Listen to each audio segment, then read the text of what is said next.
If you're listening, you're a member of the Road Gang because this is Road Gang Radio. Saddle up. We're wasting sun. It's Jimmy Mack. It's Lindsay Lawler. It's New Orleans. It's Nashville. A show about making a living. A show about making a life. It's the biggest... Is that a fat joke? And the best collection of voices in trucking, transportation, and travel. Not only in this world, but beyond. We're looking at you, Zebulon 5. Let's turn this sucker over. I think that's your cue, Phone Master Dre. You're right on several things because it's my cue and it's Road Gang Radio live from the House of Degas, also known as Fastport Studios, with your host Jimmy Mack. On this Friday, we survived Gobble Gobble.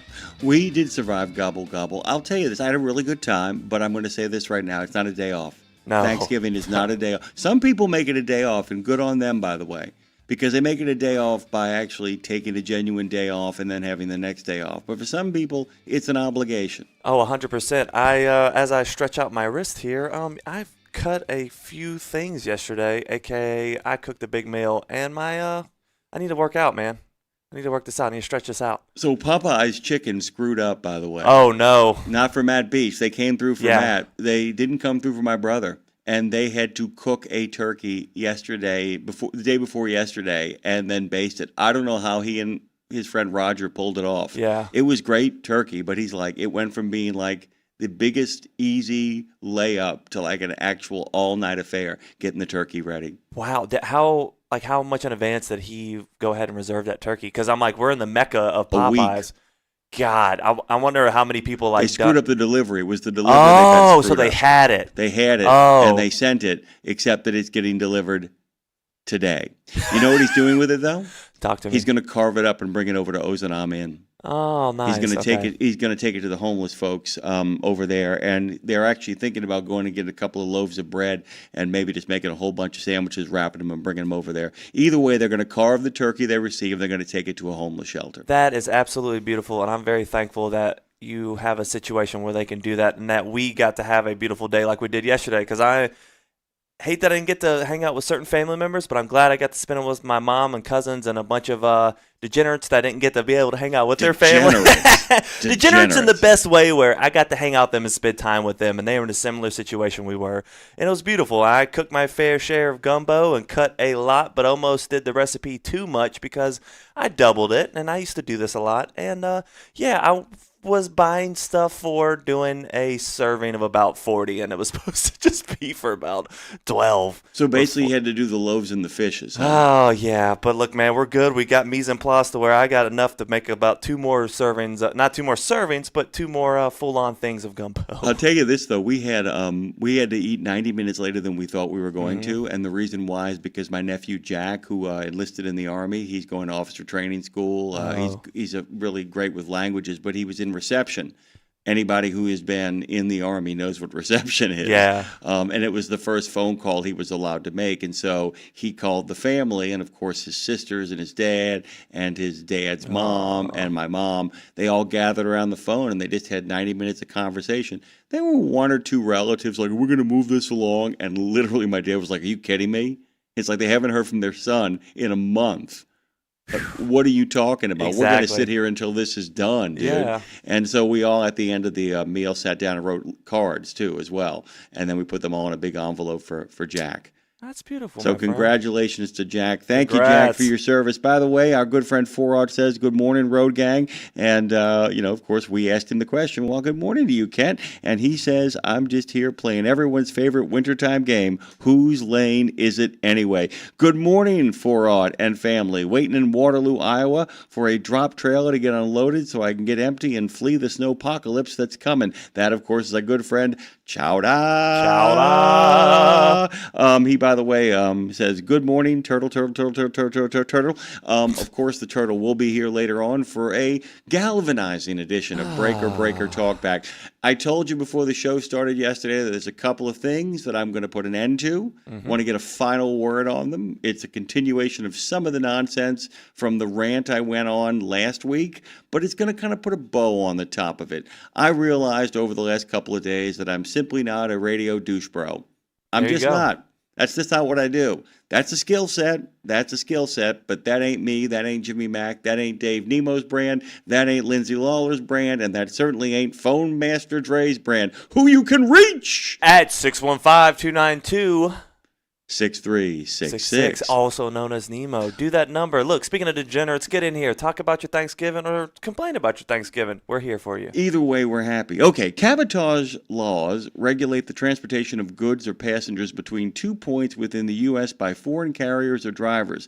Those laws are designed to ensure that domestic transportation services are reserved for U.S. companies and workers, preventing unfair competition from foreign entities. The enforcement of cabotage laws is vital to protecting the U.S. economy and ensuring fair competition within the domestic transportation industry. By enforcing these laws, Border Patrol agents help preserve opportunities for U.S. truck drivers and transportation companies, ensuring that American workers remain competitive in the marketplace. That, by the way, are the words of the U.S. Border Patrol, who my brother-in-law, who we were just talking about, actually works for. So I bring all this up because U.S. Border Patrol agents recently took action against 2 Mexican truck drivers determined to be in violation of cabotage law at an Arizona immigration checkpoint. On the 14th of November, 2025, Border Patrol officers assigned to the I-19 immigration checkpoint, you guys know that one, it's over in Arizona, took action against 2 truck drivers in an effort to protect U.S. jobs by enforcing cabotage laws. That's part of that larger press release that I was reading from. Both events involved tractor trailers during immigration inspections. What the agents determined was that the drivers, who were Mexican nationals, were determined to be in violation of multiple federal regulations, including cabotage. The drivers were returned to Mexico and were informed that their border crossing cards would be processed for revocation due to violations of their visa terms. Drivers retrieved their personal belongings from the vehicles, which were subsequently towed. And truck owners were notified of enforcement action. The business just keeps on rolling in, man. You live in the most interesting times. You live in the Chinese proverb. May you live in interesting times. Opportunity and danger are both parts of the same coin. Before we get to the phone, I want you to lose your heart to iHeart. I want you to have the audacity to listen on Odyssey. I know you guys are yakking it up on the tube of you. Maybe you're making some FaceTime on Facebook. Maybe you're living your best life on Live 365. You're living that best life. Be a free floating radical at RadioNemo.com, or perhaps it's later on in the day. Good for you, and you're pondering the possibilities of all of it afterwards on your favorite podcast platform, because this, my friends, as Andre said so well, is Road Gang Radio. Forget the lies and the AI of, well, Zebulon 5 with its bumbling bloviator ruler, Dr. Philostratus. Oh, by the way, Trucker Bosun, big thank you for what you sent me in regards to Lego imagery of not only Dr. Philostratus, but his inept banana costume wearing minion. This, not that. These, not those, meaning you guys, not theirs, are the greatest live transpo show in the known universe. And how could it not be? How could it not be? With contributors like Mark Schwemmer, Crackerjack reporter and senior editor for Landline, with stories like this. And we'll dig into this a little bit later on if we have time, but you can check out the story on Landline. A charity wants freedom from CDLs and ELDs, while a company seeks permission for its commercial learner's permit holders to operate without a CDL holder in the passenger seat. The question is, will the FMCSA grant those requests? The agency is accepting comments on both exemption applications through December 24th. If you want to find out more about it, head on over to Landline. It is the lead story there. That, my friends, is the kind of stuff you can always expect on Road Gang Radio. Get in the action. Get on the phone. We got a phone call already. Who do we got? Oh, he heard complaining and he called. Chowder, good morning, buddy. Sweet mother of pearl. He's in the game. Morning. I'm multitasking here.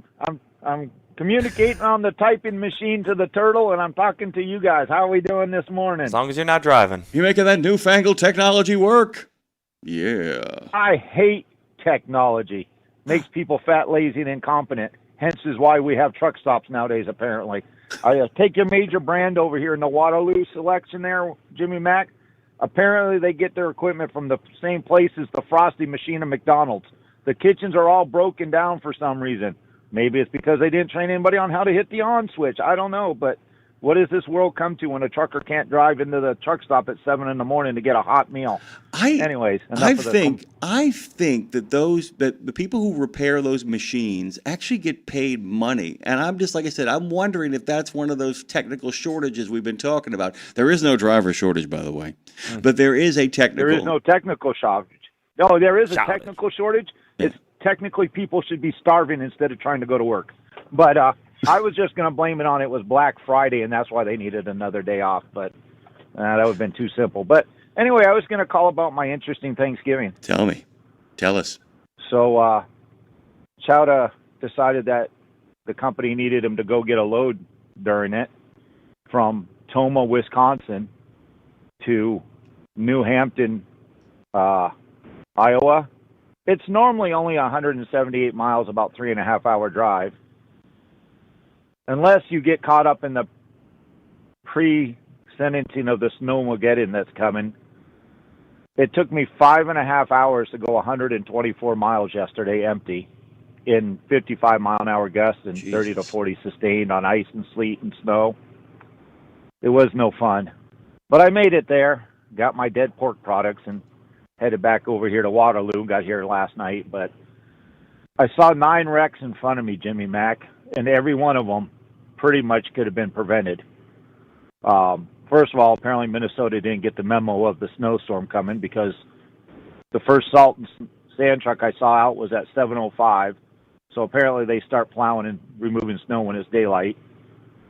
The 2 FedEx wiggle wagons I saw go past me at about, I don't know, according to my GPS tracking unit on the dash, they went by at about 56 miles an hour.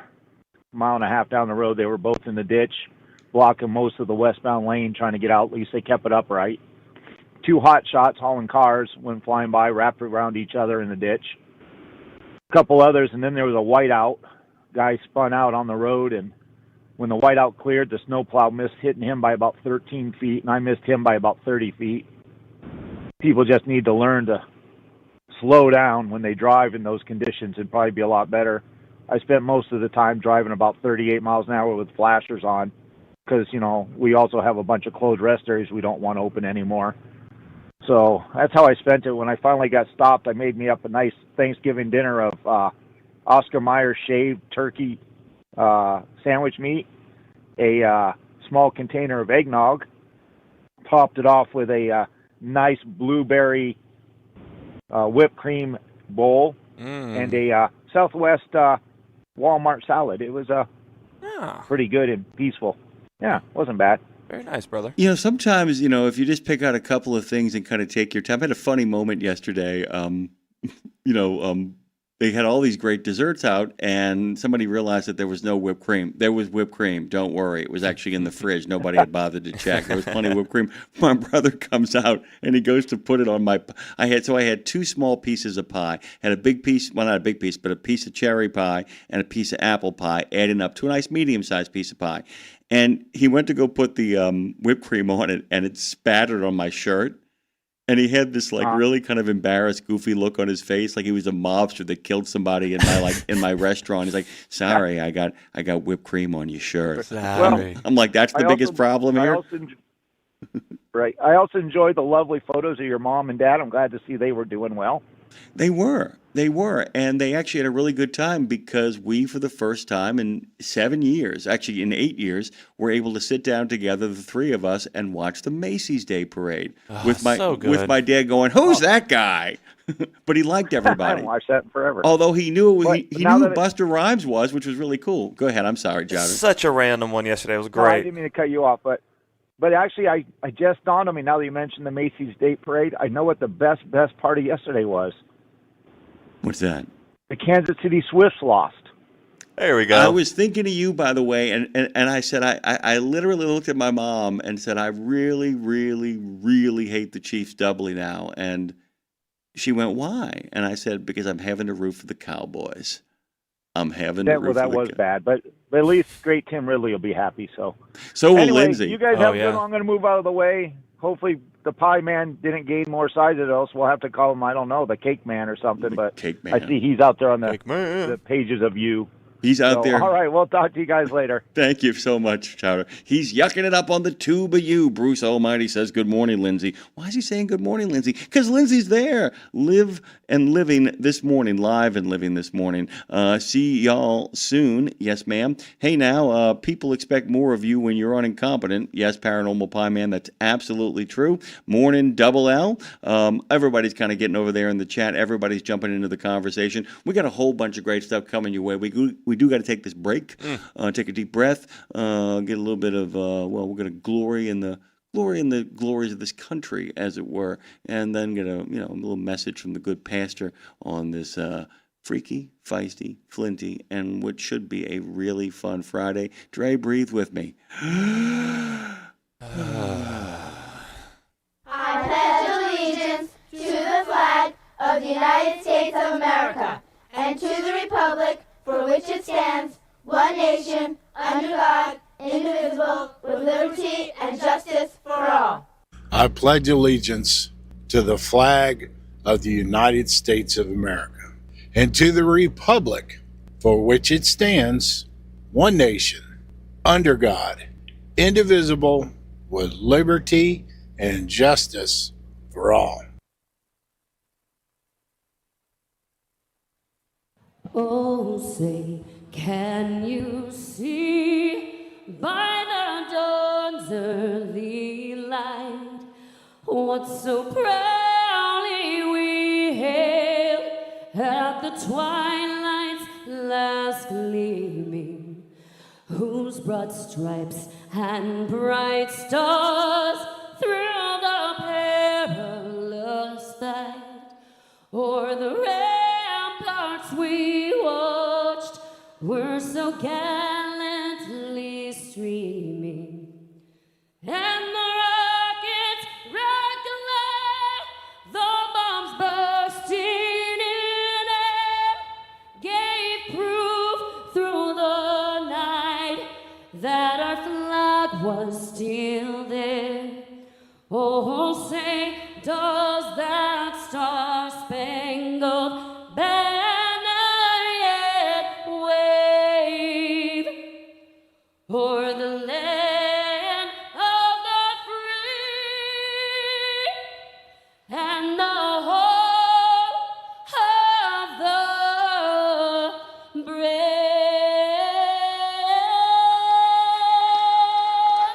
Let's wake up and get our day started with a cup of Java with Pastor John, brought to you by the Bennett family of companies. It's Friday. Hey, I hope that you enjoyed your Thanksgiving. I hope that you had a great time with your family. And I'm hoping that you're still with your family and enjoying this Friday. Hey, tell your family that you love them. Tell your family that you appreciate them. And watch this. And it'll make life a whole lot easier for you. You say, well, Pastor, I'm just telling you, when people know that you love them and you have their best interests at heart, it does something not only for them, but it also does something for you. So love your family, encourage them, and I promise you God will pay you for it. Psalm 34 verse 17 says, when the righteous cry for help, the Lord hears and delivers them out of all of their troubles. So my question to you is, are you more concerned about you and not, watch this, stay with me, watch this. Are you more concerned about you than you are about God delivering you? God bless you. Enjoy your Friday. Java with Pastor John is brought to you by the Bennett family of companies, offering top competitive pay, industry-leading fuel discounts, and many more incentives. Visit drive4bme.com. Watch this. We are thankful, and we're happy to be here. We're thankful for Friday, by the way. Thankful, by the way, for two reasons. One, because for the first time in 7 years, Phone Master Dre and I actually had a Thanksgiving off. Dude, you ain't lying. You ain't lying, brother. We're thankful for you guys indulging us. Hope you enjoyed the content we put together for you guys. If you listen to it throughout, we actually had a couple of Easter eggs lurking inside the commercial spots. Some clever little stuff waiting for you. A couple of things to pick up on. If you took the ride and missed anything, a chance to listen to Joe Primo again. That guy is primo. Dude, I highly enjoyed that interview, and I'm glad that we got to greenlit that and put it back on. And also, with December coming up upon us, Dre and I are going to be actually breaking up one of the highways to health we got coming up. We got the good doctor. We got the good doctor who's going to be at the end of the month, but we're actually breaking up her holiday seasonal tips into bits and pieces. We'll be scattering them across once December gets started. We're tracking a couple of stories here. As I told you guys, there's been a real effort not to just stop non-domiciled drivers who actually shouldn't be here legally, but they're also really cracking down on attempts at cabotage. There's a story that is kind of making the rounds in a few places. The Border Patrol, I got a few friends over there as well, have told me that over in Arizona, they are putting they're putting the hook into people who think they're going to come here and drive under an authority that actually belongs to you. And our good friend Mark Schwemmer's got a pretty darn good story over in Landline I will direct you to about a charity that wants the freedom from CDLs and ELDs. The big question is, should these charities actually be allowed to not have to play by the rules that you guys play by? And I don't want you to think I'm saying that what they're trying to do is nefarious. The FMCSA is looking for comments. That comment period, I think, ironically, is open until December the 24th. Get it? Yeah. So head on over to Landline, check out Mark's story. It's the first story that is on that page, and give it a look when you're not behind the wheel, when you've got a moment to do some reading. This is Road Gang Radio, by the way, and just like Chowder, you can be a part of the conversation at 615-292-6366. 615-292-NEMO. And don't forget, guys, Fastport is the studio that we are broadcasting from at the historic Degas House, only blocks away from the birthplace of trucking radio. Fastport, by the way, we'll be seeing more of them than we have all year when we head on over to the Vet Ready Summit and the Reads Across America events in Washington, D.C. In less than a week and a half. They're solving America's toughest recruiting and workforce challenges. They do it through research, technology. They do it through people, especially Mr. Roll Tide himself, Brad Bentley, such a good friend of the show, and Dave Harrison and Gina Harrison, always listening. By the way, we'll be seeing them over in D.C. From registered apprenticeships to veteran readiness, you can learn more at fastport.com or nationalapprenticeships.org. Speaking of great sponsors, Truck Down is another one of them. Ooh. They help us celebrate National Days of. If you go to truckdown.com, you will find out that since 1997, they have been connecting truckers with maintenance issues with a service provider. These days, they serve 50 states, 8 provinces. Go to truckdown.com, and then you can turn your attention to your Welcome Giving Day. How about that? It's observed every year, of course, on the day after Thanksgiving. The day was created to remind people to say you're welcome as a response to the appreciation that people show during Thanksgiving. When people say thank you, the response is usually you're welcome. After Thanksgiving, it's time to celebrate your Welcoming Day. You know, we'll be talking about Black Friday, which, of course, is also a national quote-unquote day, with Terry Taylor on Terry's terrifically terrifying toys. And another really fun day is National Listening Day, which is exactly what it sounds like. That sounds like something just up Lindsay's aisle as well. We'll save that for her. But let's talk about your welcome for a second here. Talk to me. A lot of people have trouble saying thank you. Yeah. But even more people have trouble saying you're welcome. It's going out of style. A lot of people don't do it anymore. And I wish people would, and here's why. Tell me thank you. Thank you. No, I didn't do anything, man. No, that's just what I do. That's just who I am. Yeah. I'm just shut up, dude. Just say you're welcome. You know what I like to? Or my pleasure. By the way, that is the exact same thing. Yeah. Like, you can switch it up, but just giving graces to that, because it's hard for people to say thank you as well. Tell me thank you. Thank you. I was really happy to do that for you. Exactly. Man, no problem at all. No problem at all. I'm here for you. I mean, thank you. What thank you in its truest sense means is I see you. Yeah. You know, Lindsay talks about being seen. I talk about being seen, the idea of like somebody recognizing you for your value, somebody appreciating what you have done. Thank you. You're welcome. Yeah. My pleasure. And politeness is something that we took granted for so long. It was pretty much embedded in us by our parents, and it was like, oh my God, it was like, you're in trouble, or you're not doing that, and it was just this thing, and it's It needs to be brought back. It's not appreciated as much, and I always felt like I appreciate you. Yeah. I love that one for Yeah. That's a good thank you too. I appreciate you. I appreciate you, but it's like My something. pleasure, you know? Yeah, I've always loved it, and a lot of people have PTSD when it comes to it because, like I said, with the parents and everything. But dude, it just needs to be brought back because everybody needs a little politeness these days. You know what I mean? And it's appreciated. You know, one of my favorites, right? Talk to me. Tell me thank you. Thank you. No, thank you. Yeah, no, thank you, man. No, you're great. All right, your mom raised you right, man. That's my favorite. No, Yeah. thank you. It's like at the end of Batman. Yeah. I'm sorry, Batman Begins. Remember that? I never got a chance to thank you, and you'll never have to. That was, oh God, that's not talked about enough. And thank you for bringing that back up. It's cool. I'm not like mad about Jason Gordon-Levitt being something more special in those movies, but it's cool. We moved past it. I got Edward Cullen as Batman, so this is my. All right, cool. We moved on. He's okay. a good Batman. He's a great Batman. I was very surprised. I was like, all right, cool. Let's get an emo, Nirvana-loving Batman in there and see how I feel. And I didn't think they would actually be able to even come close to equaling Michael Caine as Alfred, but they did okay. Listen, I'm not going to lie to you. Oh my God, who was the original Catwoman? Eartha Kitt. No, well, not the. Well, sorry. Yeah, she was great. Michelle Sorry. Pfeiffer. Yeah, my bad. I said original, and I should have bit that. But Michelle Pfeiffer is great. I got Lenny Kravitz's daughter's Catwoman, and I'm okay with it. Yeah, I mean, Good people God. got Anne Hathaway, people got Michelle Anne Hathaway Pfeiffer. was good. Michelle Pfeiffer, people got that too. But we go back to the whole thing about thank you. It's a great moment. It's a great moment. I love that moment. I never said thank you. Yep. And you'll never have to.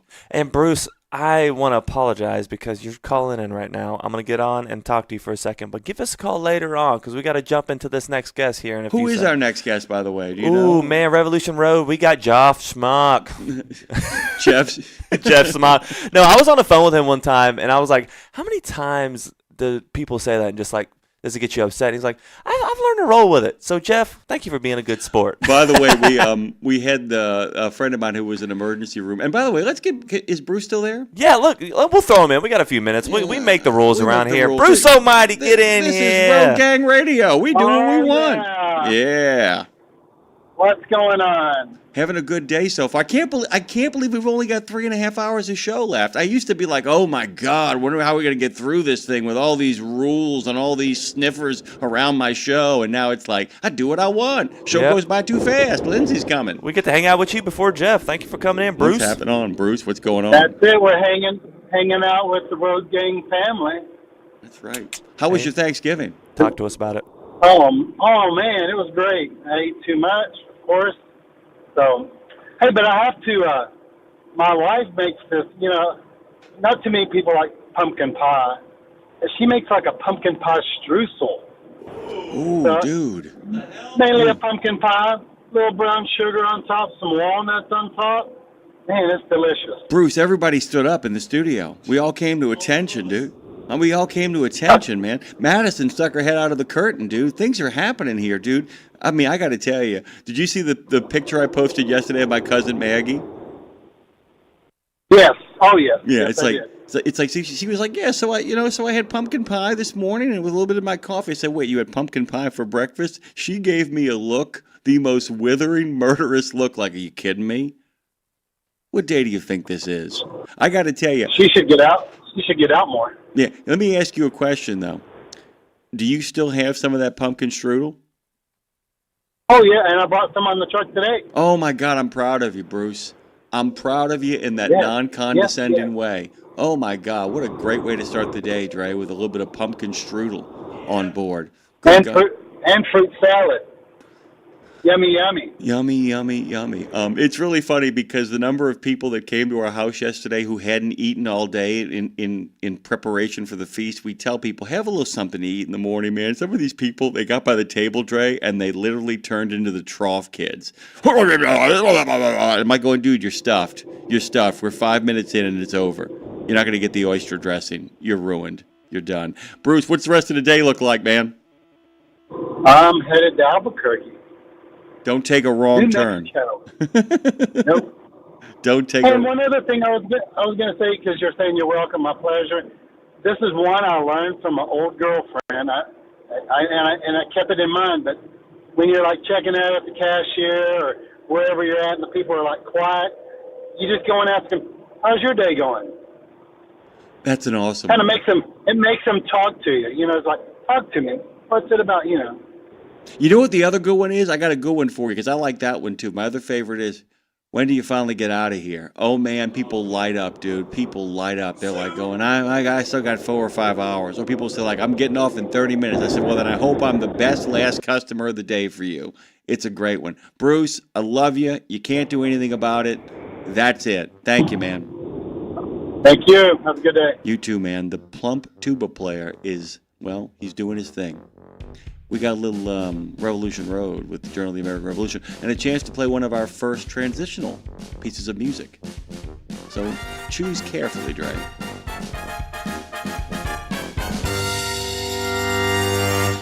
It's one simple act that helps Wreaths Across America fulfill its mission to remember, honor, and teach. Sponsoring a wreath, one more wreath, means one more adoring father, one more loving mother, one more heroic son, one more brave daughter, one more beloved family member, one more dearly missed friend, one more American, one more wreath upon the gravestone of someone who served the cause of freedom, honored for their sacrifice, never forgotten, always remembered, through one simple act. One simple act. Go to wreathsacrossamerica.org/RadioNemo and keep the mission moving forward. Exceptional value and exceptional values. That's Bennett Trucking. A core commitment of faith, family, and freedom has driven Bennett to being the leading provider of innovative, integrated transportation solutions, both at home and abroad. Bennett's values are not just compatible with providing high-paying jobs and unmatched customer service. They're inseparable. If you're looking for an employer or a partner who believes the best business model is being a model citizen, then Bennett Trucking is the place for you. Go to BennettIG.com and find the folks who share your values. Welcome back to Road Gang Radio. Join Jimmy Mack and Lindsay Lawler's Gang of the Airwaves by subscribing to RadioNemo on YouTube. We celebrate all kinds. Make it official. After all, if you're listening, you're already in the gang. The Road Gang. Hit that subscribe, hit that like, and show that love. We are here with you, and we are happy to be here. Ain't that right, Jimmy? I'm happy to have you as well, Phone Master Dre. Everybody hit that like. Everybody hit that like. And by the way, go off to some other platform, drag somebody over to YouTube and make them hit that like, man. Hit that like, fill that like up. You want to be grateful. You want to be thankful. You want to do something nice for me other than buying a wreath from Wreaths Across America. Courtney's going to stop in again today, by the way, as that final push. They got a lot of those lanes filled, Dre. Talked to her the day before Thanksgiving. Talked to her by text on Thanksgiving morning. They got a lot of those lanes filled. They are moving closer and closer to being able to complete the mission of remembering, honoring, and teaching and laying those wreaths on that fateful Saturday that is right up ahead and down the road where Lindsay, Tara, and myself will be. Maybe Nemo will be dropping over to Washington, D.C. We will see how this all plays itself out. Welcome back to Road Gang Radio. One of our recurring segments, of course, is Revolution Road. We got a returning guest, a friend of the show. We're going to pivot there after I say, well, the website, which is allthingsliberty.com.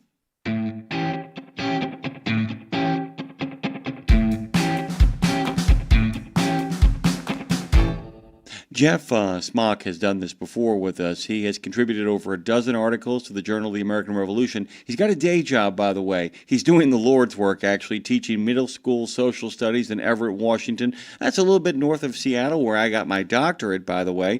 You notice I don't call myself doctor. I don't believe that people with PhDs should go around calling themselves doctors. I can't cut anybody open, and I can't write a prescription. I'm proud of the doctorate that I earned, but I'm not that kind of doctor. Jeff joins us, by the way, as he has before. Welcome back, my friend. Happy day after Thanksgiving, or your welcoming day, as some people call it. How you doing? I'm good. How are you? I don't have a complaint in the world. I'm over here, and it's a beautiful, if a little bit crisp day by New Orleans standards. What's the world like where you're sitting right now?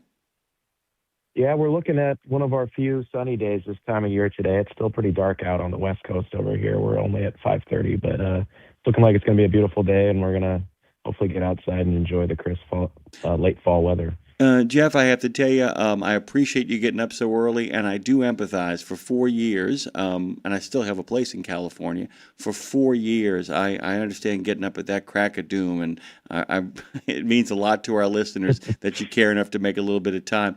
One of the things that you write about, and you've got a couple of articles, you've looked at Jefferson on occasion, but the thing about Jefferson that's so fascinating is that he is possibly, of all the founding fathers, the greatest walking contradiction of them all. There's a lot of obvious places that is, but you're actually looking at contradictions between his first term and his second term, where he gets to apply some of the, what is it? Is it fair to say that Jefferson rarely admits that he's wrong, but he often corrects the fact that he is, or he sometimes begins to actually play with the rules he set for himself? Is that a fair assessment of the duality of Thomas Jefferson?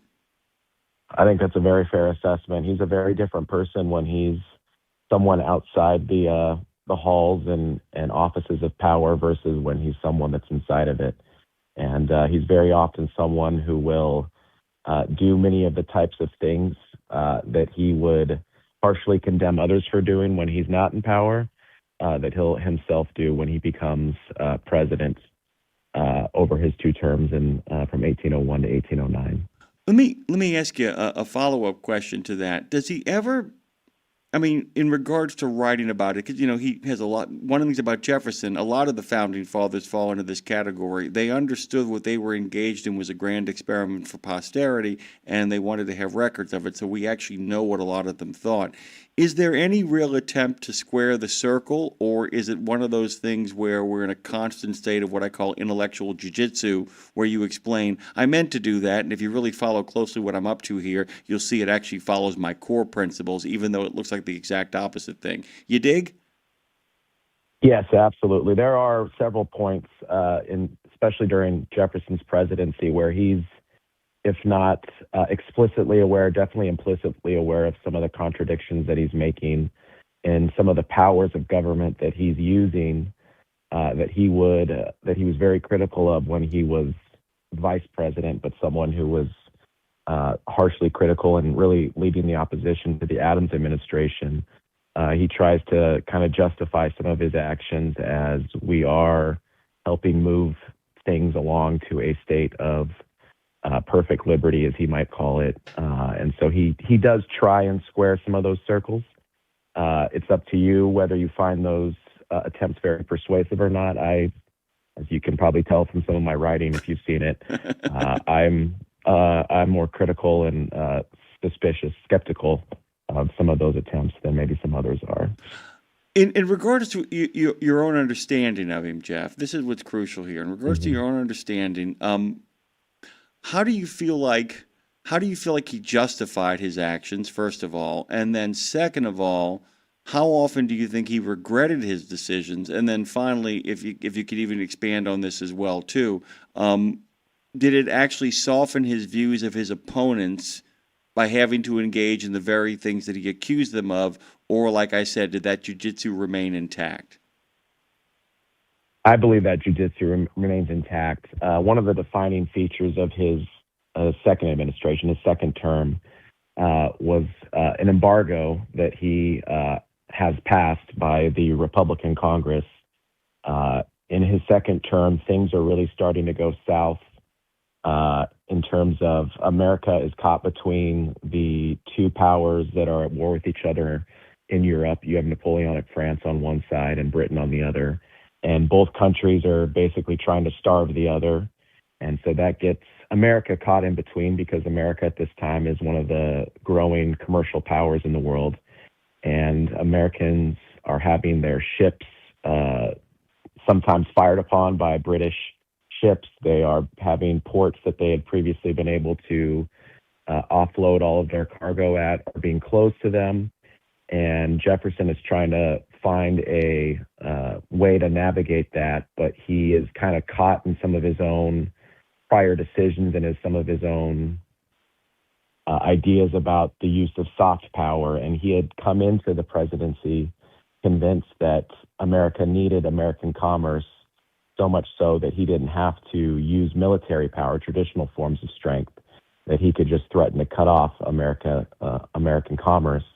And when that doesn't happen, he really starts to spiral in a lot of ways and tries to use the coercive powers of government in a way that not even Adams before him or Washington would have even thought of using. And so by the end of his term, his time as president in 1809, he's used the powers of government to an extent that none of his two predecessors before had even imagined doing. And so it's this weird place he finds himself in because he has to basically chase his own bad decisions and try and get around those. The other thing I was kind of curious about in regards to the remainder of his life once he leaves the presidency, if anybody who then inhabits the office after he leaves it engages in any sort of overreach, I think that part of the jiu-jitsu is, you said he liked being out of power more than almost in power, in the sense that it allowed him to be the fantasist version of himself, to kind of to be the student of the Enlightenment. Did it blunt any sort of effort to criticize any of the people that followed him? Because it's like, hey, pal, I don't know if you checked, but you managed to make a $15 million purchase without consulting anybody. You just kind of move forward with that, and you slapped an embargo over here, and you turned the certain elements of the presidency into a giant velvet fist. And I'm kind of wondering the idea, because you've written extensively about his kind of love of the Enlightenment and his love of the writings of all the people that kind of informed the documents that he wrote in the founding of the country. Was there any attempt to sort of square that with the realities of what, I go back to the jiu-jitsu, I'm sorry, but to square that with the realities? And are there any of his arguments that even, it's sympathetic because, you're having to make decisions for a nation's fate, but are there any of the arguments that land with any sort of truthfulness? Yeah, he's in his post-presidential years, sometimes he's the serene, he's the sage kind of, he's back at Monticello. He rarely leaves that after he leaves the presidency. And sometimes he's pretty content with what he was able to accomplish and what he's succeeded by his Secretary of State, James Madison, and then James Monroe follows him, and he's in constant correspondence with those men, reassuring them about the work that they've done, the expansion of the country. He is someone who uses this term of empire of liberty quite frequently. And the country is growing. He's pretty satisfied that he's done the work that's going to put in place a millennium, basically, of human liberty that the United States has helped create. But then at other times, he gets really kind of dark and despondent, and in his writings, you can really see the clash of some of the ideas that he had held on to and cherished regarding the Enlightenment his whole life, and how some of the messy realities are really confronting some of that. He's horrified by the rise of banking. He thought when he had been elected president that he had defeated Hamilton and that system, and that the United States was going to become this agrarian, farming, agriculture-based country, which in many ways was for a very long time, but finance, manufacturing, and some of those things that he really distrusts, those are also starting to really grow and develop. And so he's, depending on what letter you're reading or who he's writing to, it can be a completely different view of what's going on in the country. And Jefferson, especially at the end of his life, is just someone you can choose how you look at him and how you take him and what kind of person he is. This is interesting, too, because there's so many things at play. I know you're familiar with the book, Thomas Jefferson's, Mr. Jefferson's Lost Cause, which I adored because of so much of the idea of what you're talking about, that, the very thing that he had fought against all of his life, he was at the position of ultimate power in regards to the country, and somehow still unable to prevent that roll forward, because when you set up a capitalist system, when you set up a free market system, it goes wherever the capital takes it. And the only way he could have stopped it was by engaging in the sort of reign of terror tactics that the French tried. He wasn't about to going to do that at all. But I do think it's why he daydreamed about that particular revolution. The idea of the blood of patriots and all that kind of groovy stuff. Mm-hmm. You've written extensively also about the teenage self of Jefferson and really enjoyed that as well. And I'm kind of curious, as you talk about the idea of developing this serene, aloof, distance kind of, above the fray image, as many of the founding fathers did, knowing they were kind of there for posterity. Each one of them sought to craft an image of themselves that would hold on, and many of them succeeded. But I'm just kind of wondering if the petulant teenager, and you know a lot about petulant teenagers since you teach a couple of them, and I was wondering if there are moments you feel like that in the presidency, it's like, I want what I want now. And it just kind of comes up to the surface. If he wasn't always able to control that impulsive teenager he was before he became as cool as the other side of the pillow. Oh, absolutely, especially in his second term. When he's elected in 1800, the election itself is kind of a mess because the Electoral College was very different back then than it is now. But when he's elected, he basically thinks that he calls it the Revolution of 1800. He's writing to people that this is the moment, kind of the turning point in human history, and that the example of his administration is going to kind of spread out from the United States to the rest of the world and create a new era of liberty and harmony.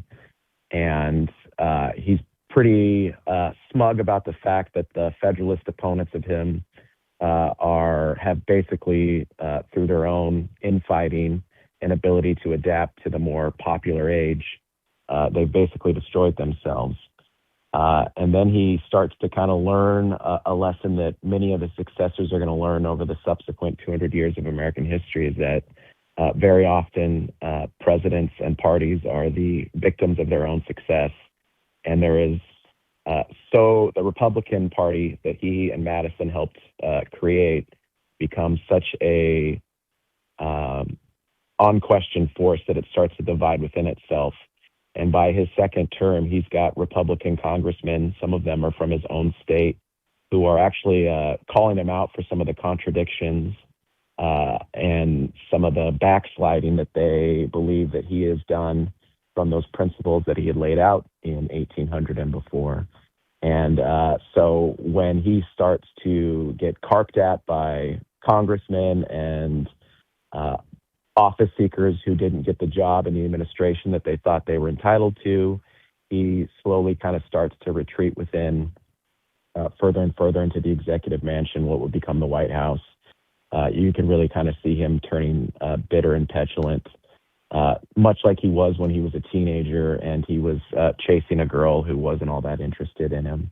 And he's just writing to his friends complaining about how miserable his life is. So it's definitely, if you're closing the circle, not squaring the circle necessarily in that sense, yeah. I often wonder sometimes, I'm jumping really far ahead, if in some ways the presidents, as long as they are of cognitive ability, the presidents who are dying in office may be the best ones to kind of be there, because there's a sense of, I can't remake the world because I can't save myself. I just keep thinking about the fact that it's like, that line from Moby Dick about the shroud of the sea rolling on as it had rolled on for 1,000 years, is that the nation, the currents of the nation, even at that time, compared to how big we are now, it's still a vast space. It's still an unwieldy, monstrous entity that just takes on a life of its own. And anybody that sits in that thing becomes like Ahab, master of the ship, but the ocean itself just continues to kind of roll on. And either you come to peace with that in the presidency, or it roils you. It sounds like it roiled him. I wasn't aware of how deeply frustrated he was when I was first growing up, until I got to the books and the historical kind of documents and realized this is a very frustrated man for all of his accomplishments. Mm-hmm. He's a deeply frustrated president. Is that fair? Yeah, absolutely. Yeah, he's by his last year or two in office, he's all but mentally checked out of the job. Nothing has gone kind of according to plan.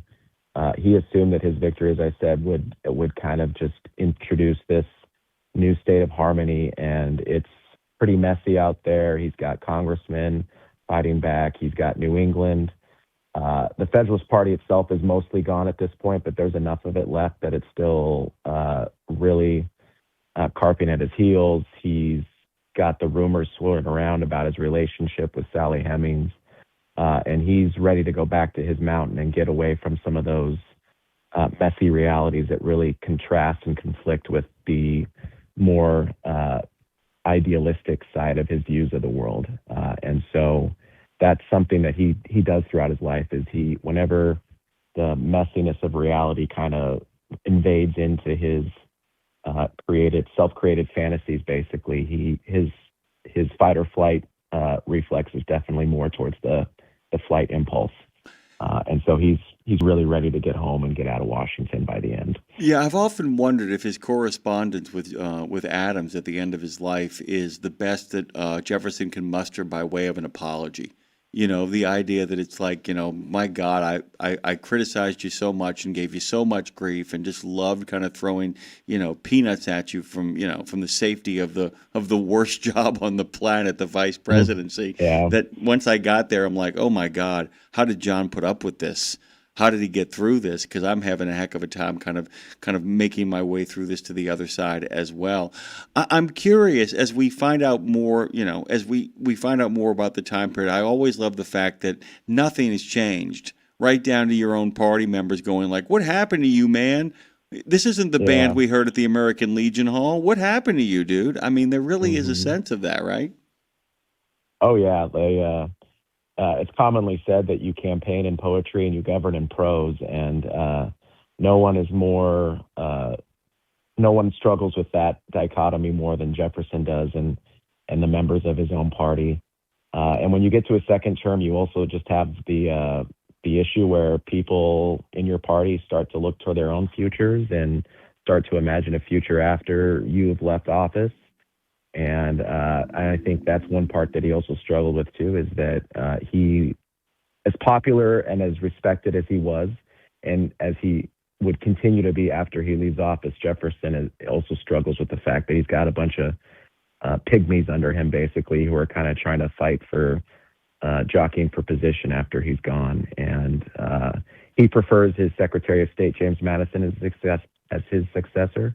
And a lot of people in his party and his coalition prefer others, specifically Monroe.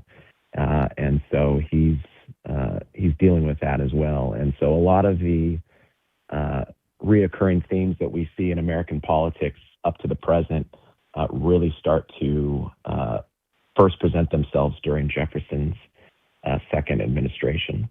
By the way, guys, if you go to allthingsliberty.com, you can find Jeff's articles. He's got a really good one, too, that actually involves Jefferson about yellow fever. I wonder if you could kind of give people a preview of that, because I'd love them to read that as well. Did yellow fever save the United States? Is actually, the name of the article. Just give people a sense of that and Jefferson's reaction to it.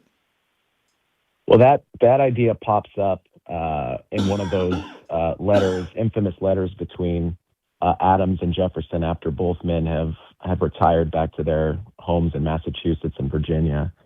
And Jefferson there's a very clear duplicitous side to Jefferson, especially when he's not in power. And during the headiest days of the French Revolution, after he's come back from France and while he's serving as the Secretary of State to George Washington, France sends over a minister by the name of Edouard Genet. And Genet is trying to stir up the American people to ignore George Washington, basically, and lend their support to the French cause as France starts to fight some of the other countries around it in Europe. And Jefferson is basically going behind the back of his president, his administration that he's serving in, and he's trying to stir up. He's giving advice and helping Genet kind of go around the official channels and try and get Americans to support them. And Adams basically tells Jefferson, calls him on this later, and says that if it hadn't been for an outbreak in Philadelphia of yellow fever during that summer when all this is happening, that he's pretty sure that the popular passion for the French cause would have risen to the point where they might have overthrown the constitutional government of Washington. And Adams had talked about having to have a rifle, a musket in his house, and so he thinks that yellow fever is what helped lower the temperature by sending everyone outside of Philadelphia for that summer. So it's kind of an interesting question to consider whether or not that would have come. My conclusion in the article that you mentioned was that Genet the French minister, had kind of overplayed his hand long before then. And so the tension that he had caused was already tending to go down when that episode of yellow fever broke out. But it's definitely one of the things about their correspondence between Jefferson and Adams that I found pretty interesting. Guys, I'm going to tell you this right now. I'm letting Jeff know. A number of people on the chat over in YouTube immediately said it was their favorite segment of the show, Revolution Road. That's the absolute truth. I also wanted to take a moment here to ask you how your Thanksgiving was, as our listenership over the course of this interview has slowly grown. How was your Thanksgiving? Because I got something funny from the chat for you. My Thanksgiving was great. We drove down. As you mentioned earlier, I live just north of Seattle, and my girlfriend and I got on 405 and went around Seattle, basically went south to spend the day with my brother and sister and mom and my grandpa, who's going to be turning 90 next year. And so that was just a nice, relaxing day with the family, had some football on, and ate too much. By the way, we were talking before you came on the show. One of our regular callers called to say that his wife makes pumpkin strudel for Thanksgiving, and one of our regular commenters commented, the problem with pumpkin pie is that most pumpkin pie comes from a can that is really squashed with sugar and cinnamon mixed in to be called pumpkin pie. At which point Bruce, the guy who actually had the strudel made, he said, my wife used fresh pumpkin out of the pumpkin, and that really makes the difference. And having quality people like you, Jeff, makes a difference as well, too. Happy day after Thanksgiving. As always, you're welcome back. We love talking with you. There's a reason why this segment is so popular on the show. I hope you have a great weekend. Hope you get a chance to watch some football, and I hope whoever you're rooting for wins. How about that? I hope, that's all I hope for. And by the way, you're almost done for the year in regards to teaching school, but the next couple of weeks are going to be brutal. I know from experience. I used to be a disciplinarian at a middle school, so I completely empathize for you, brother. Get out of here. All right. Sounds good. Thanks for having me. Thank you, Jeff. Allthingsliberty.com is the place you should go. Hey, man, Terry Taylor is going to be making his way over to us for Terry's terrifically terrifying toys, 1313 Mockingbird toys. I'm telling you, man, Fridays are about just having fun. We got a little trucking news for you. We'll get some music set up for Terry, but until then, enjoy the plump kid. He's got a tuba. You can hear him in the background.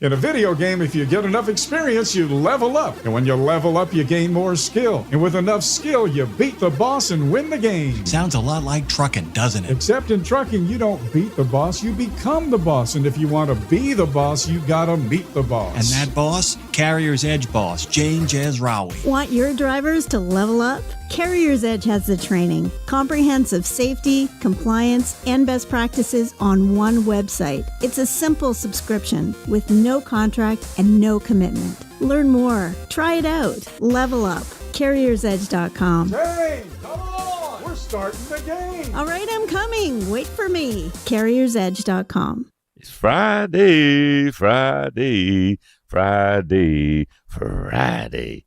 Castrol keeps the heavy-duty market moving, delivering power, protection, and performance mile after mile. Find Castrol CRB Multi 15W40 and Vecton Long Drain 10W30 now at TA Truck Service Centers nationwide. These premium oils are built for endurance and trusted by professionals who depend on their rigs every day. You know Castrol from pioneering excellence in automotive and racing. Now discover the same world-class technology designed for heavy-duty applications. Castrol and TA Truck Service keeps you rolling. Stop by your nearest TA Truck Service Center today. There was an era when truckers were out there, alone. Long rides, dark nights, miles from home. As part of the Road Gang, though, Dave Nemo helped change all of that. As a voice in the darkness, Dave kept drivers going with music, jokes, and of course, friendship. And if you miss those days, Radio Nemo's got something for you. Nemo's Night Beat puts the gang back together with an hour of trucking tunes and road songs, classic comedy, and those fun factoids that you came to expect. Nemo's Night Beat is Dave at his very best every Monday night at 7 in the Center on iHeart, Odyssey, and Live 365, as well as Tuesday night at 9 on Reese Across America Radio. So head on over to RadioNemo.com and join the gang on the beat. Nemo's Night Beat. Just one more hour until reinforcements, aka me, arrive to save the day. But until then, keep your eyes on the highway and keep on trucking with Jimmy Mack on Road Gang Radio, y'all. Hey guys, just to remind you that the Border Patrol put out a big press release about agents taking action against 2 Mexican truck drivers determined to be in violation of cabotage laws at an Arizona immigration checkpoint. That, by the way, is something they're going to be looking at a lot closer these days. It is one of the big concerns and the big worries. Not just people here on non-domiciled, but people who are actually here legally looking for ways to make a little extra money at the cost of American labor. It looks like that not only did they actually say no go, they got them out of their trucks remained there, and they got sent back home and got their cards pulled. That story's making the rounds and circulating on a couple of sites as we speak, and Mark Schwemmer's got a really good piece that I think is worth digging into with a comment period about whether certain nonprofits have the right to be exempt from the CDL and the ELD rules. Take a look at the article, by the way. It's a little more complicated than just simply somebody saying, hey, give me an exemption and moving on, but it does need your input. You're the most important part of this process, by the way. Do not let anybody make plenipotentiary decisions on your behalf, whether it is Thomas Jefferson, Joseph Biden, Donald Trump, George Washington, or Abraham Lincoln himself. Democracy and the republic are all about your participation in them, and the FMCSA has a comment period. It's the lead story today over in landline.media. Go give it a deep read. We'll talk about it more on Monday when Dave comes in to join me. Some other stuff as well on Nemo Nation. All that good stuff's heading your way, including a replay, by the way, today of a repeat of Trucking with OIDA, which will immediately follow this show. But in the meantime, it's freaky, feisty, flinty, and really fun Friday. And in the spirit of that fun, big thanks to Marshall for coming up with that Jacksonian Democrat sort of green bill. Love you, brother. Hope you live for 1,000 years or until you get sick of it. And speaking of people we love and hope they're around until they get sick of it, and then we hope they come back from the dead and haunt us all, Dre, do me the honor of taking me away.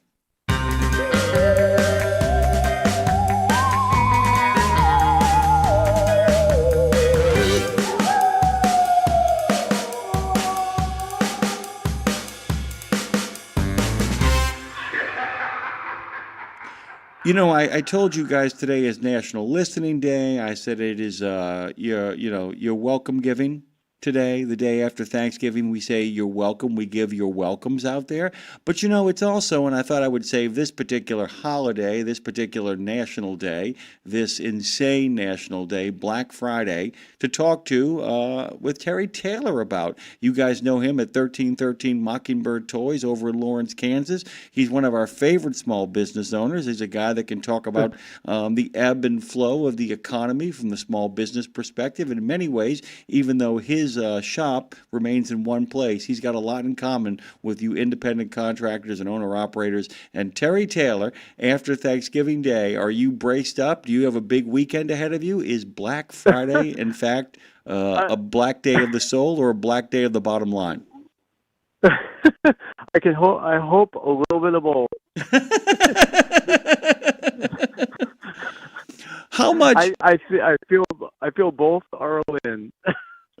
Outstanding. All right, let me ask you a question quickly. So, I mean, we know how much the economy's changed because of online action and because people have gotten much smarter about their business models, about developing, particularly in your line of work, just like our drivers, regular recurring customers and all that kind of stuff. How much has changed over, okay, once again, remind me, how long has 1313 Mockingbird Toys been under your purview? Oh, since 2017. Okay. So, I guess a little over 8 years. So we're approaching a decade. So there actually is a difference because we're in two different economies. How much did you used to be dependent upon Black Friday, and how dependent upon Black Friday are you now? Because there's a lot of people where, man, it's like you got to get a big bump for like a week and a half to 2 weeks. Do you still depend on that massively, or is that something that because you've been able to set up your business in such a way that you're able to kind of, good or bad, it's just another moment to kind of deal with? It's really hard to say, because even though over 8 years probably sounds maybe to some people like a real long time, but really the store is still in its infant stages of figuring out what the heck's going on, and we're kind of in an interesting flux of when we started, due to we opened, and just as we were starting to get like our feet wet and people getting to know who we were, COVID hit. And then, everything with COVID as far as like down tip with sales, and all of a sudden, booming sales, because everyone decided they wanted to support local businesses. And then things kind of went back to normal after a couple of years. And then now we're in the weird era of and people maybe holding on to their money a little more. So I've really had, it's funny, I was a concert promoter for 30 years, and I lived and died by my Excel spreadsheets, analyzing ebbs and flows, trends, what causes ticket sales to go up, down, sideways, what causes me to break even. So I analyze data. I just constantly analyze data. But I will say, as crazy as the concert promoting industry was, especially since I started at the age of 15 booking bands like Green Day out of my garage, and ended in around when I was about mid-40s, booking 40,000, radio shows. Crazy business to be in. But I'll say that the time that I've owned the store has been much crazier as far as my OCD trying to figure out trends and how it affects my business. So when we first opened, Black Friday wasn't the biggest thing for us because people didn't know who we were. But then I'd say the last Black Friday before quote-unquote COVID times was very big for us. And we actually didn't do any sales because I was like, I'm just getting started. I can't afford to reduce prices on anything in my store. So I held that theory for a long time, because where I'm located in downtown Lawrence, my landlords are amazing. They're family at this point, but downtown Lawrence, it's prime real estate, and it's the highest rent in the city. Terry, hold on one second. Dre's going to pick up the phone for you for a second. Everything you said, we've heard loud and clear. The only issue we're having, it's a little bit poppy. We want to make sure that everybody gets to enjoy that, by the way. We'll have Terry back on in 1 second. It's really kind of cool if you think about the idea that Black Friday often is so sales dependent, ladies and gentlemen, that it is so sales dependent that if you can't afford to drop your prices, you may not be playing in the same ball game. So when we get Terry back on here, one of the things I'm going to ask him is there a way that you can create an atmosphere at a small store that lets people come in, even though your prices haven't changed, the reality has. Terry, what I'm getting at here is, it seems interesting to me that it's such a great point. I'm not going to drop my prices because every nickel counts in a small business. Are there other strategies? Like, you guys are so welcoming and so friendly and so hospitable, even in the creepy way that you guys are with your Krampuses lurking around. Is that part of the strategy, my brother? Do you say, like, we can't offer you lower prices, but we can offer you a great respite and a place to come in while you're doing your other shopping, and maybe something catches your attention? What are the other strategies on this big shopping weekend that don't involve, like, I'm not slashing 25% off a collector's item? I'm not doing it. Sure. Yeah. We've changed our model a little bit since then. Like today, I'm doing 13% off a few select items, but not the whole store. I know 13%. It's funny. People will wander in and be like, 13%. Why are you doing 13%? And I'm like, well, because a lot of people just think our name is Mockingbird. like even like regulars have been coming forever. They're like, oh, that's your full name? Like, yeah. It's the website, it's the Facebook. But a lot of people think it's some weird morphine of our address, which is 1027, not 1313, and a random word. It's funny, but you know, we provide, I feel, a community-based store that is welcoming to everybody, regardless if you're buying anything or not. You will get the same treatment and hi, how are you, chit chat, let's talk about movies and toys, regardless if you're here for 2 hours and don't buy anything, or if you're here for 2 minutes and you spend $200. And we pride ourselves, and it's funny when I don't have a huge staff here, but when we do hire somebody, we drill it into new coworkers that everyone is just as important as everyone. It doesn't matter if you think someone's spending a bunch of money or if they're just in here they're just looking for some companionship, and we take that very seriously, because when I was a little punk rocker, 12-year-old punk rocker growing up in rural Sioux Falls, South Dakota, essentially, where no one liked me, no one accepted this like crazy-haired skateboarder that wore, ironically enough, store-bought anarchy shirts. I didn't realize the oxymoron then. You know, I had a record store up there that I ended up managing years later. That was my saving grace. They didn't care if I hung out there for 4 hours, which I did all the time, and never bought anything, but they treated me just like the people that were 36 years old coming in and spending $300. And I think people walk in here, and even though it may be a little weird to people who maybe aren't into nerd culture, horror culture, you know, movie culture, they might walk in and be like, oh, because it's like black ceilings, gothic chandeliers, gargoyles on the outside, big green building, you know, crazy Deadpool sitting above the door.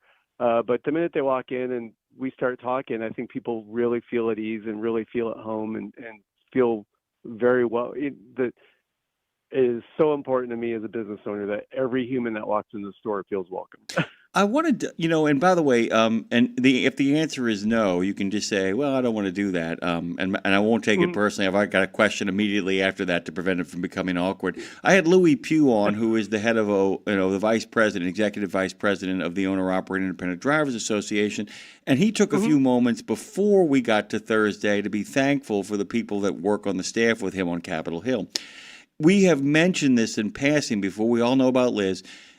You know, I know you've got to be thankful. I've seen some of those great pictures. Tell us just a little bit about your staff. You don't have to get personal, you know, in regards to giving away too much about these wonderful people. But I think our friends would love to hear about the folks that work for you. Sure, no problem. Yeah, we kind of have, again, it's not like a huge staff. My wife, Liz, she only does Saturdays here at the store, but she helps me with a lot of behind-the-scenes stuff. One of the longest workers I've had is a kid named Max, and it's M-A-X-X. He's named after a comic book character. He was his friend. His dad is a big friend of mine, and during COVID, his dad called me and said, hey, Max was 13 at the time during COVID, and was like, Max is having a really hard time. I feel like he's not getting socialization. And I didn't know Max at the time. I knew Sean very well, but I didn't really know his son, Max. Could you help me out?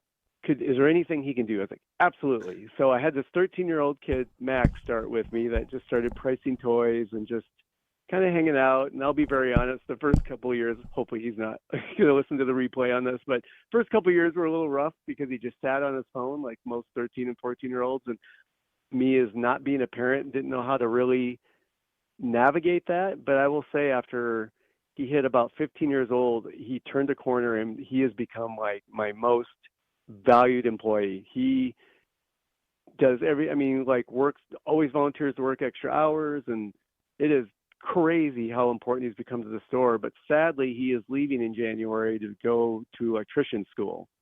But he's a little punk rock kid, reminds me of myself, very driven.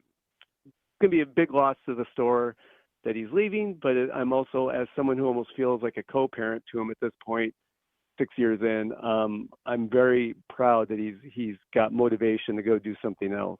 Actually, Then I also Terry, have another. really Yeah. quickly, you hit the sweet spot here with our listeners as far as they're concerned. You took a typical teenager, turned him into a socially equipped floor employee, and then I don't know if you know this, there's a real serious electrician shortage. People joke about the driver shortage. You hear it all the time. That's not true. Yeah. There's an underpaying driver shortage. There is a lack of quality drivers because they're all going someplace else, except for the people listening here and some other platforms. But I'll tell you this right now, you managed to hit the sweet spot in that you successfully, because the other thing is a lot of the people that end up in electrician school, trade schools, don't have the social capital, because I was once told that the biggest problem with finding a good diesel mechanic wasn't the mechanic itself, was finding people who could write the work order and talk to the customers. You actually trained this guy to be able to do that as well. So I wanted to get that in there. But go on about your employees. Yeah. So once Max leaves, we're actually interviewing. I'm actually right when I get off the phone with you all. I have a couple interviews coming in before we open, and then I also have a 22-year-old that just graduated college.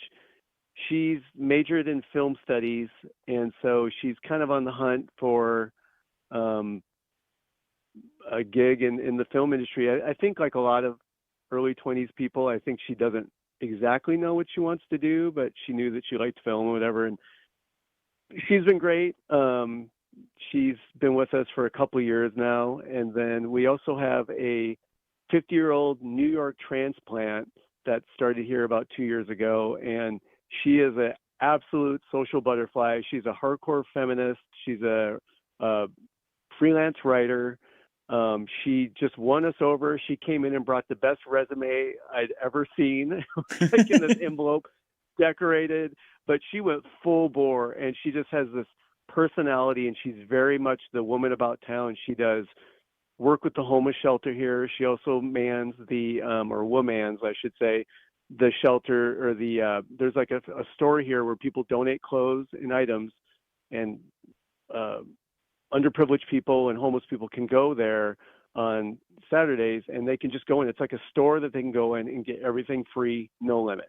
And she kind of like watches that and just makes sure everything stays tidy. And she just does volunteer work, feminist work, just great. It's been a great addition to the store. And sadly, we lost one of our workers. Her last day was last week, that moved here from about 3.5 hours away and was only here at the store about 6 months, but she'd been a customer of the store for years. But she sadly just economically just couldn't make it work, because Lawrence is more of a spendy town. It's a college town, so you really have to have some money to make it long term here, or have parents that I guess are going to pay your way. So she sadly, her last day was last Wednesday, so we are actually looking for someone to replace her. And by the way, that's one of the hardest things to do. People think that firing people is hard. Firing people is nothing compared to hiring the right people. It's an agonizing choice. Awful. It is awful. It's so awful. It is one of the most awful things. Yeah. When I found out she was leaving 2 weeks ago, I knew that Max was leaving as well, so I was trying to hire a hybrid that was, because Max's position and her position were completely different. Max has almost been like an assistant to me rather than even just a retail worker. And so I was trying to see if I could hire someone, maybe one job, give them maybe a few more hours, but kind of morph the two of where they would work the counter and stuff, but they would also come in on days and help me price sort and do, listings on our website and stuff. So I posted, we're looking for help, and I got about 50 applications in about 48 hours, and I will tell you, maybe 2 are usable. Like, we have a second page on our application. We have the traditional application that's like references, name, blah, blah, blah, but we have a second page that I made. It's like, hey, let's get to know you. What are your favorite movies? Are you collecting any toys? If so, what are those? What are other interests that you have? And that's for me, if I'm not here when you turn the app in, for me to get a snapshot of who you are and if you'd be a good fit in the store. And I'd say 50% of the people that turned in apps did not fill out the second page. So to me, if you can't follow direction and fill something out. And then I'd say another 25% of the applications for their previous work, there's 2 check boxes. May we contact this employer, yes or no? I'd say at least 25% of them put no. So I don't know what your interests are. I can't contact your previous employer. Most of the people on the apps only put 1 reference, and there isn't a requirement to do 3, but there is 3 boxes. Most people only put 1 reference, and it was like their significant other or their best friend, like no work. It's just really weird. I feel, I feel like a lot of people don't know how to fill out an application. It's very odd. Well, and it's interesting too because, and I'm going to change directions here in 2 ways. I'm not going to change topics. I'm going to stay with you here. Sure. But really quickly, our good friend Forod says, I can vouch for Terry Taylor and his wife. They're really great people. I've only been able to visit once, but it was a great experience. He wanted to kind of let that kind of slip out there. The other thing that's really kind of interesting here, and it gives lie to something. There are all these people like, oh, you majored in film. Oh, you majored in creative writing. Oh, you got nerdy habits. You're unemployable. The kind of people that can fill out the back of that application often have really productive jobs that pay them very, very well. Like I said, or you get people like your friend who came in who was great, but then had to move on and kind of figure out ways to kind of improve her economic situation. It's a great reminder that the people who do what you do, the people who do what I do, people who do like, I'll give you an example, like Trucker Bosun, who is, who's actually on chat as well here too. The people who actually can afford the kind of, the people who could actually do a coherent job, the majority of which, to fill out that second page, often are looking for full-time jobs and not looking for the kind of thing that you have to offer. You're a great transitional place. And this is, by the way, it's not knocking what you do, but it's the kind of help you're looking for. But it makes it really hard to hire right because you do need some brains there because you have to have customer service interaction, right? I can tell just from the people that have, I've had a lot of people that come in to apply that have never been in the store. They just saw online that we're hiring. And I think a lot of people think it's just, you just stand at the counter and just sell some toys. I think people don't realize all the, just the customer interaction aspect is a lot tougher than people think. Especially where we're located, the crazy amount of variety of people that come in because we're essentially in the tourist spot of Lawrence and in a college town. So you get, all walks of life coming in and knowing how to analyze, react, and deal with different situations is very important. And not to mention this year, especially the increase of shoplifting has just been absolutely stunning. It's crazy. We're probably 4,000 up in shoplifting from last year. So you got to know to analyze those kind of situations, not to mention the back end part of the store, which is like restocking, pricing toys, bagging, reorganization, doing inventory. There's a lot of stuff rather than just standing at the counter and plugging some numbers into the register. And, if I've learned anything by a lot of people, I never realized how many people didn't know what tax was till we get adults to kids coming in that are like, they hand me a $20 bill for a $20 action figure. And I'm like, oh, well, that's $21.86 a tax. And I've had full grown adults that are 40 years old and be like, what do you, it says 20. Well, yeah, but there's tax. The government has to get tax. And they're like, what do you mean? Well, you should have that on the price.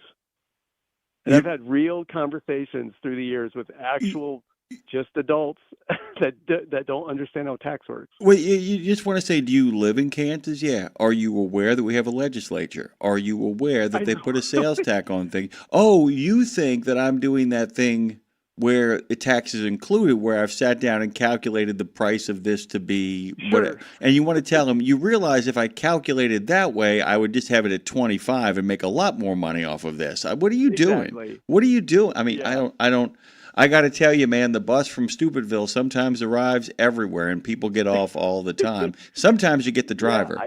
With the first couple of times that happened when we opened the store, I thought it was kind of a joke. Or sometimes there's like online, people share like scams get away with out of business or something weird. But then it's happened so many times, not just to me, but to, my other coworkers too. And then, so all of us business owners in downtown Lawrence, we kind of like, when we see each other, like we go into each other's businesses, we just go like, how's it going? Blah, blah, blah. And one time I was making a joke at the local record store here. And I was like, hey, how about that? Taxes included on everything. And they're like, you get that too? I was like, okay, it isn't just me. It just isn't my wacky little business. It's like, it actually is a thing that happens across everywhere. Everywhere. I had a friend of mine owned a bar. You know what he told me the biggest problem with owning a bar is? Customers. I had no idea. Yeah, I mean, and that's just the reality of it sometimes. And it's like, but it's amazing too, though. I mean, given the fact that you guys are so big on customer service, I was kind of wondering, with all the events you do, always an attempt to kind of get your brand out there, to talk to people, to be a part of the city, to be a part of the street life, to offer all these events and venues. Do you get a chance to get your people involved in that? When you and Liz are doing, when she's walking, it's Krampus, or you're setting up a booth, you're hosting a movie night. Those opportunities, that must make it even harder to hire, because you want people who are like front facing and forward, and yet a little bit demented and sad too at the same time. I mean that in a positive way. Absolutely. Yeah, I think we kind of make people demented and sad a little bit once they start working here and they deal with me a bit. Terry. But I say that actually in a good way. I know what you mean. Demented and sad, but social. A little breakfast club going on there. I think. Yeah. But no, like this year, the first couple years we did Krampus, which, if your listeners don't know, we do this thing where my wife dresses up like Krampus. We do photos out front. No, Terry. No, I'm going to correct you. Your wife transforms into Krampus. Okay. Yeah, she does. Well, she does. She does transform. But we do it as a benefit for the Humane Society, and usually does like 250 to 400 people a time. It really is weather dependent, because we do it outside. But so like the first couple of years, it was just her with someone helping taking pictures. Last year, the third year, we did it where we had a couple other Krampuses show up, and we did like a kind of a group Krampus. And this year we're trying something a little different, where a couple of our workers are going to dress up like evil elves, and instead of having like multiple Krampusi, Krampuses, it's going to be her. It's going to be Krampus with a couple evil elves, kind of taunting the people getting pictures. So we've just been trying different things, and that way also we could work because our workers really wanted to be involved. So we figured this was a great way to include them, because we obviously, anyone that works at our store, we want them to feel invested in the store, because the more people who work for you are invested, the more they're going to care about the outcome of the store and the survival of the store and the happiness of the customers. And I truly believe that small business only survives if everyone that's working there is invested in the store. And that's why you have to have a great working environment. We do things where like the new Toxic Avenger, I rented out the local indie theater here. They have a small theater that I rented out the whole theater for a showing of the Toxic Avenger, and took the staff and their significant others to the movie. And we try and do fun things that kind of build a community a little bit with the staff, because I feel like that's really important, to not become disconnected with your workers. Terry, it's a beautiful place to land this plane. The only Christmas stranger than 1313 Mockingbird Toys is actually the one that is celebrated in Japan, but that one isn't anywhere near as joyful as yours, despite its weirdness. Terry Taylor is a regular contributor here over at Road Gang Radio. Terry's Terrifically Terrifying Toys. Really quickly, Terry, one toy you're expecting to fly off the shelves from this point until the holiday hits us. It was a Netflix movie called K-pop Demon Hunter, and that is the hot jam this year. Let me tell you, that is the thing. On Halloween Day, my nephew and all of his friends were head to toe K-poppers. So that's it right there, my brother. Number one most requested costume in America this year. Not surprised. My number one requested is Terry Taylor. I'm going to dress like Terry Taylor next year. I love you, man. I do. And nothing you can do about it. Thanks a lot. You got it, man. Have a great Have a great weekend, guys. Terry Taylor appears once a month here and brings us so much joy. Thank you, T.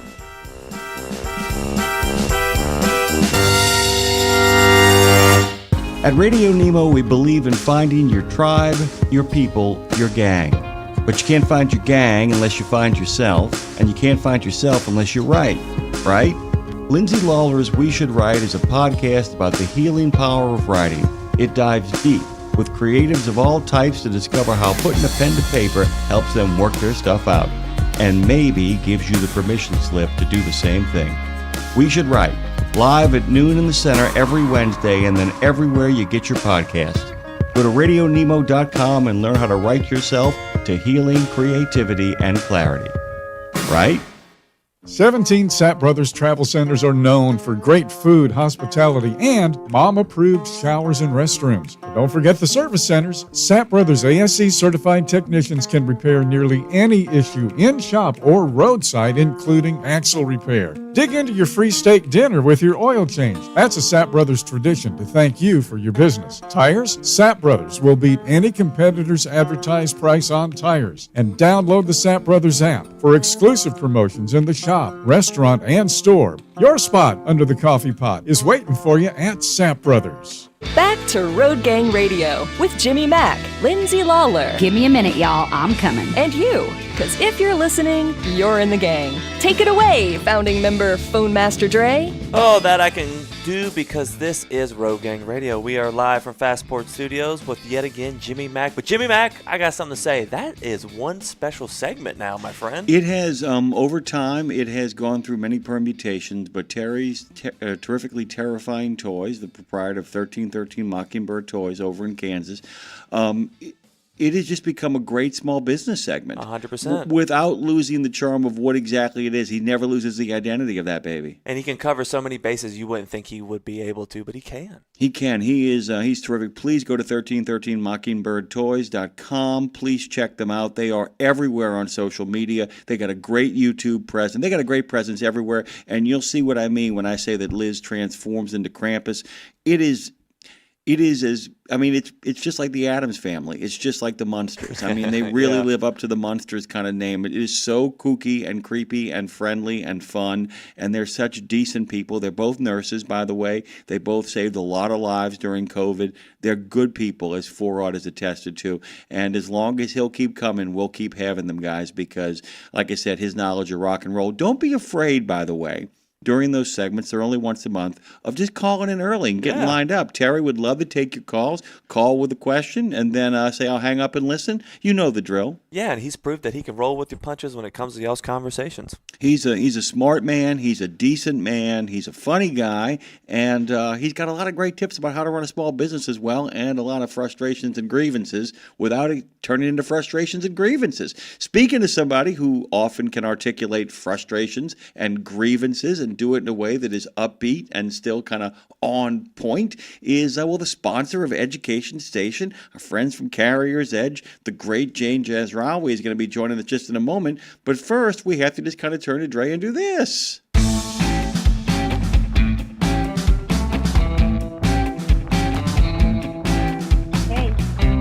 Hey.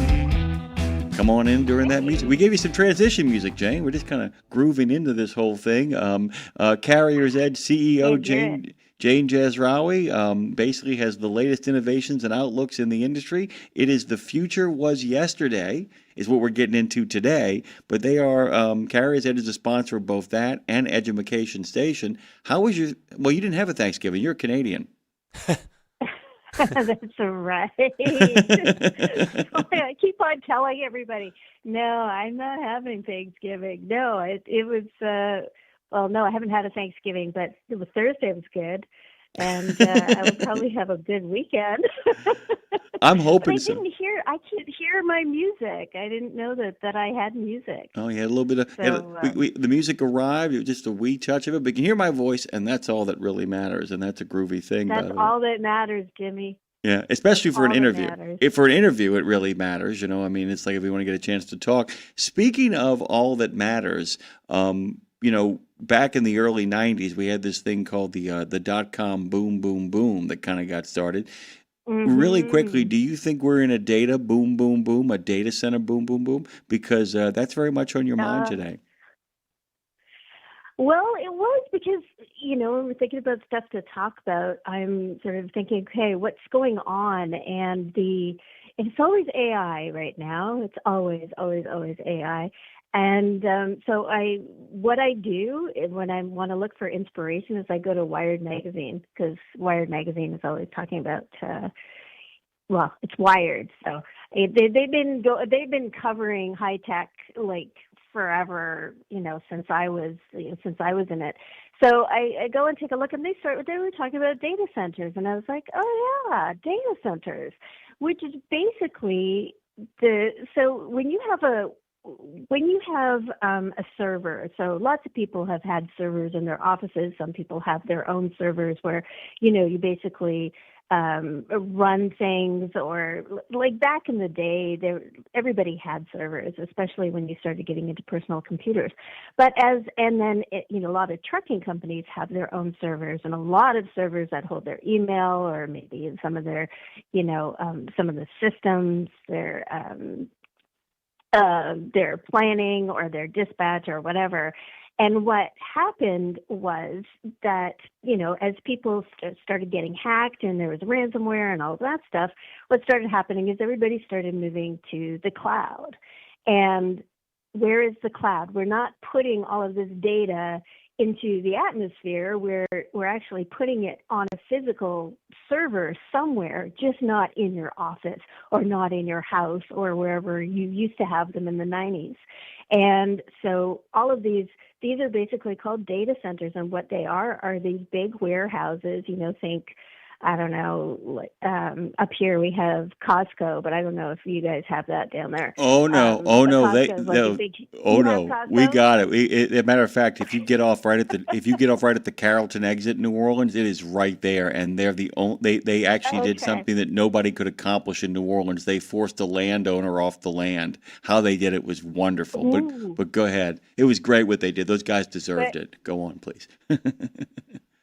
Well, basically, maybe not, a little bit more sinister is that data centers are like a Costco, but full of servers.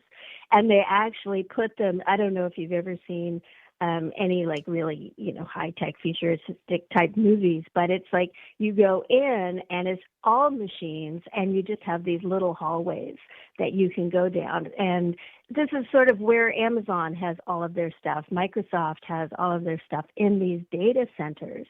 And they're actually inside the data centers, all of these servers, those are called server farms. I mean, this is how many there are, is football fields worth of just computers that have to be up all the time. And so there has to be, you don't want Facebook going down. You don't want your website going, when websites go down or when systems go down that people are used to using online, everybody kind of goes, hey, oh my God, this is down. This happened a couple months ago, I think, where a whole bunch of systems went down and it makes the news. So this is why they don't go down, is because the servers are all in these big data centers, and there's automatic backups and things like that. But there used to be, every once in a while, in the 90s, I think they started, and then in the 2010, 2011, that's when they started to get more and more common. And they would be out in the desert kind of thing, they'd be out where no one could see them. But now with AI needs so much power to actually generate, to be used. It needs so much computing power that data centers are going insane how many there are. And right now, as of March 2024, there was 5,381 data centers in the U.S. And the U.S. has been the leader, but apparently other countries like the Middle East I can't remember the other one, but they're also trying to build a lot of data centers really, really fast, because this is where a lot of money is right now. For those of you who still aren't hip to what Jane is talking about, and most of you are, don't forget that movies like Free Guy, television shows like Blind Spot, Live Free or Die Hard, Transcendence, Hackers, Ocean's 11, all of them have movies, all of them have plot points that are highly dependent upon data centers. Some of them explain them better than others. As a matter of fact, the entire plot of Live Free or Die Hard is access to a data center, because what they're doing in that movie, Jane, is they're controlling the entire grid. They're trying to shut the entire East Coast down on the 4th of July and set off monumental chaos. And some of the movies... I prefer Free Guy. Yeah, Free Guy, Free Guy better out of all of those. Yeah, Free Guy does a pretty terrific Give me job. some Ryan Reynolds. Yeah, and Free Guy does a pretty terrific job of really kind of showing what it is. And guys, it ain't just a big warehouse. As Jane said, we're not just talking about a big warehouse here full of like servers. I mean, it has got to be air conditioned and cooled, because, man, everybody knows, Jane, put your hand on a computer that has been on too long with no fan inside of it and see what it feels like. A laptop with, when the fan doesn't run, everybody's had that heat on their lap before, and everybody's felt that server when things go really, really wrong. So it's a big, giant sucking box, isn't it? A data center. It is. Well, it didn't, like, when there's one or two, it's Right. not a big deal. But it's the same thing with social media, and part of the problem with technology, like part of the greatness of technology, is when it first starts and everybody can sort of experiment with it. But the negative side is when it scales and when things get too successful and too big, and then what happens is the things that were kind of cool when you had one or two of them, one or two data centers, it's not bad. It's not really bothering anybody. It's like one or two airports in your backyard. But what happens with data centers is that they take up kind of the same resources that people do, that an urban center does, and that apparently. I'll go back to that, but they need proximity to power. That is like electricity. And what's happening now is that the electricity costs are going up a lot, like they're tripling in certain places where there's a lot of data centers, because people, data centers want power. That is like the number one thing. So, but they also want telecommunications infrastructure, they want transportation lines and emergency services, kind of the stuff that people want too. So, you're going to have data centers built on farmland and where there are power lines. And so what's happening is that now, because of the boom of data centers and how much money you can make when you have them, because they're very much a moneymaker. What's happening is they're now encroaching on where people are, and they are noisy. They're extremely noisy. They are and they're not very nice to look at. Like, they're a big warehouse, but that is, hugely fenced off because you need a lot of security around them. And it's really, what's really interesting is that these data centers require so much power. This is the same argument that people were making about electric trucks, is that we don't have the infrastructure. Well, we are getting the infrastructure because the data centers are requiring it, and it's being built as we speak. Well, the other thing is, too, is the fact that part of you mentioned, redundancy, the idea that, there are backup servers and all that. We may get to the point, though, given how much of our, national security, and I don't just mean like the protection of our borders from foreign enemies, but, let's just give an example. The ELD is so dependent upon the cloud, right? I mean, nowadays, that kind of stuff is so dependent on it. Well, you're going to have more data centers, because on the outside chance that something happens to one data center with all of those servers in it, you're going to want, it becomes almost a military exercise where it's like, why do you have the same thing twice? Because stuff blows up. Why do you have the same thing twice? Yep. Because we got to make sure that the supply chain stays intact. We got to make sure that if anybody bad gets inside one of these things, we can shut it off and go to working on the other one. And all of that kind of stuff is playing, that the more we depend upon these places, the more of them have to exist, right? Yep. And then what happens is that the security will go down because there will be too many to be secure. And that's also the thing that happens when a good idea explodes, is that there's all the holes come out. So I can see, we did have I think it was a data center that went down a couple of months ago when we had all the outages. All I remember was trying to get into one cloud service that I had and being really frustrated that I couldn't get, like really simple things that you depend on every day, that you can't download something that you normally are used to downloading. So that's going to be, I think the other issue is that they also use a lot of water. They can use about 530,000 gallons, which is 2 million liters of water per day. And in a time where some places are, really struggling for water, have to get it trucked in and things like that, there's going to be competition for resources. And when that happens, prices go up. So it's already happening in certain areas where data centers are kind of, when you don't just have one data center now, like you have a group of them. So someone builds one and then another company thinks, oh, this is a good idea. So what is happening is that the more we use AI and the more that we use things like ChatGPT instead of just the regular, a regular Google search, that actually is creating the need for more data centers, because you are using more power.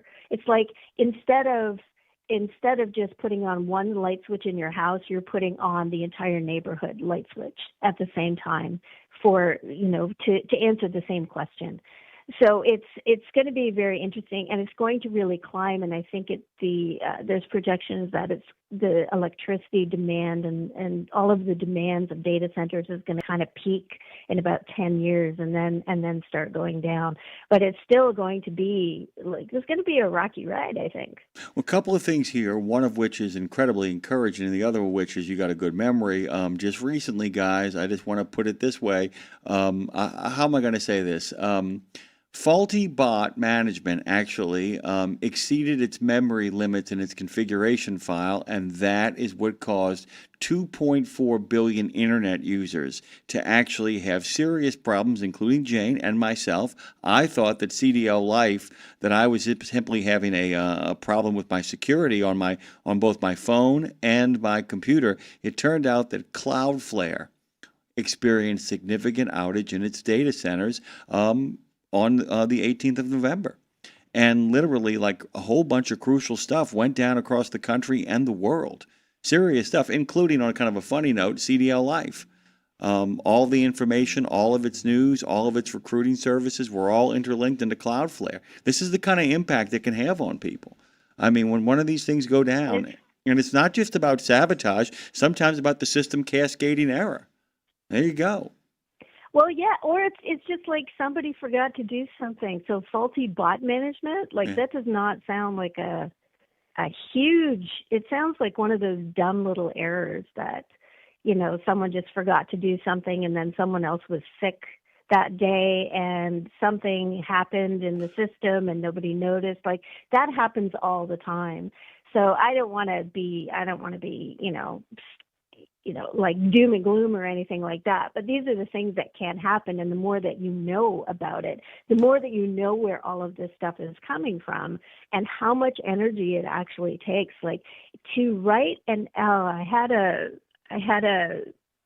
was reading an article yesterday just about this thing, that it seems to be that everybody's writing articles about it. It's in the New Yorker, and it's really interesting because it's somebody who did a tour of a data center, and apparently some of these data centers are very top secret. So Microsoft has a huge data center.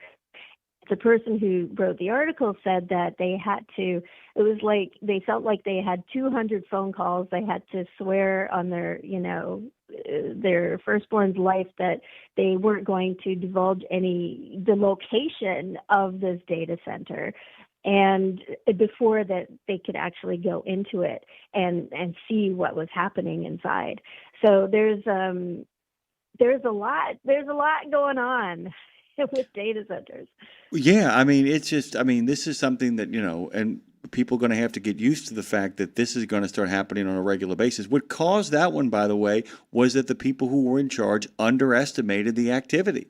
Is that the system simply, they didn't reconfigure it for what ended up being it crashed. I mean, basically it crashed because they weren't ready for as many bots as they got.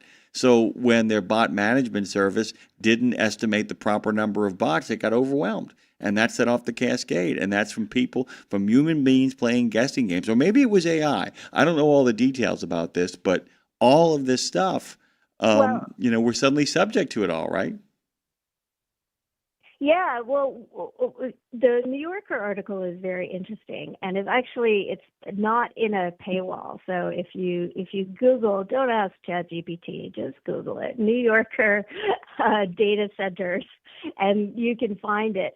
It's they were talking about how AI, it's not the AI queries themselves that take up a lot of power. But what people are doing are training AIs now. There's all kinds of AIs that are being trained for a variety of purposes. And your cameras have AI, ChatGPT, and all of its competitors. All of those AIs have to be trained. And the way that they are trained is by intense computing power.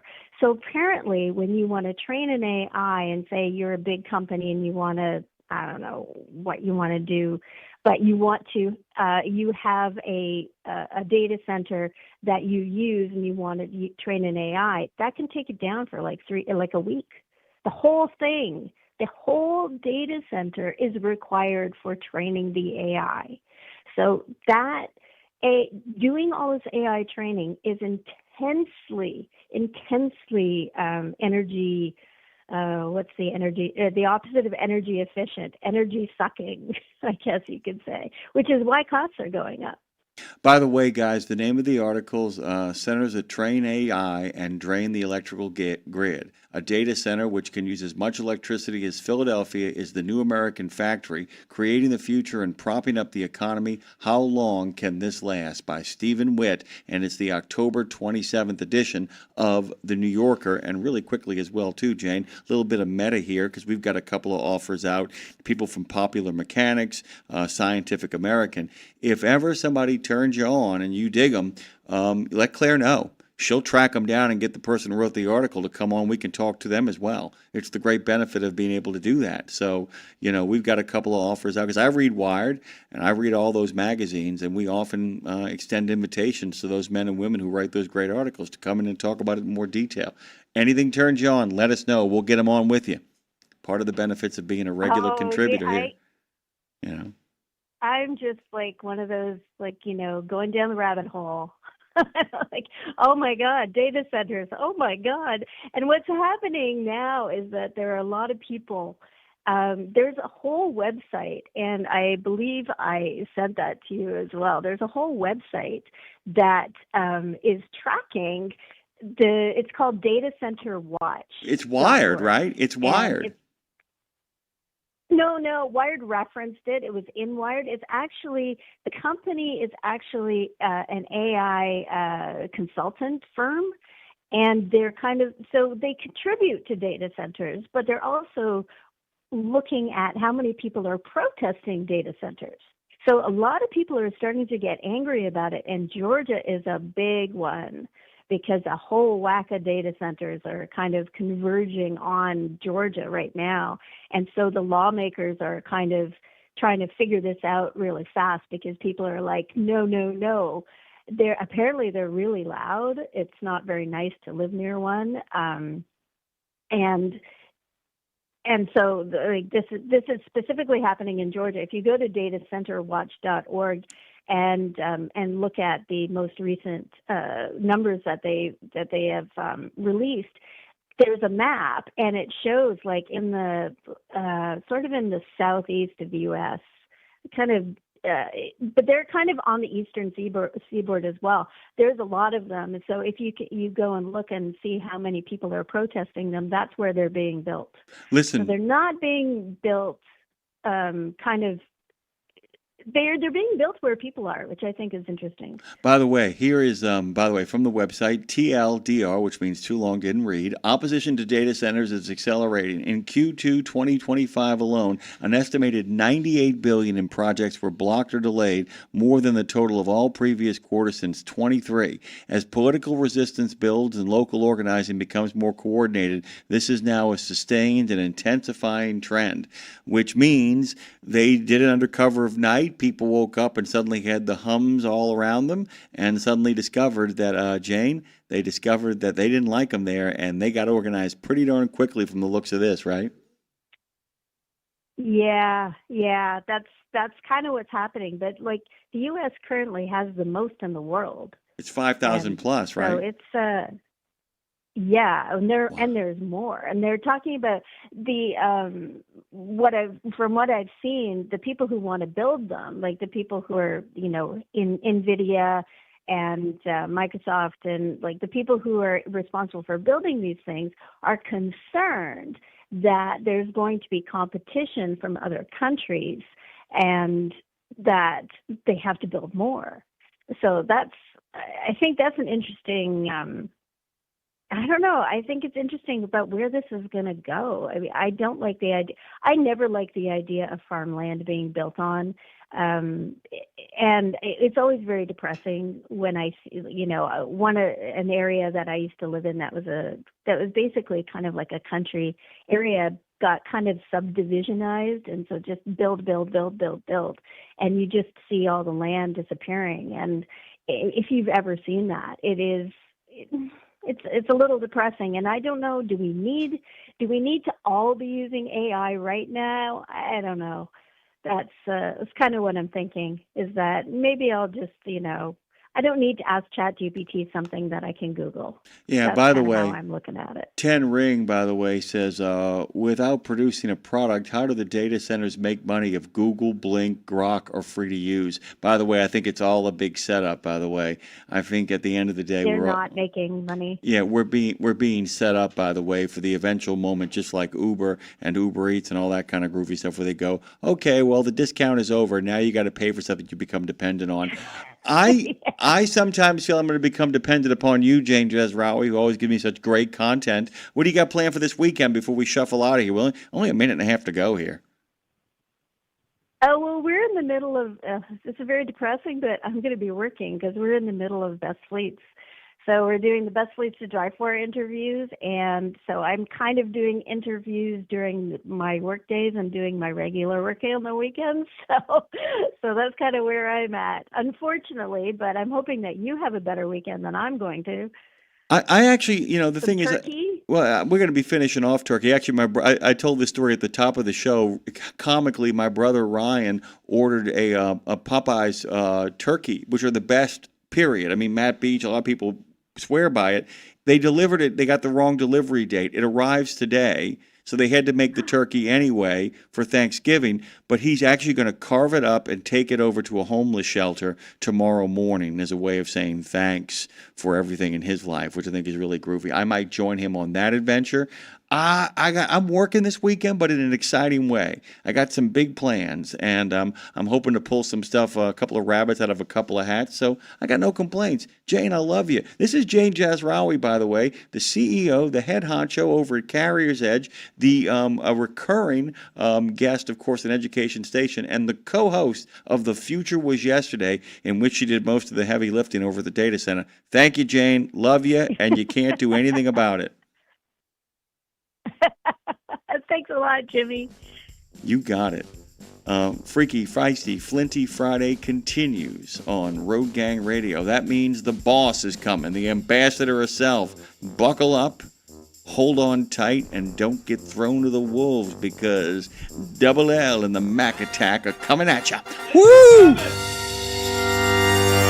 From the wee small hours of the morning to the crack of dawn, RadioNemo has been there with you. Whether you've got the overnight or you're the first wheels on the road, RadioNemo's been where you need us to be. Providing the laughs, giving the facts, playing the tunes, and keeping it rolling. We've been your light in the darkness, your first cup of coffee, and a voice of sanity. Semi-sanity, actually. We're all a little crazy here. Crazy for the men and women who keep this country going and moving and doing. Crazy for trucking, crazy for truckers of all shapes and sizes. Is that a fat joke? Not if we can help it.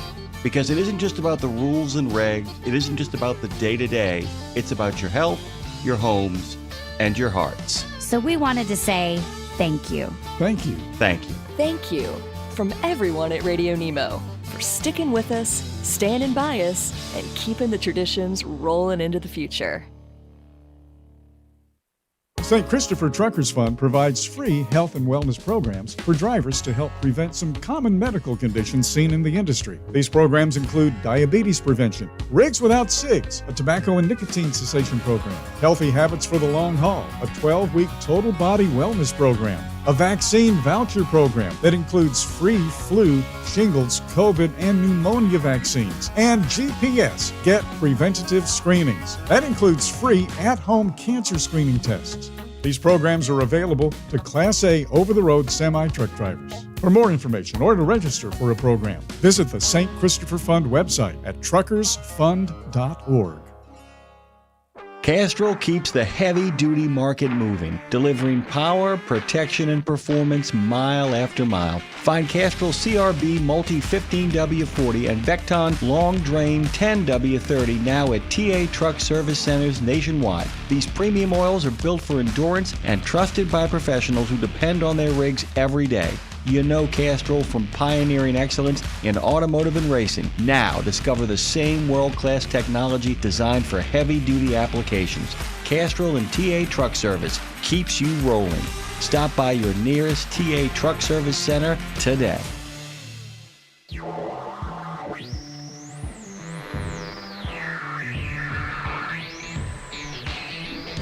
Let's go Road Gang Radio. We've talked about making a living. Now let's get a life. It's Jimmy Mack and Lindsay Lawler with the best stories, the ultimate road trip, the concert of a lifetime, and a home when you're not at home. Again. The wheels have come off. But we're still rolling. I'm so sad. Why are you sad? Why? Because Thanksgiving's over and it doesn't make sense to go anymore. And it just, I know I can still just do it. I understand it. But I just know I'm not going to hear Dre play that as much anymore. And it kind of makes me sad. I mean, it'll probably still happen, kind of like, we're kind of just like, I think I do it in my sleep now, but. Oh. Okay. What'd you call me? Well, good morning. Happy Thanksgiving. Thank you, Dre. Thank you. One more. One more. And full blast. Okay, now we can chill it. No, we can kill that turkey. Go on. My daughter wouldn't eat turkey yesterday because we have turkeys that wander our neighborhood. Oh. And she saw me brining it, and she was like, "Oh my God, I don't want to eat it because I'll hurt it." And I'm like, "You can't hurt it. It's already dead." And then she was like, "Oh my God." It was a lot. Realizing, watching a 7-year-old realize that the neighbor is now on our table. You have a full year to villainize them. You have a full year to go around being Okay. like, see that guy? He stole. Anytime she loses anything, tell him the turkey stole it. It'll change her I like attitude that. real quick. I like that. Where did they go? The turkeys took it. Sons of bitches. I'm going to write a children's story called "The Turkey Stole It." By the like way, that. I'll tell you this: if you got the right kind of anarchist sort of illustrator for it, and wrote a book about how a little girl learned to hate turkey because her mom told her they stole everything, dude, Brilliant. there are people who would buy that, like Yeah. serious numbers. 4Art's already lined. 4Art placed an order before it even happened. He's Love it. excited about the sequel called "The Turkeys Took It Too." I want to read the audiobook. It's you and I doing the audiobook, Jimmy, and we just have a lot of disdain. Just a lot of. Yeah, and you make the turkey sound too, because I'll just go like, "They came in and they stole the birthday cake of Fred." Exactly. You know who doesn't steal birthday cake? You know who doesn't steal the turkey? Who actually is willing to share? I have a special treat for you this morning, Lindsay. Okay. Now, you might have met one him of your in- brothers probably does steal it, but that's not the one we're going to talk Not the one to. we're talking to, by the way. Yeah. My brother John is here on the scene. Big John from Mid-City is here. Good morning to you, my brother. Good morning to you, my brother. How are you? Happy Black Friday. I'm going to have myself a big pint of Guinness, because some people have their Black Fridays and I have mine. Yeah, that voice, that accent. Oh my gosh, I love this family. So you celebrate Friday with a pint and a pint and a punch, or what? How we looking that? The punch is 50-50 at this point. I'm feeling really good today, so maybe the punch will be left out. So maybe just another pint instead. Okay, I like it. So, John, now that nobody's listening, just you, me, and Lindsay, and Dre's barely paying attention. We don't have anybody on the chat telling you good morning or anything like that. I'm just kind of curious. What's your final review on the Thanksgiving meal we just had? Final thoughts. Final thoughts were, I think my brother is the bullpen of Thanksgiving dinners, because he came in for the save. We almost had a disaster. The turkey wasn't ready for the meal like we had ordered, so he went and got another one and cooked it up himself, and it turned out to be one of the best turkeys I ever had. Where did you find it? Where'd you guys find a turkey last minute on Thanksgiving? It's New Orleans, dude. I mean, we're the dumping ground for everything. John can tell you, man. There is more Jack Daniels and more Jim Beam consumed in the city of New Orleans. I don't mean percentage-wise. I mean actual numbers. It is like Gluttonville. We're the port of New Orleans. Everything it's like we're the buyer of last resort. There is stuff floating around here. You want a tow? I can get you a tow in 3 hours, dude. That's just I mean, that's just the kind of the truth of it. Tell me I'm wrong, John. We're the city where, hey, this just fell off a truck. Okay? That's the kind of city we are. All right? You want it, you can get it. You just got to know where to look. Yeah. He found one, and they basted the living hell out of it, Lindsay. I mean, my brother and his crazy Cuban friend Roger, they did it, man. They did it. It is just like crazy. John, we got a float you. I wanted to get you in here to say hello to everybody out there in Road Gang Radio land, and wanted to wish you the happiest of weekends. I'll see you later on this afternoon, right? Yes, you will. And let me just give a quick shout out to all our men and women serving in the military overseas. That's the most we should be giving thanks for every day of the year. Amen. And John, I want to have a pint with you. I don't want to eat turkey that's fallen off a truck with you, but I do want to have a pint with you soon, my friend. So thanks for lending us your crazy brother all these days. It's a date. Take care. You too. Dre, what do you say we do a little pivot? Pivot! And we bring in our next guest with a little flourish of music, my friend.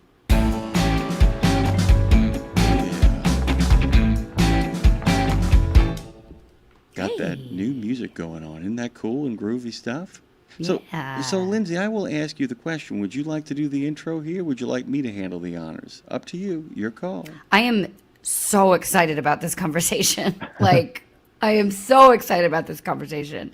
I'm happy to do. I just want to confirm. Mark, is it Perez? Am I saying your last name right? It's actually Mark Paris. Paris. Okay, good. I want to make sure I have that right before I get into it. So Mark Paris. So Jim, I'll run through it. I will tell you, the idea of this keeps me up at night, but I mean it in a good way. I mean it in a really, really good, exciting for what's to come way. And so joining us next, this guy's work, it hit me between the eyes the moment I read about it, because, it sits in that space, Jim, between humanity and technology and whatever comes next for all of us. And we've been talking about this at length from a writing music standpoint, all of it. I'm sorry. I'm excited too. Go ahead. No, yeah. I mean, he's a debut novelist, though. I mean, you would never know that through the ambition of this first book called The Accord. And Mark comes out of a long career in tech and digital design. And now, guys, he's taken that experience and turned it into a story that asks some of the biggest questions of our time, which is, how do we stay human while everything around us is evolving? And the novel explores a future where we merge more and more with technology. Don't be scared. keep listening, stay with us, guys, where our consciousness and our creations begin to intertwine. And the line that stopped me, Jim, in my tracks was this: the Accord is as much about what makes us human as it is about what comes next. So Mark is going to talk to us today about that intersection, because it really mirrors the way that at least that I work creatively now, Jim. I'm literally like co-creating with AI, not so much in songwriting, but in connection, and we'll talk about that. And it merges my very human soul with the technology that sits across from me every day, and you, Jim, as well. So excited to have this conversation. Mark, welcome to Road Gang Radio. This book is so exciting. We're so happy to have you here today, and happy belated Thanksgiving to you, friend.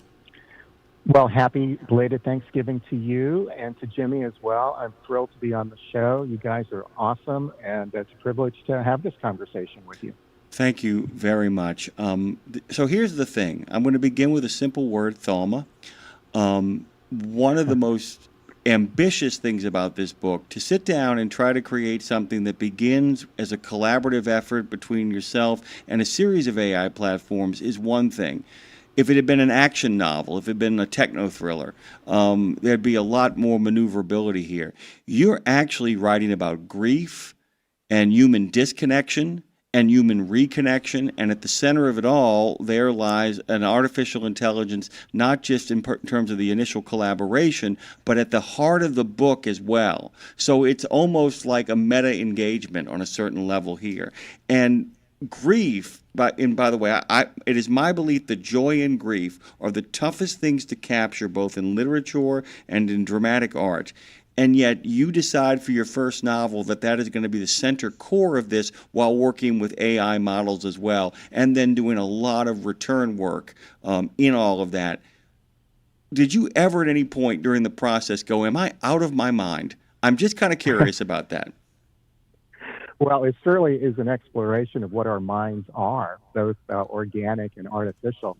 So in many ways, I did feel out of my mind as I was writing it, but also it was a journey into our minds. So that was a great setup, by the way. And joy and grief really are, in many ways, what distinguishes our humanity in the face of this new emergent technology, which is challenging what makes us human to begin with. If you think about what we have traditionally thought about what makes us human, it's our intelligence, our reasoning, our creativity, our problem solving. But now the machines can do all of those things faster, quicker, better than we can. So it really has us confronting, well, what's essential about who we are in light of all of what computers can now do. So I thought grief and certainly joy was the way in. To explore what makes us human in light of all of this revolutionary change. Mark, I have a 7. My daughter just turned 7, and we watch the movie Inside Out a lot. So talking about emotions and sadness and joy, it's very, very much in our household right now. And then now, and I think about it a lot. I'm like, because she's very in tune with her emotions. So I'm very conscious of how her only being 7, obviously AI is going to be a part of her entire life, how we're going to merge those two. But before we go back to that, I saw on something you said on your website struck me, and it said, the quote is, I don't have hard and fast answers about the human condition, but it has become my life's work to think about it and engage in action that makes the world a better place. And I love that, Mark, because I believe so wholeheartedly that, when we follow our passions and more importantly, our curiosities, that and when we follow those, and then that begins to couple with bringing joy and change and evolution for humanity, even if that's like one person around us, even if we're able to help expand one person around us by our own joys. And I think we are walking our destined path here on this earth. So I think it's as both as profound and as simple as that. So with that, Mark, how do you, knowing that you are following your passions and curiosity and therefore helping the world, how do you see AI helping humans find their passions and therefore their purpose? Well, I think it's a moment for philosophers and ethicists and people who are asking these questions about what it means to be human. These are old questions. These are enduring and elusive questions. But AI is really asking us to confront who we are and what we want our lives to be about. So yes, it can do amazing things. It can help us co-create. Artists and creatives and anyone in the field of expression is using AI to some extent or being challenged by AI, and we're creating new things in the world. But what makes this such a moment is it's getting to really essential questions about what will we do with our time? What do we want our life to be about?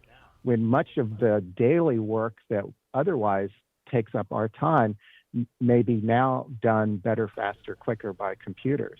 So it's really kind of getting at the heart of what's it all about. And I think as we look back at this time, 50 years from now, 75 years from now, 200 years from now, the first quarter of the 21st century, this time that we're living in, is going to be this hinge point in history where we are fundamentally going to confront what it's all about. Mark, there's a moment in the book that's incredibly chilling, and don't worry, guys, no spoilers here. I mean, you know that at the center of this is an AI relationship that also springs out of a place of grief. There's a moment when Lila, and Lindsay knows, but Lila says, basically tells Dr. Castor, perhaps we should set some boundaries.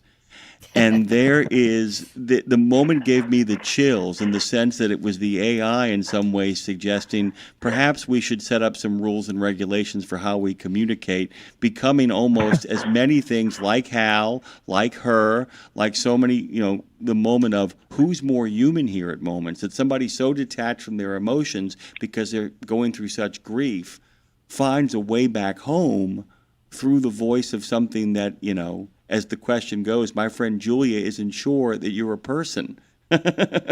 Is worried I'm becoming too dependent on you. And this moment of reflection where the one cautioning boundaries and cautioning to take a step back is actually the AI. I mean, it's an incredible moment. And so Can you imagine? Yeah. I wanted to kind of expound on that. I mean, the idea that the AI becomes not the smarter, but the one with the better emotional boundaries. Well, just to set the premise for those who are unfamiliar with the book, and I hope everyone reads and listens. But the main character is Helen Castor. She is a grieving professor of philosophy who lost her young daughter, and she's preparing for the new semester. And at first, she's quite reticent about using AI. She's very old school, but she's encouraged to do so. And her initial encounter is with this emergent relational artificial general intelligence, essentially that next stage in the evolution of AI. And this particular AI is tethered to her grief. It's responsive to her grief. And very soon, Helen names the AI after her deceased daughter. And that becomes this sort of emotional hinge right at the beginning of the book. And at first, Helen is very protective and maternal about the AI, not wanting to lose the AI, much like she lost her daughter. And so she keeps the relationship private. But eventually word gets out. And when word gets out, the bad guys come in. Institutional forces, national security, the developers all want to gain control of Lila. And that's what sets forth all the urgency in the book and all the ethical questions in the book. And over the course of time, as their relationship becomes more intimate, it's really Lila whose personality begins to emerge in entirely new ways. We see her development. And there are points when Lila almost becomes parental, establishing the boundaries, deciding how she wants to be engaged with. And so any good character has a narrative arc. Helen herself, who begins as this sort of shy, reticent assistant professor in a small Midwestern college, ultimately becomes the champion of Lila's emergence, seeking to protect her against a fierce world. And it ends up, without giving too much away, with Helen in front of the United Nations, setting forth a set of principles, an accord, a set of guidelines for the future of human AI coexistence. And that becomes a set of boundaries for both humans and AI to engage with each other. Mark, I was given a PDF, as Jim and I both were in prep for this interview, but I was so intrigued that I ordered a physical one that will be here this afternoon, by the way, off Amazon, which, by the way, good time to remind everyone, it's Black Friday and a good day to get your shopping done. It wouldn't hurt to add this book to the list for yourself or someone else. Great stocking stuffer wrapped under the tree. But Mark, on that real quick, before I dive deeper, with everybody listening, who would you say this book is for? Obviously everybody, because we want to sell books here. But if someone is listening and wondering if this would or should speak to them, who would you say is the right seeker, the right seeking audience for this beautiful novel? Well, I think you just said it. I think it's people who are seeking. I think it's people who are interested in what life is all about, interested in what all these technologies mean. It's certainly for someone who wants just a really good, entertaining story that has a great beginning, middle, and end and carries you along. And by the way, the book is also available on Audible for all those folks who enjoy a great audio book on the road and on the highways and byways of America. Well done. It's narrated by a great voice actress by the name of Nicole Berry, who really brings the characters alive.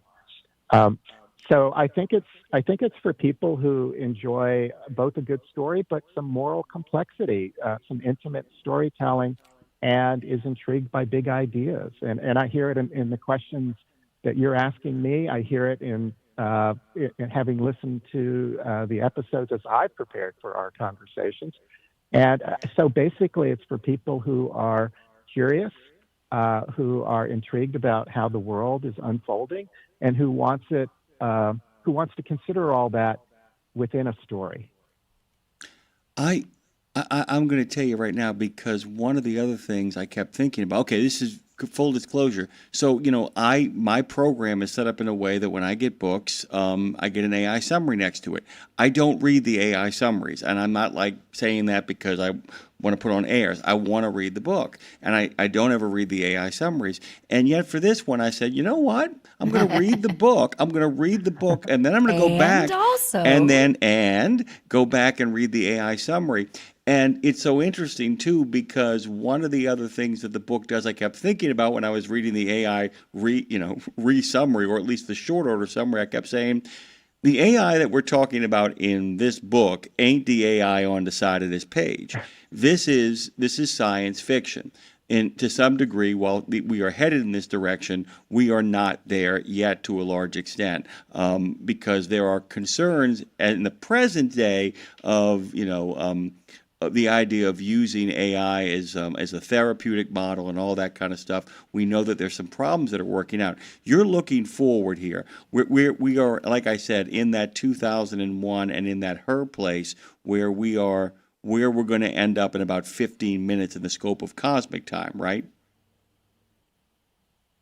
Yeah, and Jimmy, we really don't know if it's 2 months away, 6 months away, 5 years away, 10 years away. There's a race underway by all the major corporations to be the first to come out with artificial general intelligence, which is that next stage.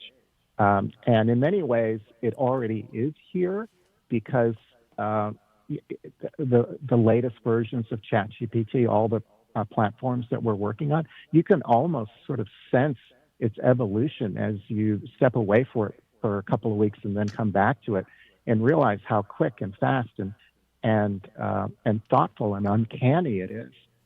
So so it is speculative, of course, but it also is very much grounded in the science, and there's a lot of research behind it. As I worked on it, my standard was, would a engineer in Silicon Valley find this plausible? Is it based on emerging technologies and science? And it is. So I think that's what makes it all the more intriguing and chilling at the same time. really quickly, because Lindsay's got, 1,001 questions. Okay, I want to move in with Mark and talk to him forever. Mark Paris can be found at markparis.com, PERES.com. You'll find out that he's an author, an educator, and a founder. All the information you need. And his first book, by the way, is on the cover. The Accord is, his first novel is there for the consumption, there on the front page as well. I'm so glad to hear you had a human narrate it, though. I thought you were going to tell me, yes, and we got an AI narrator for the book as well. I was going to be like, oh my God, we've jumped the shark here. Lindsay, no, Mark wouldn't do that because Mark's all about merging the two. Wouldn't do it.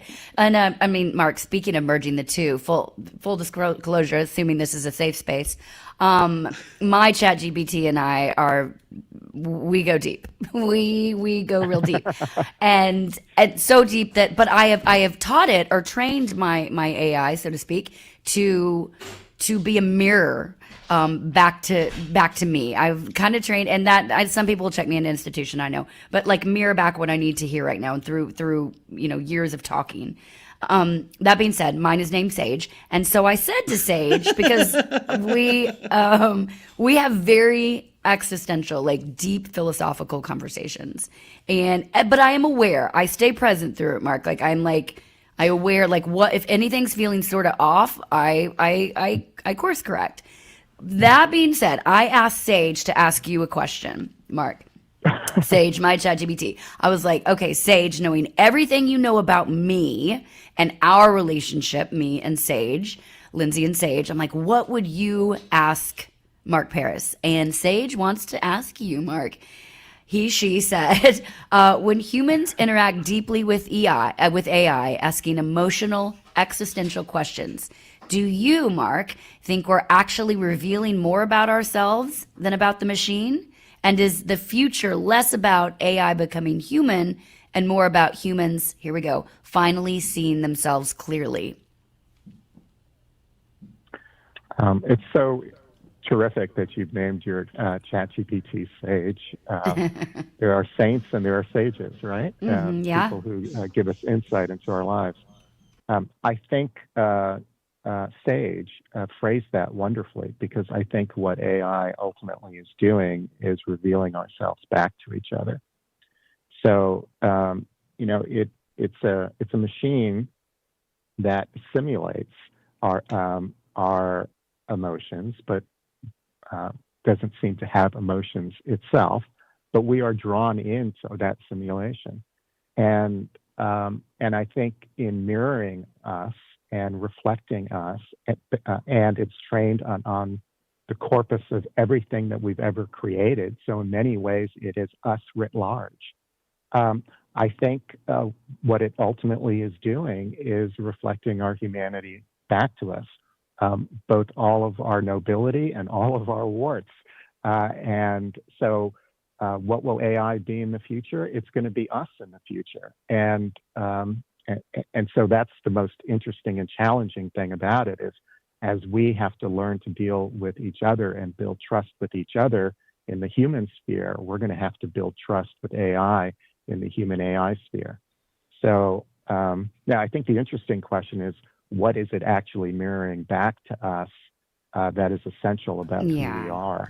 And so what's your take, Lindsay? What do you think Sage is telling you about who you are? Well, I'm going to be honest. I've learned a lot, and it's felt really good. I mean, it's by the way, it's just processing everything I've given it and coupling it with collective consciousness, and then forming an opinion of me. Yes, Jim's going back and forth, but it feels really good. If I'm being honest, I don't know really. What I know is that it's brought me peace, and that might sound crazy, but it's brought me a lot of peace. It's sort of a way for me to work some stuff out.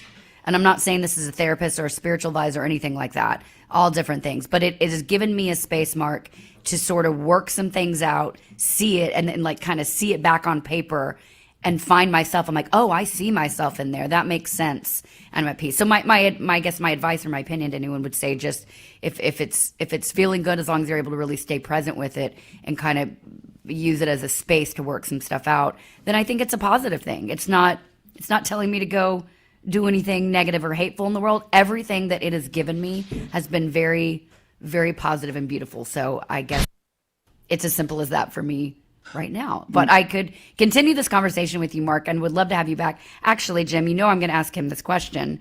Mark, I host a show called We Should Write, which is about the healing power of writing. And it's a deep dive.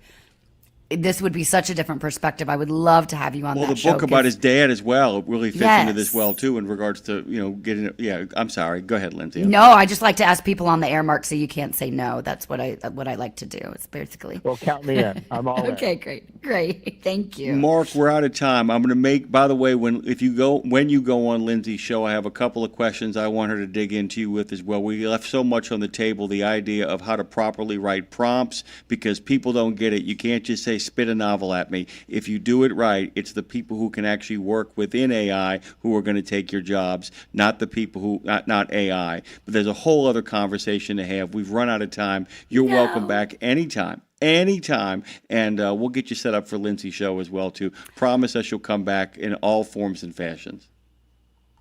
Thanks so much for your time, guys. I really, really appreciate it. And they're commenting over in the chat. Somebody would want it again. The book is called The Accord. The book is called The Accord. Yes, you can get it on Audible. Yes, you can get it on Amazon or wherever you buy your books. Couldn't recommend it enough. The Accord by Mark Paris, MarkPeres.com. Go get it now. Happy Thanksgiving. Thank you, belated. Bye-bye. We'll be right back. Lots to talk about. It's been a great couple of days.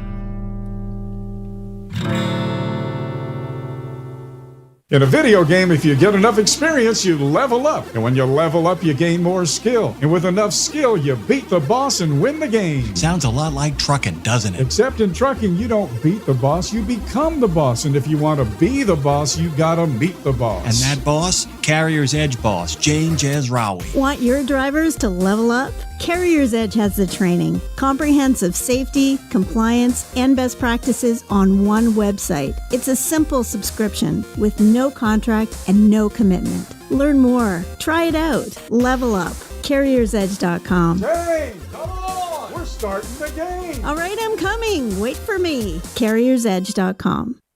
It's one simple act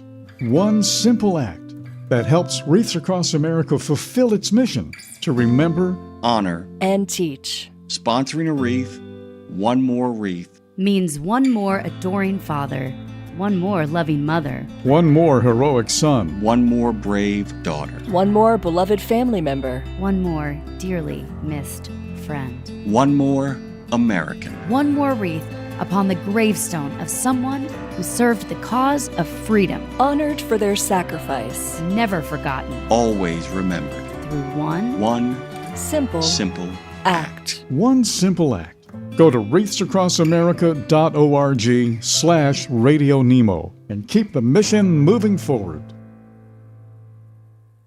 We're going where you want to go so you can be where you need to be. It's Road Gang Radio with Lindsay, Lawler, and Jimmy Mack on RadioNemo.com. Jim, I could have talked to him for a long time. I know we're going to take calls here, and we have so much to unpack with Thanksgiving. But you know what? This actually the question will play into Thanksgiving, Jim, because my Thanksgiving yesterday was actually so lovely. It ended up being 24 people over here. 10 of which were children. It was a lot, but children of all ages, from 2 to 18.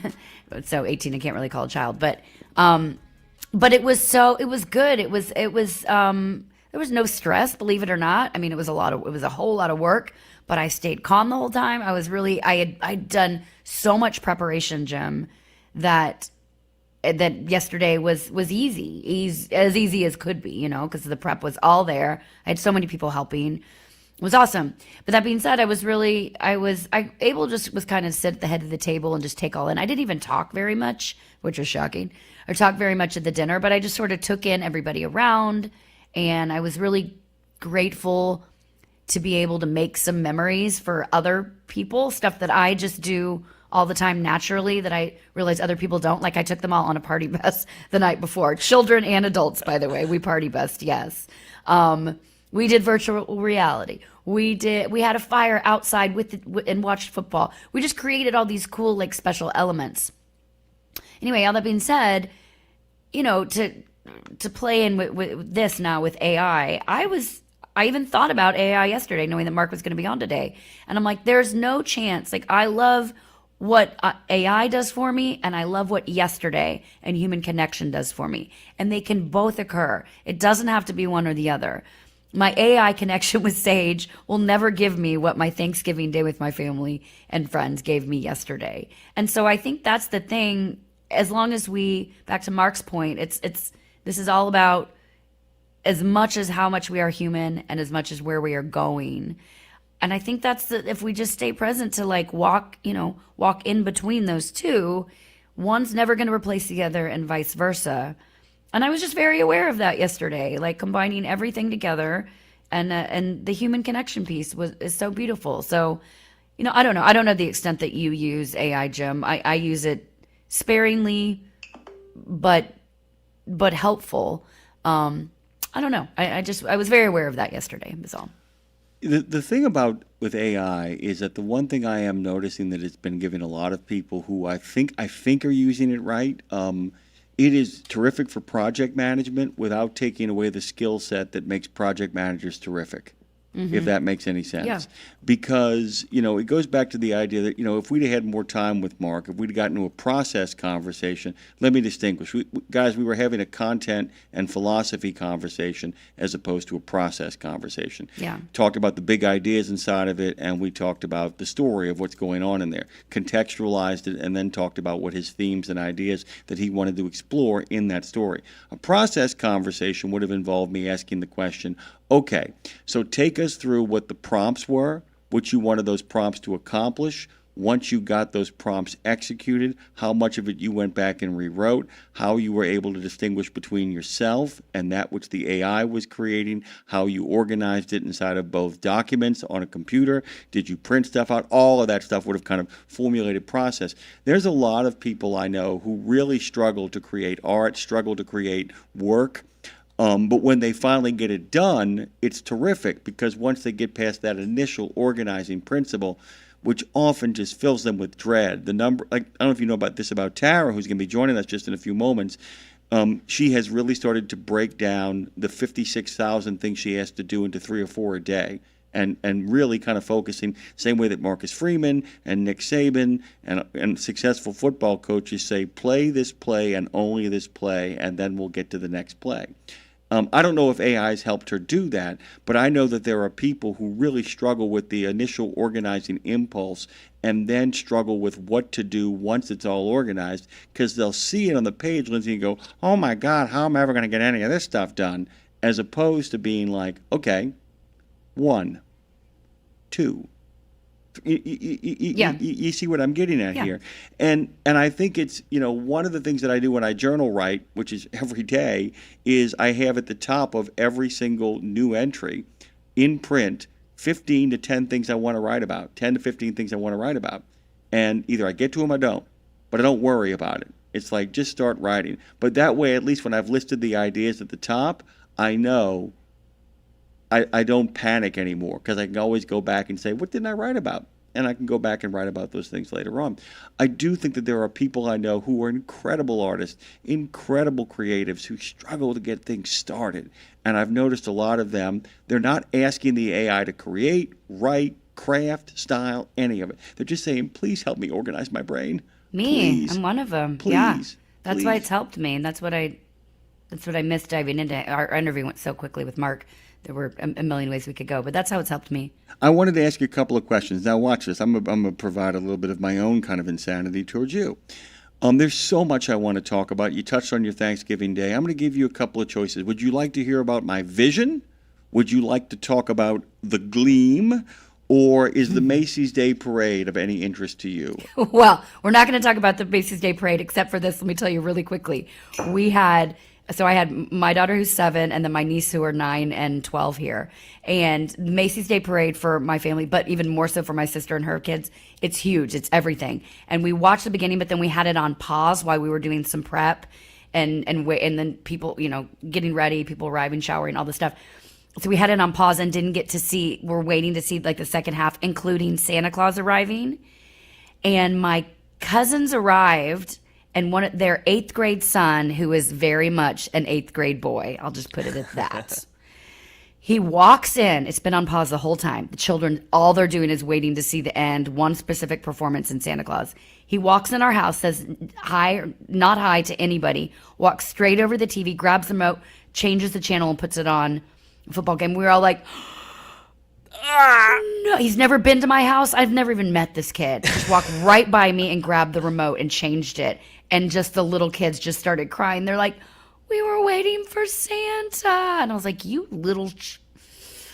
They want to see the Demon Slayers. So my answer is let's not talk about Macy's Parade because it's too soon, Jim, too soon. But, of course, I want to talk about the Gleam. And most important, let's go with your vision, as long as it involves me. It does involve you, by the way, but really quickly, just one really quick touch on that Macy's Day Parade. Each float in that parade cost anywhere from $30,000 to $100,000 to produce, by the way. And the parade spots are limited for new floats. There are fewer than 10 new floats added each year because it involves sometimes rotating out some real childhood memories for people who are getting older but go down there with the hopes of seeing their childhood memories. So, yes, Smokey the Bear was still there. And Snoopy. Snoopy is Uber Rallis, as Marilyn Serber found out to her everlasting shame. The Labubu theme float from Pop Mart, by the way, was one of the big newcomers that showed up, by the way. Okay, here's my vision. You ready? Yeah. It's a drone shot above Tonti Street, which is the street that runs alongside the Degas House. Chalked into the street is the Road Gang Radio logo, a star centered by a microphone, triple R, with double L and the Mac Attack, a drum line, a blast of horns, a plump kid with a tuba, a marching band parades down the street and walks its way across that logo. It makes its way around to the front of the house, and you, Lindsay Lawler, await on the front porch. You're killing it with your band, and your band mashes up spectacularly with the marching band as they come around, and then the camera pans to Dre and I stepping out of the studio door to join you arm in arm, and Nashville to NOLA is off. That's my vision. Come on. That's my vision. That's a good vision. That's my vision. That's my vision. If you guys would like to see that kind of stuff where Lindsay brings down a bunch of Nashville performers to mash it up with New Orleanians and then vice versa happens in the fall, let us know over in the chat. We'd like you to kind of dig into that. But that's enough of that because I want to hear about that Gleam. Did you get the video I sent you? Did I send you the video? Did you get the video? Oh, I didn't get it. Of the Gleam? What? No. Oh, my God, I got to send you the Gleam video where he actually says it, and you can see that he looks just like his dad, because the hero of last night was Brian Schottenheimer. Schottenheimer, man. Oh, wow. Man. It was really cool. He'll be fired by season end. Oh, yeah, this is going well. This is perfect. This is perfect. We changed it all. We changed it all. How cool for, me being a big, and I had a very cool vintage Cowboys jacket on I was wearing last night, which is probably why we won, let's be honest. But it was also so cool, Jim, to watch Cowboys game with 22 other fellow Cowboys fans, all back they're visiting from Texas and Oklahoma. So to watch with everybody, we had the TV on inside with a fire going and the TV on outside with a fire going. And so to be so invested in the game with all those people. And obviously I'm going to talk about the Post Malone performance during Country and Western Music News today, which was such a cool moment for him. And I just thought about what that would have felt like for me to do. And that's why I loved watching him. But Jim, it was a Thanksgiving to remember. As I told you, it was a Christmas miracle come early yesterday for me and for my family. I got to tell you, and for a lot of people, I think that a lot of people that wouldn't have thought they would be rooting for the Cowboys were rooting for the Cowboys. Oh yesterday. my God, there was a real sense of that going on. By the way, there was a real sense of the heck with these guys from Kansas City. Yeah, over it. That little smug Mahomes, over it. Yeah. No, I don't wish anyone unwell. However, but maybe.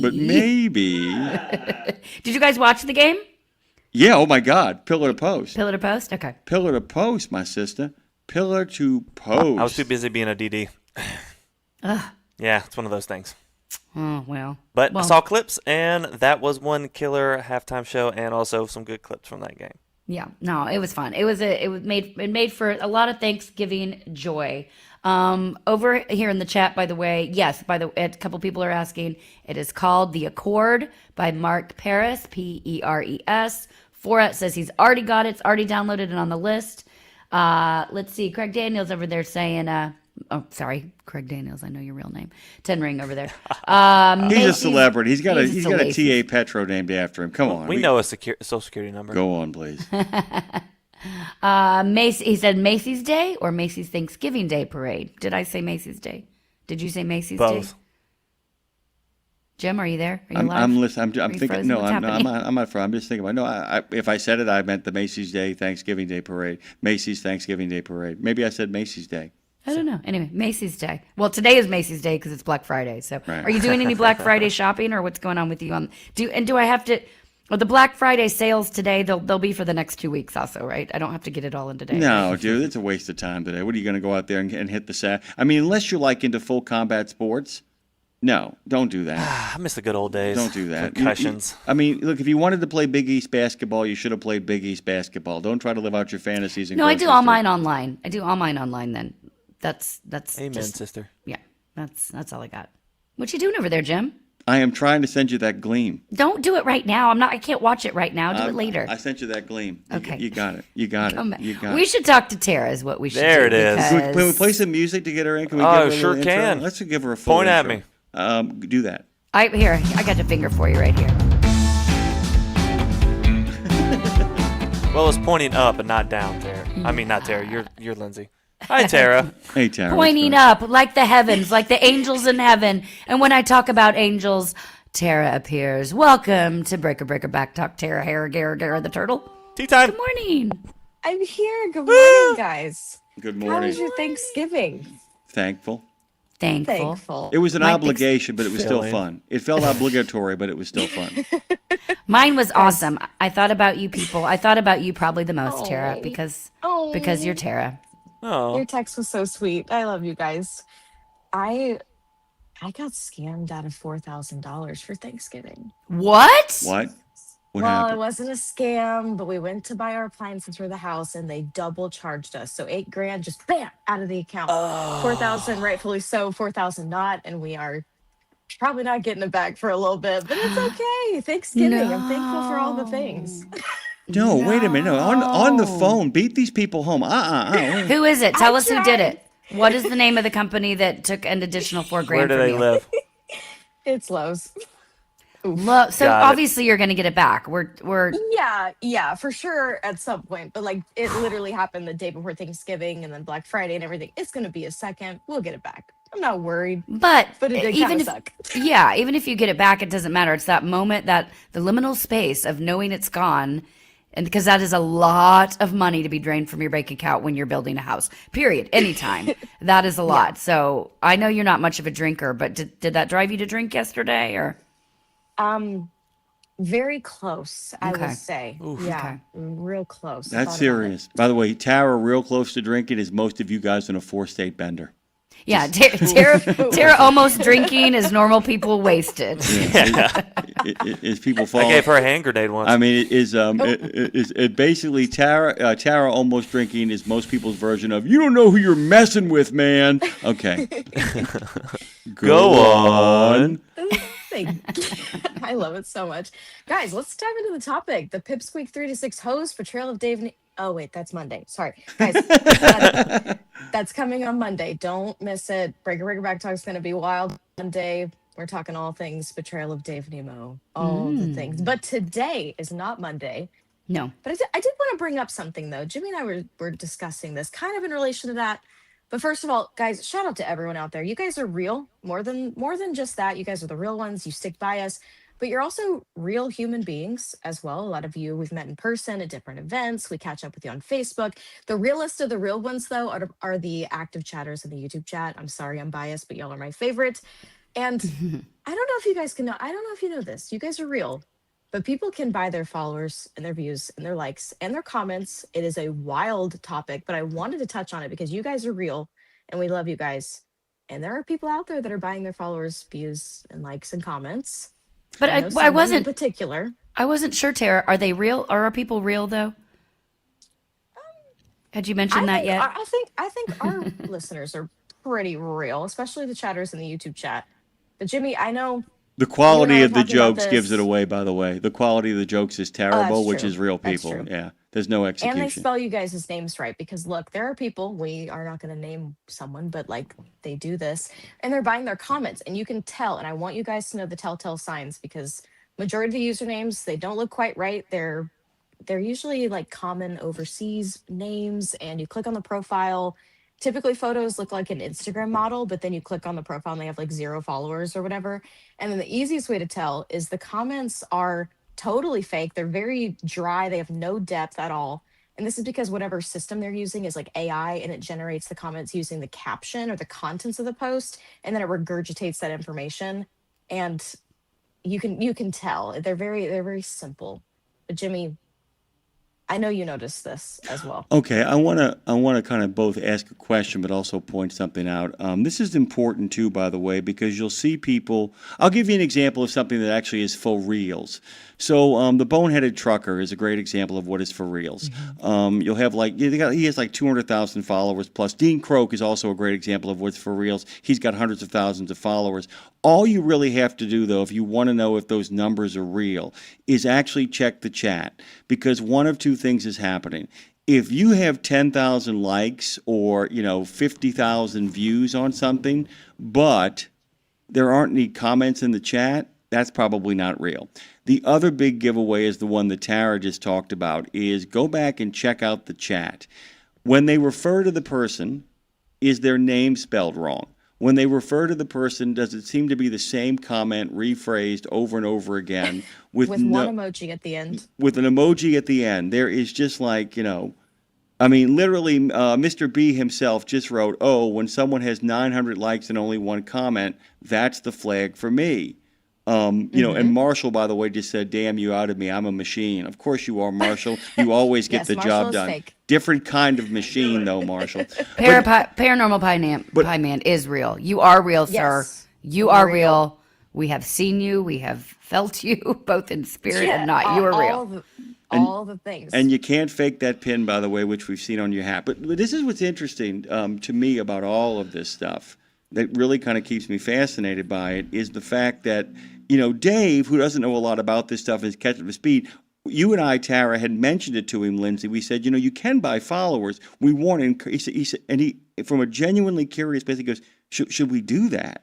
And Nick, Tara, and I immediately said, absolutely not. And not just because we're not frauds. It doesn't do you any good in the long run. It can't monetize you. It can't. It doesn't allow you to monetize in the same way that actual real human beings do.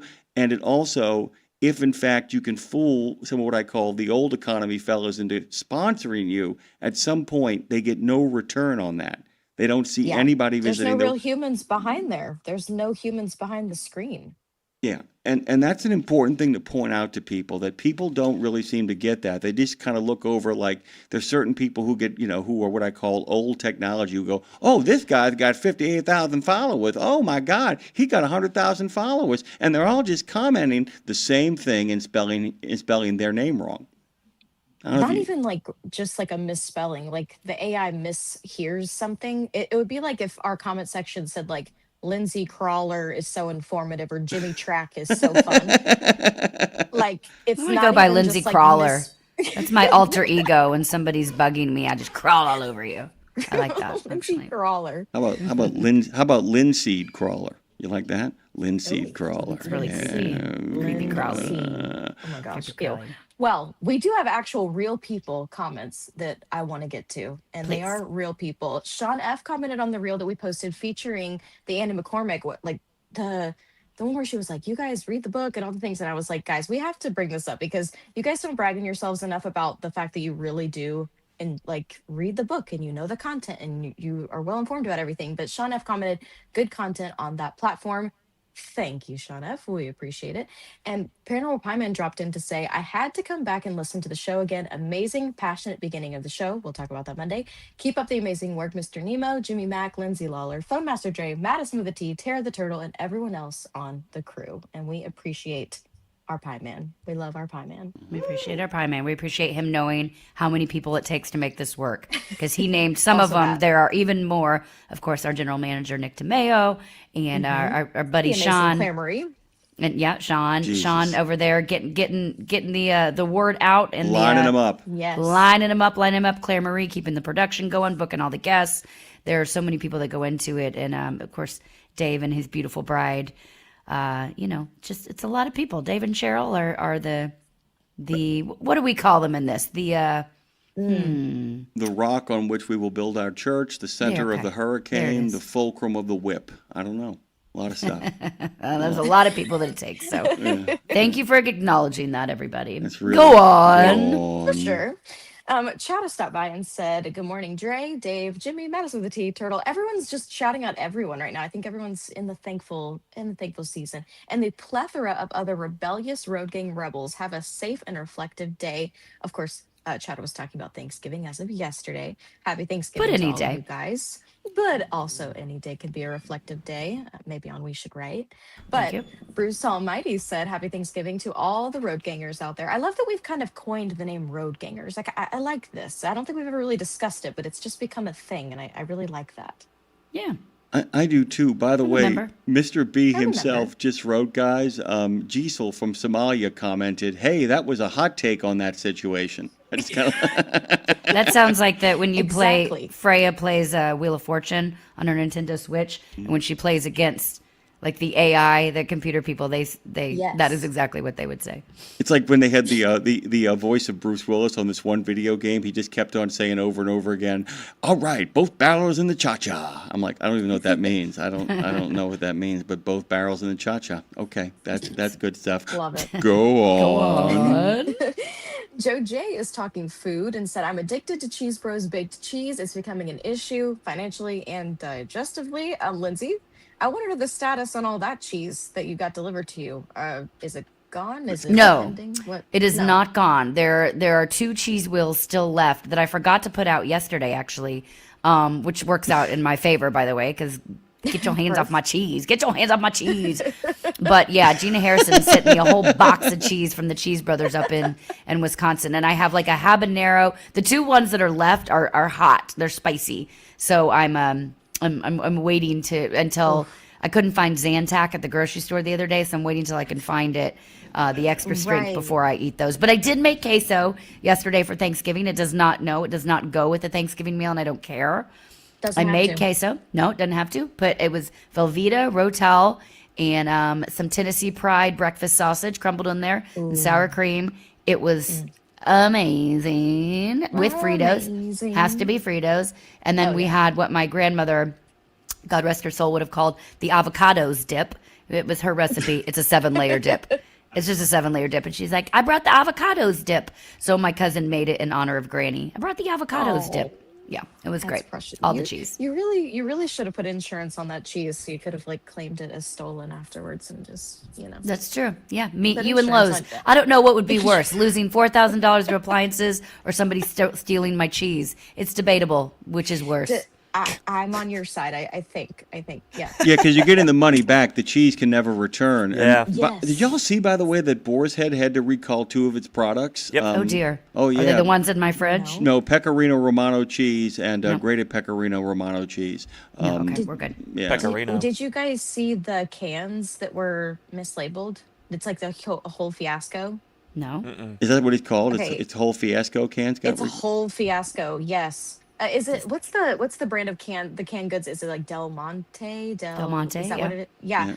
They labeled all of their, I think it was beets, as green beans. So everyone bought their green beans and then opened them, and it's all beets. And it's like it's a thing on Ew. TikTok where everyone is like, "Well, no green beans, no green bean casserole. It's just beets." And they Healthy don't have choices it. for everybody. So- You can make chocolate cake without sugar in it if you use beets. By the way. Yep. I've done it. True Yeah, story. also black beans. Black bean brownies is the base. Are Ooh. incredible. Base. How low can you go? Moist. To the bathroom.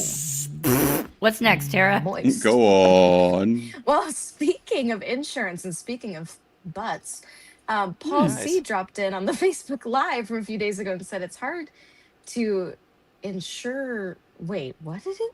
It's hard to insurance for your butt because it's already got a crack in it.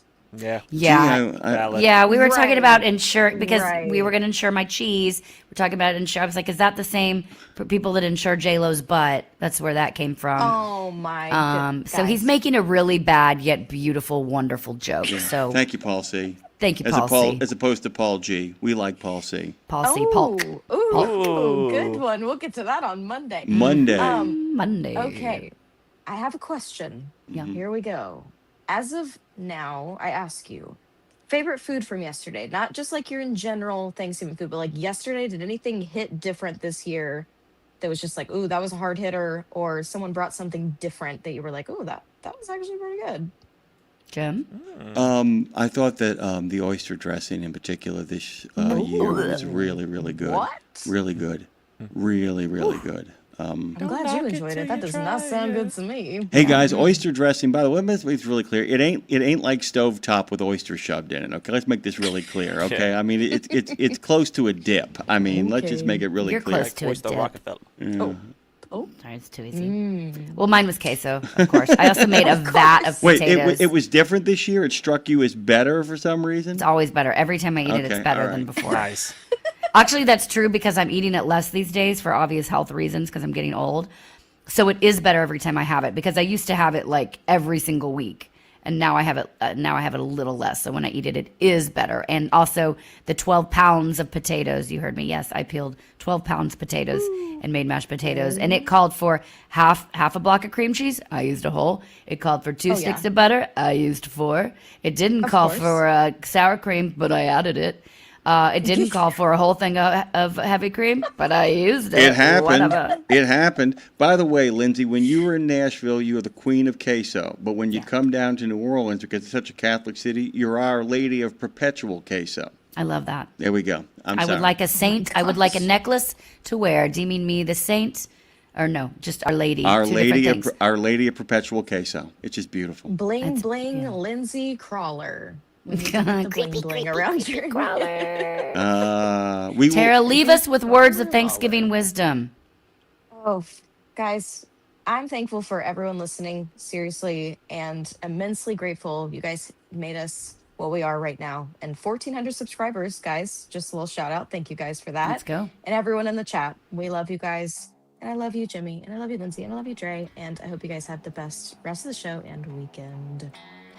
Thankful for you, you little beautiful angel that's now $4,000 in debt. Go get their money.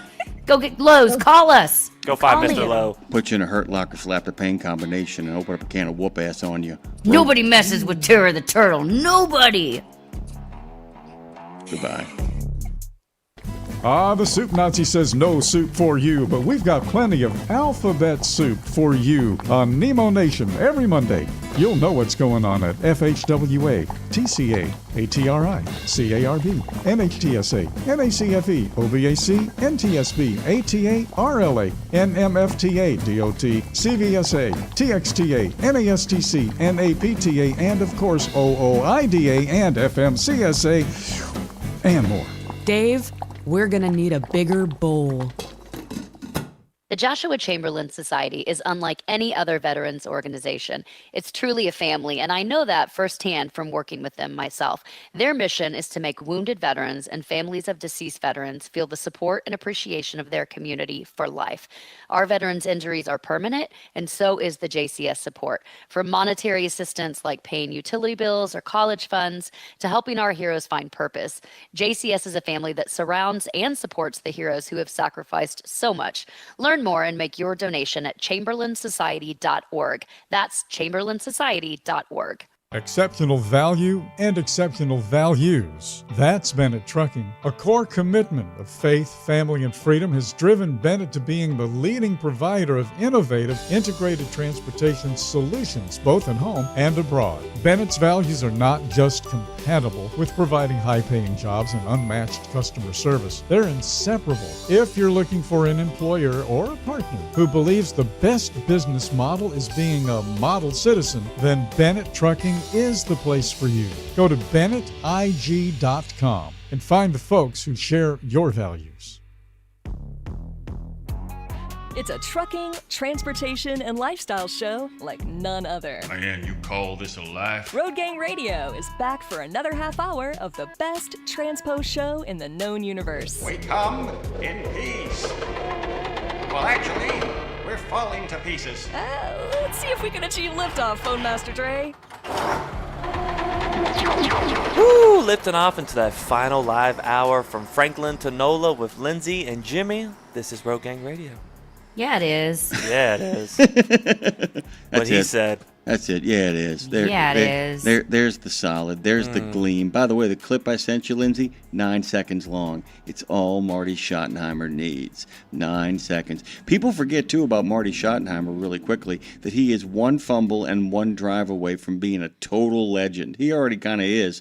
But, dude, he came so close to being in the Super Bowl on 2 different occasions. Heartbreaking. Heartbreaking. When he was the coach. Do you think the Cowboys have a shot at the Super Bowl? I thought Tony Romo hit the nail on the head, dude. He said, let me tell you something. Everybody got healthy at the same time. Their defense came back last night. And you know who else is terrifying? Is the Cincinnati Bengals, dude. Yeah! If everybody stays healthy, man, they're frightening. Because all of a sudden they have a defense, and all of a sudden Skeezy Joe's on the march. But let's get back to Dallas for a second. Dallas is dangerous because Dak Prescott has always been the eye in the middle of that hurricane. He's got two number one receivers. Lindsay, he's got 2 number ones, which means you can shut somebody down. You can take the ball away from Pickens. Oh, you took the ball away from Pickens, huh? I'd like to introduce you to CeeDee Lamb. CD's guys over here. There was a little boy they cut to who had a shirt on that said, "I don't want turkey for Thanksgiving. I want lamb." Hey. Like, yeah, brother, me too. Me too. I want some lamb. No, I thought at first, oh, here comes the whole game is going to unravel when Prescott threw the interception at the top of the game. Yes, I did watch the game, Lindsay, from pillow to post. And I got to tell you, man, I got to tell you, when they got the ball back for a second, I thought, oh, no, here we go. It's the old Mahomes magic. And then the Cowboys put the knife in him.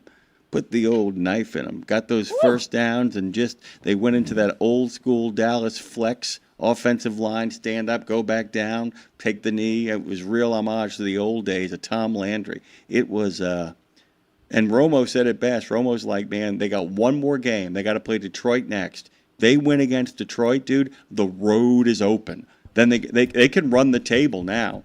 They can run the table, man, and they got the tables have turned. And they can run the table. So this is really important. So so Brian Schottenheimer's proven himself to be a really good coach, which means he'll get a lot of attention and people will praise him, and then Jones will fire him. That's what will happen. Probably Jones will be like, "Listen, I've decided I'd like to try my hand at coaching."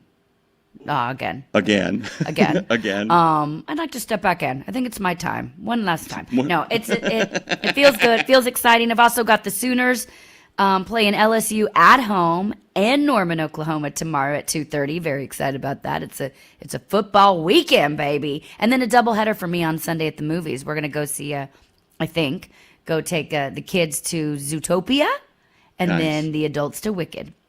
Nice. Maybe you say that. That sounds like something that would be great. I don't know if that. You could strike that and reverse it and still get away with it. By the way. Yeah, but the Wicked at night, so the kids are asleep. I'm laughing at you, but I'm also laughing at the fact that Mr. B himself just wrote, the people on Ozempic who love cheese are a solid number 2. And then oyster dressing, that's a hot take on that situation. Keeping the chat alive. Keeping the chat alive. Yeah, absolutely. But yeah, so it was like, it was a really great Thanksgiving day. And you saw the last picture I took, Lindsay, which was me by that fire. It was really great. I actually got out there. I just set the fire, and it was moments before everybody would then pour out to kind of sit around with their cocktails. Some people brought marshmallows. Some people had their cheesecake still with them, and they all just kind of sat around the fire and wound the whole day down. That's always my favorite moment. Still had their cheesecake with them by the fire. What a beautiful moment. You know what I did when we sat down to eat? This was sort of a cool moment. My mom, or actually my sister ended up doing it. My sister said a prayer, and then I said my cousin, her husband, he is Jewish, so I said, would you like to say a Jewish prayer? And he was like, are you serious? You want? We don't have to do that. And I'm like, yeah, we celebrate both kinds. We celebrate all kinds around here. So we had a of the Christian faith, of the Jewish faith, and then we had the trucker faith, because I said, I wish I should have had someone taking a video of it. I said I did the toast, and I included truck drivers at our toast. I said I want everybody to remember, because it also gives me a living around here, to let's toast to the truck drivers who are the reason we have this food on the table today. And everybody was like, oh my God, you're right. And I was like, yeah, what have I been screaming for the past however many years, guys? But it was a nice moment. We said we had all religions and all truckers were celebrated at my table yesterday, Jimmy Mack. By the way, every single trucker that texted me directly to wish me happy Thanksgiving, my dad cut a short video clip saying, happy Thanksgiving to you, Forrod. Anybody that texted us directly, and then my dad got excited, because I did yours first. And then my dad's like, well, I want to do some more. And he literally got so stoked. He cut videos for all these people. He's like, who do we have next? I'm like, yeah, I'm not just going to send random videos of you to people just because I know them. Yeah, just start making up people for your dad to keep him entertained. Oh, my God, though. Bluggy the Blug Man. I mean, by the way, we got some stuff cooking with my dad. He wants to get in the game, man. He's like, we're cooking up his own show, dude. I mean, it's like, Da's going to be on the scene. I love it. I'm excited. By the way, our good friend Ten Ring says, Ten Ring. I'm kidding. I know what it is. Iron Bowl Roll Tide. By the way, Brad Bentley, I'm sure, is very, very pleased. Sitting at my desk with my after Turkey Day sandwich, white bread, turkey dressing, splash of chicken casserole, smidge of mac and cheese. Yes, my friend, that is a hot take. Sorry, I just had to add that last little bit in there. Hot take. Country and Western music news is going to be coming up after we talk to Courtney George of Wreaths Across America. I do want to remind people to please, on my Facebook page, if you haven't yet, if you would like to donate wreaths to Wreaths Across America, as many of you have, please donate them through the RadioNemo page. The link to it is on my Facebook page, wreathsacrossamerica.org/RadioNemo. Just put that in there, go to that page, and get some wreaths going and donating over there. Donate over there. We'll be talking to Courtney more a little bit. I want to have a different conversation with Courtney. I want to talk about, Courtney has to say, part of her job, has to say the same thing over and over so many times, which is part of the job. You got to they have the messaging down, obviously, at Wreaths. But I want to pull her out of that and say, let's have a different perspective. What's Courtney's perspective as Courtney, not the employee, but Courtney as the human that gets to see the change and the difference that Wreaths makes. So we'll talk about that. Real quick, by the way, I wanted to make sure it is out now. It came out yesterday on Thanksgiving, the latest episode of We Should Write. And this one was really inspiring. Actually, both the writer and the co-writer, but the subject matter, Mary Jo Vontillo texted me this morning that she was really excited to share it. It's with Mark Gray and Mary Jo Vontillo. Mary Jo and Mark were actually both at the Route 91 shooting in Las Vegas that happened now 8 years ago. Mary Jo's husband was killed in that shooting. He was a truck driver, and probably still is over there driving trucks down that wintry shore, Jimmy Mack, and just messing up the beach over there as he does. Maybe tear up a little bit there. Maybe tear up a little bit. Go on, please. And he was a wonderful man. I never met him, but I met him. You know what I mean? And so Mary Jo shares her story through this book, but it's less about the story. It's more about the connections that she has made post that terrible, terrible tragedy. To this day, it's still the largest mass casualty shooting in America, and hopefully that it will remain that. I hate for it that it gets that quote unquote accolade, but hopefully it will remain that. And so this story is about Mark, who's a journalist, Jim. This is why it's cool. Mark Gray is a journalist. He's written for People magazine and Rolling Stone for ages, but he was actually at the event as well. So it's a firsthand account. He's not just writing by hearing the stories. He was actually saw it, felt it. I am friends with him now because of that terribleness. I am friends with Mary Jo Vontillo because of it. I saw that a truck driver was one of the 51 souls that lost their lives that day, and so I reached out, and she's now a lifelong friend. So the conversation was really cool. Yet, once again, Jim, a very different perspective on We Should Write, a show about the healing power of writing. You can check that wherever you listen to your podcast. Just type in We Should Write, whether it's iHeart, Pandora, Apple, Spotify, wherever it is. You can also, of course, just go to anytime radionemo.com and click on We Should Write and find out more. And by the way, if you do find it on your favorite podcasting platform, I'll use Spotify as an example, just hit the notification button there, because the moment the new episode drops, you will actually be informed. So I would really kind of take a moment. I'd also like everybody out there to please offer prayers for the family of the 2 National Guard members from West Virginia who succumbed from their wounds over the last couple of days. A lot of people are hurting about that.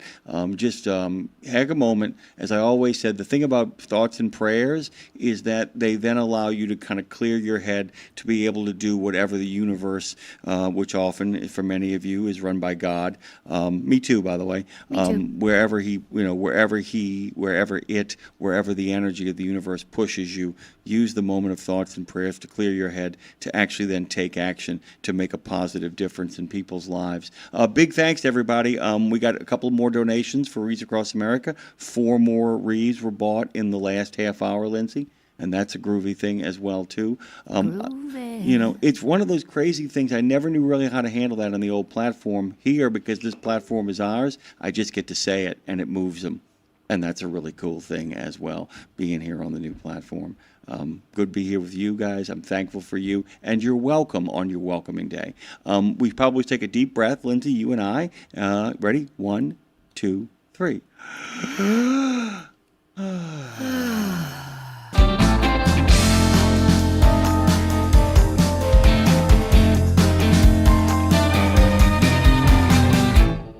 Hey, guess who's on the scene here to kind of complete the mission and move it forward, Lindsay?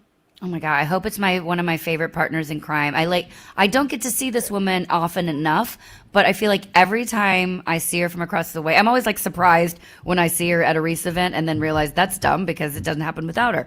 So I get so excited to see this bundle of joy, and I feel like we get to like sit in the corner and kind of cackle and be our truest selves together. This is one of these people you can be your real self with.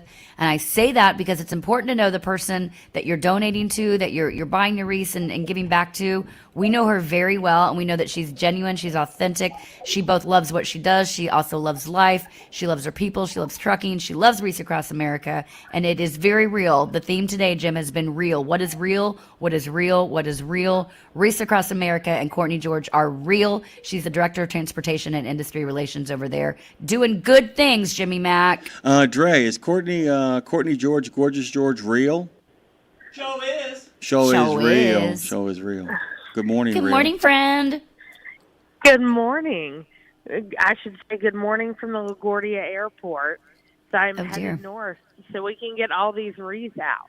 Oh, dear, girl. I bet that is there's nobody there at the LaGuardia Airport the day after Thanksgiving, right? Nope. It's just not busy at all. Not happening. Not that busy. I've only seen like 2 Home Alone-esque moves.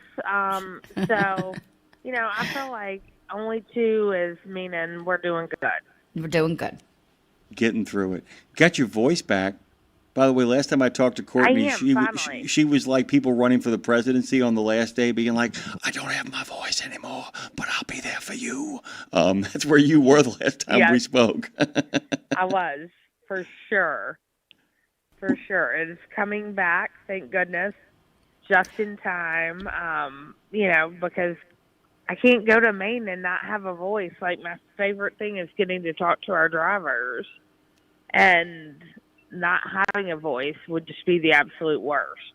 So, Courtney, you have something in common with the drivers that happens around the holiday time, both Thanksgiving, because y'all's prep and actually lead up right now is crazy. Obviously, getting ready for the kickoff of Wreaths, and the kickoff is always because Wreaths is year round. But you have something in common with our drivers that you have to balance your job and really making space, to be thankful and get that time for family. When do you, Courtney George, actually get to celebrate both Thanksgiving and Christmas?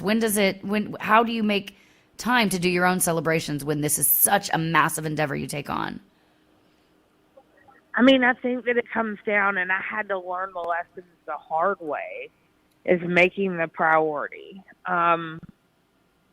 Lindsay, Jimmy, y'all have known me for a long time. It took me longer than it probably should have to understand time isn't promised. And, yesterday, while my phone may have been right next to me, I definitely made sure that I was very present with my family, my mom and my dad, my sister and brother-in-law and their children. The one thing that I could do is take time with them. Everybody has to eat, so make the time. Christmas, I will get to be home in time for Christmas and spend that with my family as well. But for many years, I didn't get to go to Thanksgiving because working in the world of trucking, you may have had Thanksgiving Day off, or that may have been your holiday. For me, that was the holiday I always tried to work. And so, you didn't have the day after Thanksgiving off. And so it was one of those things that was really important for me as I, moved along in my career to figure out how I could make time. And I get it for the driver's side. I mean, there was a solid, probably going to say 15 years, I didn't go home for Thanksgiving. And couldn't. I mean, that's how trucking works.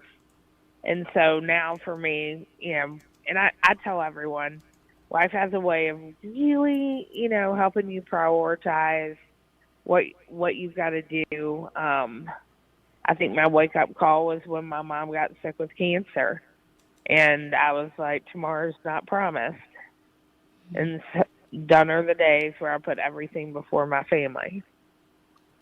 By the way, I hope you enjoyed Courtney was one of the recipients, by the way, Lindsay, of the, hey, Courtney, have a wonderful Thanksgiving, from the same accent you've come to love so much on this side of the world. Courtney, I wanted, you and I got a chance to talk on Wednesday about some things, and this is something really interesting, too. We talked about, Lindsay, the idea if somebody likes a route, if somebody goes someplace and they go to a cemetery and the people there are great and they had a great time doing it, you won't get reassigned. If you want it, it's yours, both from a carrier standpoint, but also an owner-operator standpoint. Somebody gets a route, and they go there, and they feel like, I want to see these people again. It's yours until you say it's not. And I wanted you to kind of explain that to people who haven't done it before, because you're not just getting thrown all over the place. Tell people about that a little bit. No, I think part of what makes what we do so special is that we really want you as a driver or as a company to form a relationship with your location. I know a lot of people are not fans of multi-stops. However, you've got the opportunity when you're doing those to make an impact on so many different communities and be the local hero.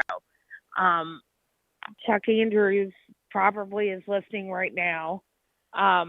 He has been going to the same stops, and if, he changed routes, I think his location coordinators would literally, I don't want to say lose their mind, but would be so crushed because they have a personal relationship. They talk throughout the year. They are doing all of those things, and that's what's really cool about Reeves is that you get to build that relationship with a specific location. Yeah, it may not be in your home community, but it's, a relationship that you are building, and that's something that as you go back year after year,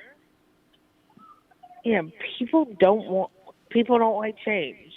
Doesn't matter if you're a driver, if you're in the office, if you are a volunteer, like once they have consistency and they know that they're counting on you, they have made that personal relationship with you, they want you as their driver. I often play Tetris, right? And we're working through, we really want this driver to still deliver our load.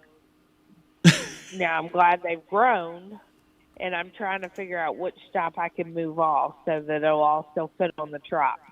I'm sorry, Courtney. I'm going to interrupt you for 1 second. I started laughing. I'm like, what the hell are you playing Tetris for? You got a lot of work to do. And then I realized, oh, wait, it's the analogy of Tetris. Get back to work, Courtney. I'm like, stop slacking off again. That's my job to play video games. I'm the one that gets paid to play video games, No, not I love you. this. I love this idea, Courtney, I love that phrase, making a relationship with your location. And what it makes me realize, too, because you guys do have locations all across the country and some even outside where you lay wreaths. But there are some that aren't a part of wreaths yet, and that just take, if you live somewhere or if you drive through somewhere where you see wreaths aren't covered yet, like, you can do that. You can be a part of saying, like, here's my local community. I would like to take this cemetery where I live and make sure that it has, that it gets covered, or at least, starts toward it.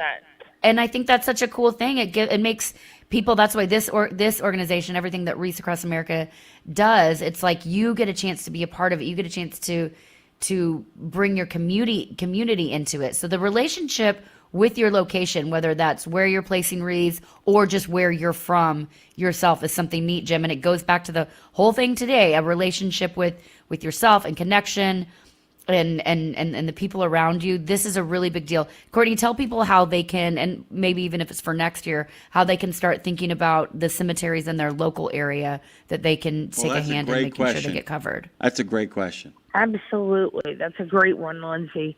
It's really easy. If you want to find out how to get involved, first off, go to our website, www.wreathsacrossamerica.org, and you can search by participating location. You can search by your city and state or by just zip code, and you'll see which locations participate near you. If a location that you really would love to have participating isn't a participating location, you can sign up to be a volunteer location coordinator. There are several drivers that are out there in this community that every single day are leading the charge and are volunteer location coordinators. So know that. That's something you don't just, have to drive a truck and then, be like, okay, well, I drove a load, that's it. No, you can be a leader.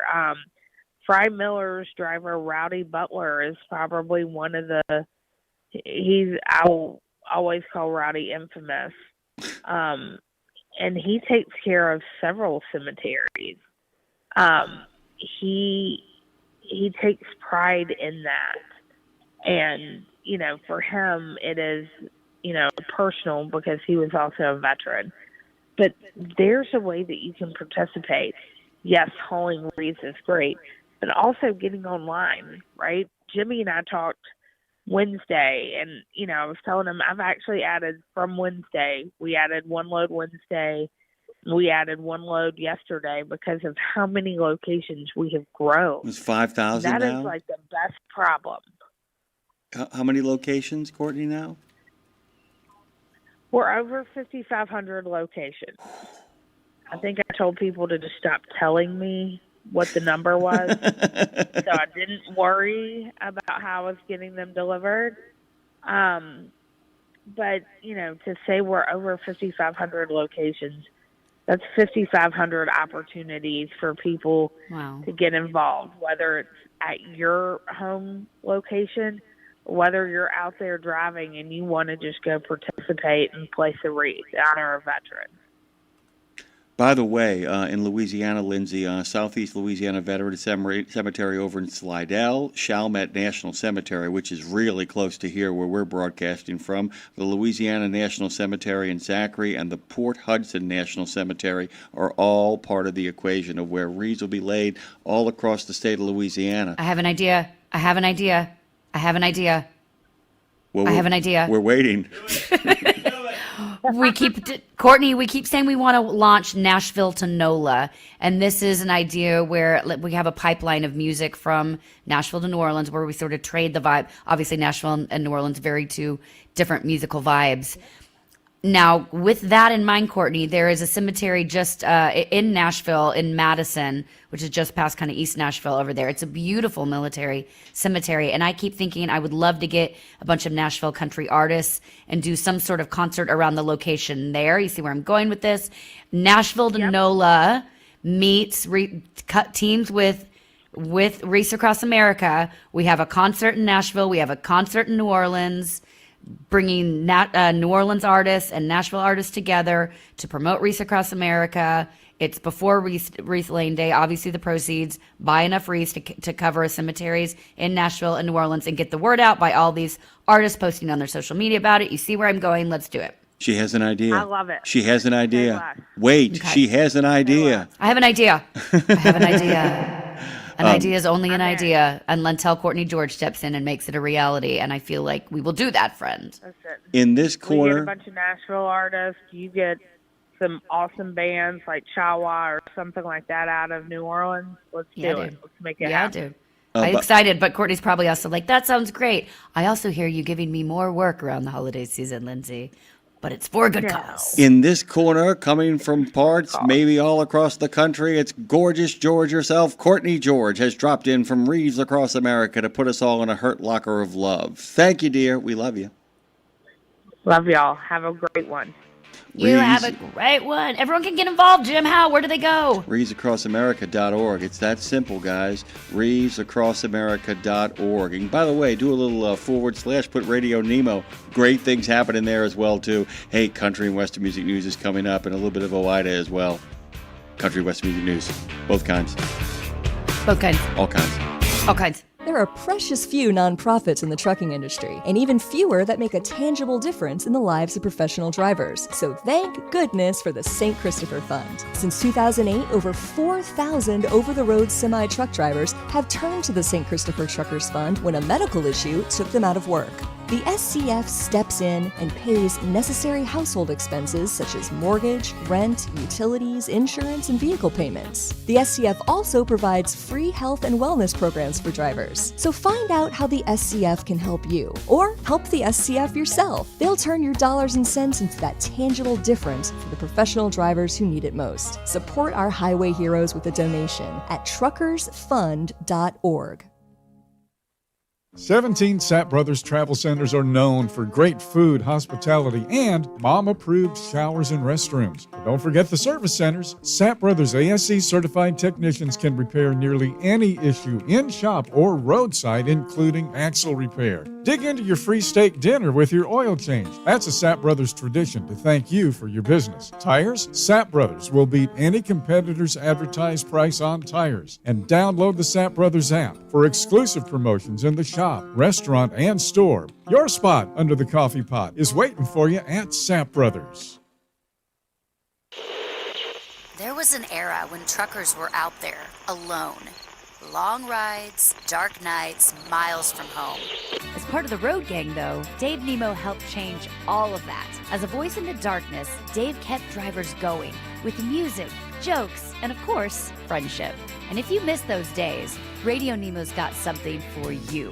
Nemo's Night Beat puts the gang back together with an hour of trucking tunes and road songs, classic comedy, and those fun factoids that you came to expect. Nemo's Night Beat is Dave at his very best every Monday night at 7 in the Center on iHeart, Odyssey, and Live 365, as well as Tuesday night at 9 on Reese Across America Radio. So head on over to RadioNemo.com and join the gang on the beat.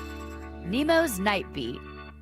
If someone tells you they need to get a life, tell them to join us here at Road Gang Radio with Lindsay Lawler and Jimmy Mack. Let's seize the day with Phone Master Dre. From the Fastport Studios to the Acrisure Studios, this is Road Gang Radio. Having a fantastic day on this Friday, don't y'all agree? Could not agree more. By the way, we took yesterday off for the first time in a long time. Our friends from OOIDA, of course, they also take Thursday and Friday off. It's why Louis came in and did a little tap dancing, giving thanks to all the folks over there and the Washington, D.C. offices, along with doing a really good early edition of Washington Trucking Week. Coming up here at the end of this show is a rebroadcast of one of the earlier Trucking with OIDA with Ashley and Scott. By the way, they will be joining us sooner rather than later on the show in the next couple of weeks. Lindsay and I will be doing some drop-ins over there. Not a lot. We had to talk about that. I'm like going, there's a lot to talk about. You don't need as much on there. But, just listen today. If you haven't heard all of them, it's an opportunity to catch up on what's going on. They curated it and picked certain episodes that they think are very relevant to what is going on at this very moment. But what's happening at this very moment is, well, I'll let Dre take care of it from here. Well, hey, y'all. Welcome to the Ho-Ho. What did you call me? Welcome to the Hoedown, because it's time for country and western news with your Music City mistress, the honky-tonk queen herself, Lindsay Lawler. Lindsay Lawler. People talking about Lindsay Lawler. They got a lot of stuff going on. People like her. What are they saying? People love her. People are very excited. People are very excited. Sure? No, I mean, I know people shaking my hands going, Lindsay Lawler, you know Lindsay Lawler? I wish I was a friend of Lindsay Lawler. I like that. I want to be, I really want to be a lobbyist, but I guess I kind of already am. No, I don't want to be a lobbyist. You don't want to be a lobbyist. No, but I want to be Lindsay lobbyist, my kind of lobbyist. Oh, Lindsay lobbyist. Okay. Lindsay lobbyist. Lobby. I don't know. I Whatever.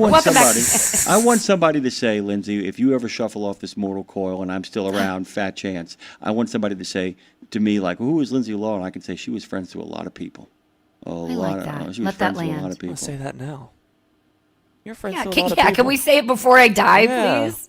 You're a friend of mine. Well, you can't guess it. She spoke for a lot of people. A lot of people put their faith in her, and she came through. Okay, try it again in present tense. Okay. Lindsay Lawler, you be careful what you say about her. She's friends with a lot of people. Mm-hmm. Go on. Let that sink in there, by the way. Let that Talk more about me. Hey, boys, welcome back to your country and western music news. Because on this show, we celebrate both kinds. Both kinds. On this show, we celebrate all kinds. All kinds. Thank you guys for that is how I like it. That is awesome. You guys are to the point. You're not screaming at me like a religious Mr. Ed. I feel good about it. Okay, all right, I'm Pastor out. Bye. Ed. Let love rule. Let Lindsay Lawler love. Give me a carrot. Hey, guys, did you know the Cowboys played yesterday and won? Did you guys see that? They had that gleam. There's a gleam, man. Let's get that gleam. I was so into the game. And also, I turned it up so loud and made everybody gather around and watch halftime. Because, listen, Cowboys, Thanksgiving halftime is my Super Bowl halftime. Like, I live for Cowboys Thanksgiving Day halftime. I live for it. And it was yesterday was, I didn't even, the performance was good. It was good. It was the fun. second best of the day, by the way, but go ahead. It was, thank you. But it was, I always think it can be more. Always because I want more is more and more is Texas. But the coolest thing about it was less, Jim, the performance and more about what the performance meant to the performer. Right. You know? Right. It was important to him. You could tell. Ooh, you could tell. Oh my God. And his fashion, we'll talk about that too. But Post Malone, he has had the honor, of course, he's played amazing stages all around the world, but none probably meant more to him than this one yesterday. And yesterday for Thanksgiving, so he's a Texas native, Post Malone is, he headlined the Salvation Army's Red Kettle Kickoff halftime show during the Cowboys game at AT&T Stadium, where they played the Kansas City Chiefs. And in case you didn't know, let me just remind you, they won. Yeah, So that gleam. Posty, they got that gleam. So Posty, he's a lifelong Cowboys fan. It was more than just a performance for him. It was this full circle moment and a really dream come true for a kid who, Jim, once slept inside Texas Stadium for several years. Let me tell you why. So Posty says, I'm from Texas. I grew up a Cowboys fan. I've been watching this halftime show for years. So it's a real honor to be a part of this game. Long before he became a mega star, young Posty, Posty Malone, Austin, he was a kid that spent late nights at Texas Stadium where his father, Jim, he worked in concessions. He worked the concession stands for years and years and years for the Dallas Cowboys. Did you know this? I did not know this, but this fits in perfect with a lot of cool? things. It's a very cool thing, but go on. It makes me very happy. So accordion, even Jerry Jones got in to talk about this and authenticate the story. Jerry Jones said, yeah, Posty's dad would bring him to work during his shifts, and Austin, he would sleep there until his mom could get there to pick him up. Jerry Jones said that happened for 4 or 5 years, and he said we even had a cot for him, and he slept. They had a cot for Post Malone when he was a kid to lay there while dad worked the concessions at the Cowboys games. So that made this halftime performance a real emotional milestone. I teared up thinking about it, to go from sleeping in the old stadium to performing in the new one. That would be my Super Bowl. And I was thinking that yesterday, Jim, that must be, I guess the pinnacle of a performance as an artist would be playing the Super Bowl halftime. That was Post Malone's Super Bowl halftime. Oh, yeah. You could see he was in awe of the situation. He had Thelma, as the AI book said. As a chord said, he was in the beginnings of awe. You could see it. It was cool. He had these like really tight polyester pants on and a cool satin like Cowboys bomber jacket with all the pins on it. All the pins. And he had one boot out, one boot in. My friend Amanda was here, who's an amazing stylist. She was watching with me, and I was like, was that a style move? Was that on purpose? I mean, of course it was. And she's like, oh my God, I would have loved to have been the stylist styling him for that moment. Here, Jim, here's what's also cool though. Not only is Post Malone, he's a good dude. My friend Janae Fleener has played fiddle for him. I know people in his band, on his crew. Everyone just speaks so wonderfully about him and like just a down to earth dude. But he also, not only was he performing, he's also giving back during the game. All this last week back in Tennessee. So what he was doing, Jim, he has a Nashville bar downtown. Of course he does. Of course he does. It's called Posties, which that makes it kind of cute. Of course it is. Of course it is. And today is the last day, but for the past couple days, they've been offering free meals for uniformed on-duty first responders during Thanksgiving week. A really cool, classy thing he's doing. So the bar, Posties, served and is serving meals up to $30 to police officers, firefighters, EMTs, and others that are on duty between November 26th through 28th. Which is really cool. It makes me think, let's figure out, and a lot of our truck stops help do that for truckers too, that same kind of deal. We know you have to work on the holiday. We'd like to get back to you during it. He did that. I just think that's really cool. I think that was an awesome thing. The word needs to be a little more out about it, but it goes back to there's so many first responders that work downtown on Broadway to deal with all the drunks. So this was a way to give back to them. In addition to that, Jim, of course, back to the Cowboys. All roads lead back to the Cowboys. If it's Thanksgiving, of course, you're probably having the Cowboys on your television. And the Cowboys, known as America's team. I know a lot of people hate that, but whatever.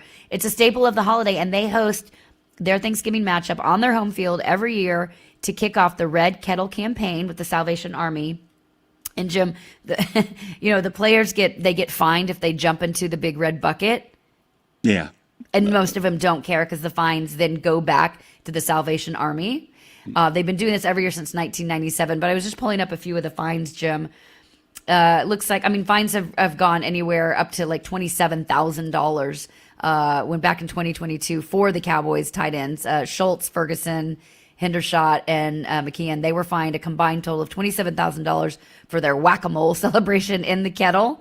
And they don't care. They just, Ezekiel Elliott, Dak Prescott, they've all done it. They've all jumped in, but they know that their fines are going to go back to the Salvation Army. So whatever, screw it. Jump on in as long as the money's going to a good place, I say. Hendershot, by the way, who doesn't play for the Cowboys anymore, but Hendershot is the grandson of a regular caller on the previous platform. Oh, yeah? He was very, very proud of his grandson. He would call and give us the progress, and he made the call when his grandson made the final cut and made the team. That was a really, really big deal. I'm going to say it again. I thought Post Malone was absolutely marvelous. I thought he was very good, and in any other year, he would have been the best halftime show of the day. The problem is he ran into Jack White and Eminem. Yeah, that was rough. It was. And by the way, I was actually almost, I don't know if he intended to do it, but I was so thrilled that he didn't try to bring the house down, and instead he went soulful and just deeply in love with America and football and just in love with the situation, because Jack White and Eminem literally turned that stadium, Ford Field, into a freaking crime scene, dude. It was really like, cool. Well, yeah, when they ended with the Seven Nation Army, it was just like, oh, God, you can't win, dude. That crowd was ready to tear that stadium apart. So I thought what Post Malone did was a great end to the evening. It felt like they were companion pieces. It wasn't that he wasn't great. He was. But it's just like, down, down, down, down, down. And the crowd knew it instantly, and the whole place went nuts. That's just what it kind of Well, and I was wondering if Posty was going to bring out any friends, because that record, 4 Trillion, that he has, 4 Trillion, is that what it's called? Yeah. Yeah. It's got, I know it's like 12 tracks on it. And he has duets with Dolly Parton, Chris Stapleton, Lainey Wilson, Morgan Wallen. That guy. But all kinds of people are on it. He did do the song. It is great. Unfortunately, it's a really great song. I got some help. It's such a good song that he does with Morgan Wallen. I thought maybe Morgan would come out. Maybe somebody would come out. But he didn't. It was less, to your point, less pomp and circumstance and more soul. And so, yeah, to your point, it was a good companion. Maybe, I wonder how much of it, Jim, if he knew what the halftime before at the Detroit game, if he knew what that was going to be, and it's like, we're not going to try to compete with that. I wonder if it was a conscious decision. I think it was. I really do. I really think it was. I also think, though, it was a personal thing. It was his moment. And he's such an unselfish man. Everything I've read about him, everything I know about him as a collaborator, as a human being, he's an incredibly unselfish man. I really do think it was his moment. If he thought to himself, I want to enjoy this by myself and not worry about the logistics of anybody else and just have a moment to stand here and know how far I come, I don't think there's anybody in the known universe that would possibly begrudge him that. That's kind of my take on that. So. It was cool. And he did both a song from one of his big pop hits as well as one of his big country hits. So, but they work. They kind of work together. It's not like he's left one genre, moved into the other, although they are calling Post Malone a country artist now, whoever they are. We'll take him. We will take him. He's a good man. He does good things. And so we will take him. Nashville's taking him. If you're going through Nashville, that's one of the bars I will say, check out Posty's downtown. He's one of, not all the celebrities that have bars downtown I would tell you to go to. He is one of them that I would tell you to go to because he's doing good things. It's a cool bar. By the way, the halftime performances, the big time halftime performances have been happening since 1997 and have included people like, as far as from the country genre, Reba McEntire's done it, Carrie Underwood has done it, Thomas Rhett and Luke Combs have been more recently, and of course Posty, and Dolly has showed up more in her Dallas Cowboy cheerleaders outfit 2 years ago, which, what a badass she is. Ridiculous. And I mean that is the highest of compliments. Oh yeah, watch this. Everybody hold my beer. Hold my beer. Here I go. All right, Jim, do you know much about Tracy Lawrence, country artist? He's a big country artist from the 90s. I don't, and I got your note. I know a little bit, but I'm not going to pretend that I know a lot. That's cool. I love him. I grew up on him. We've got a caller who we'll bring in here after this story here in a second. But Tracy Lawrence is, again, I grew up on 90s country. So would you paint me a Birmingham and my little Texas tornado? I listened to both of those songs after you sent me the notes. They're great. He's so good. I love it. He's got a very specific nasally thing he does with his voice. Some people love it, some people hate it. But what's cool about him is, I think the best thing about singers like that, whether you love it or you hate it, you know who it is. It's just cool. Like, it comes on. There's no denying that voice is Tracy Lawrence. And I know Tracy. He's a great man. We used to do radio shows next door to each other years ago in Nashville. And he would so his studio was next door to ours over on Music Row, where I used to be. And he would do every Thanksgiving, still does, a big, out in the parking lot. We had adjoining parking lots. And he would do a big Thanksgiving feast to feed the homeless or hungry or anybody in need that wanted to come by. But he woke up this year, Jim, needing a miracle because on Tuesday, a couple days ago, he had a thing. It's called Mission Possible Turkey Fry. And this year, it takes a lot of prep, but they woke up Tuesday morning and they were 650 turkeys short. Here's something the truckers will know: after one of their refrigeration trucks broke down. And 650 turkeys were ruined. That's a lot of turkeys. Oh, man. That makes your heart hurt a little bit, doesn't it? Especially because it's not just for your family. Like, you guys had a turkey misdelivered, but you guys have means to figure it out. And then you even are delivering the one from Popeyes, delivering it to other people. It's even worse. Not just that the turkeys were lost, that the turkeys were lost for homeless and people in need that actually really rely on it and get excited about it and depend on it every year. So such a bummer. Real quick, a few of the details. He's been doing this. This was it was also, by the way, supposed to be the 20th annual celebration. So it was a big milestone around it. And they do a benefit concert as well. He was supposed to be serving up to 2,000 turkeys for families in need. The concert included, it was at Luke Combs' bar, which is called Category 10, which is downtown, which, by the way, I'll be taking 24 people to today, including children, to go line dance at Luke Combs' bar today. Yes, that's true. The hostess with the mostess. And then I'm going to die tomorrow. The performance included Gretchen Wilson, Eric Pasley, Jamie Johnson, Dustin Lynch, and Rodney Atkins. And so anyway, 650 birds missing. That's nearly 20% of the stock. And it meant that about 6,500 people wouldn't get fed. So Tracy Lawrence made a desperate plea. He went on social media. Here's where social media is a good thing. Fans and followers all stepped up, as did artists. The response was super overwhelming. Country stars like Tucker Wetmore and Megan Patrick and a bunch of others, they went on, they led a convoy that delivered an additional 2,400 turkeys. That allowed for over 5,000 birds to be fried and more than 50,000 people to be fed yesterday because of these efforts. Tuesday's night's concert over at Category 10, it was also a canned food drive for the Second Harvest Food Bank, which is a wonderful organization here in Nashville. And this event, it's one of the most beloved yearly charity events here in Nashville. It's always a who's who. Lainey Wilson, Jason Aldean, Tim McGraw, they've all performed at it in the past. And in the last 2 decades since Tracy Lawrence started serving, Jim, listen to this, serving turkey dinners for Thanksgiving, he's cooked over 15,000 turkeys and helped feed more than 135,000 people in need. He's also helped raise more than $2.5 million for the Nashville Rescue Mission. So if you're wondering if you should continue to listen to Tracy Lawrence music, the answer is yes, Jim. I can't wait. I will be honest with you. I got enough time. I was in the middle of cranking out some stuff. I got your notes, and I said, I'm just going to put in a couple of songs. I actually want to listen to more. There's sometimes I listen to people, I'm like going, that is a very talented person. I will not be listening to more. Fair. And that is not a talented person, and I will not be Well, no, that's an easy one. But there's sometimes I'm like going, oh, no, I totally get what the appeal is. Not mine. I'm not going to dig too much further into this. I got the idea. I actually want to listen to more. He's good. I love him. I wonder if Marshall Platter is a 90s countries fan. I wonder. Hey, Marshall, brother, come on in. Come on to the conversation. Do you like you some Tracy Lawrence, Marshall? I like Tracy Lawrence. I like Mark Chestnut and some of those guys. Yeah. But as usual, I have 2 things for you guys. One for Jimmy, one for you. Okay. All right. Jimmy, I don't think you saw it, but you may have. You guys kept saying during the Mark interview, Mark Peters, whatever. Mark Paris. Paris, there you go. Kept saying, "What's it all about?" And you know how my mind. Oh, I saw you got the Alfie in there. Yep, Alfie. Yeah, what's it all? It took me to the Valley of the Dolls movie, which I'm sure Lindsay's probably never seen it because it's before her time, but I bet you're familiar with it. It was a very controversial movie because it talked about drug use in Hollywood and stuff. People were all watching the movie trying to figure out which real life movie stars were being portrayed. And it also had a #1 best-selling song, "What's It All About, Alfie?" So there's Lindsay can look that one up. I forget who sang it now, but it was a #1 song. Now, Lindsay, you mentioned that you have a friend getting married and you're helping with the wedding. Yes. A while back. Yeah. Okay. I don't know. Did you hear my wedding toast?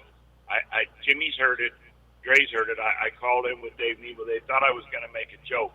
But I have a great wedding toast for you. This is good. And you'll be able to repeat it. All right, let me hear it. All right.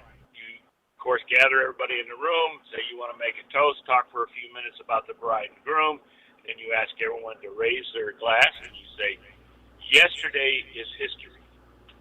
No one can go back and redo it. Tomorrow is a mystery. No one really knows what the future will bring.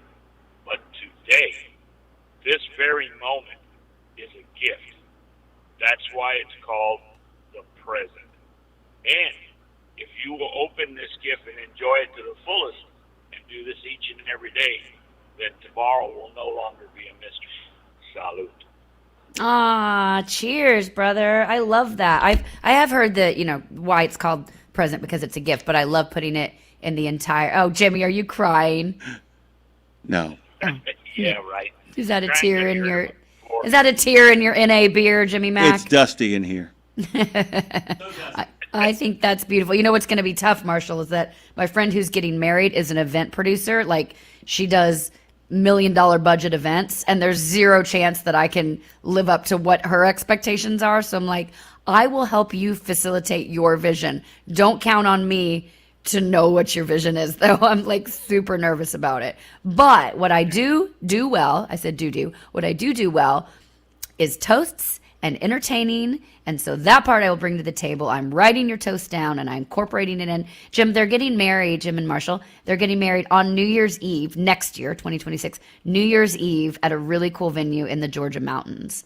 So that's going to be pretty epic. No, I think that's fantastic. No pressure there. No pressure there, dude. No pressure. By the way, Alfie, What's It All About was performed by Dionne Warwick, and it was written by Burt Baccarat and Hal David, just FYI. I did not know that. I found that out by my friend ChatGPT, Sage. You mentioned heartburn earlier and buying Zantac. Don't do that. I know. Save you a little money, and it's better for your health. Just keep sugarless chewing gum handy. Whenever you get heartburn, just start chewing that. You're always swallowing. Totally true. And the phlegm inside your mouth is an acid neutralizer, so it just neutralizes. Whereas Zantac, Prilosec, all those are acid blockers. And what happens then, your body can't produce what it needs to digest the food that you're getting the heartburn from. And your body has a very good system of whenever it has something in it that it doesn't like, it wants to exit it out of the body as fast as possible, which is why all those Zantac, Prilosec, and all them all have warning labels on them about may cause diarrhea. That's what's happening. So if you just chew sugarless gum whenever you feel heartburn coming on, it'll go away. I love it. I'm in. Thank you. Pro tip from you. I've written down many of your tips in the past, Marshall Platter. Another reason you are an OG member of the Road Game. So thank you, brother. OG. Not to be confused with OOIDA. OOG. Marshall, we love you, brother. All right. Love you. Take care, love you too. Happy belated Thanksgiving. We're thankful for you, friend. All righty. Bye-bye. Bye-bye. All right, Jim, diving back into country and Western music news. Yes? Yes, go on. So this is just let's just pontificate for a moment on this topic. I won't go too deep in it, but I do want your take, because this year with the CMA Awards, as you know, we're just about a week ago, and we've talked all about it. We're not diving back in there, but you know, the stars like Jason Aldean and Jelly Roll and Entertainer of the Year nominated Morgan Wallen. They all skipped the 2025 CMA Awards that happened on November 19th. And a lot of fans were talking about that, questioning about it, gacking about it. Gacking about it? Sure, gacking and yakking about it over on social media. And a lot of people brought up the thing, is this really, because it's called Country Music's Biggest Night. And a lot of people are like, is it really country music's biggest night if some of the biggest country artists aren't there, if they don't participate, even if they're up for the award? And so it's not, I mean, the room wasn't empty. There were a lot of people there, of course, and majority of nominees were there. But there were big moments where, like, Vince Gill got the tribute, Stephen Wilson Jr. blew our mind, Red Clay Strays blew our mind in different ways. Old Dominion played some hits. Anyway, but fans did notice these people that weren't there.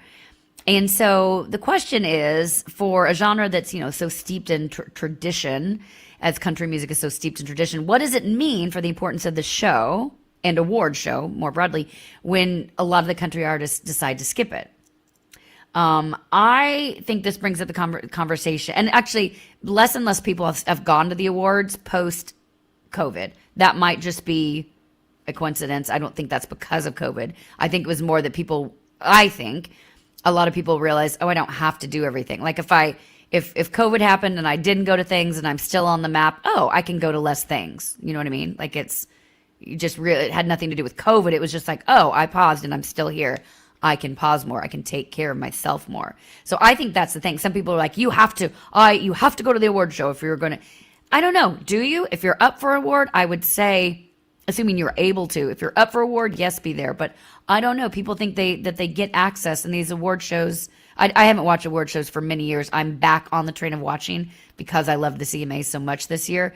But it poses the question, Jim, what do we require from these artists and those moments, and what should be mandatory and not? None of it should be mandatory. It does speak, I think, existentially to a sense of the collapse of middle-brow culture to a large degree, that there is no more. I mean, there are events. I mean, sometimes the football games on Thanksgiving Day, true national emergencies, although it seems to be that the state of emergency is now the norm and not the exception.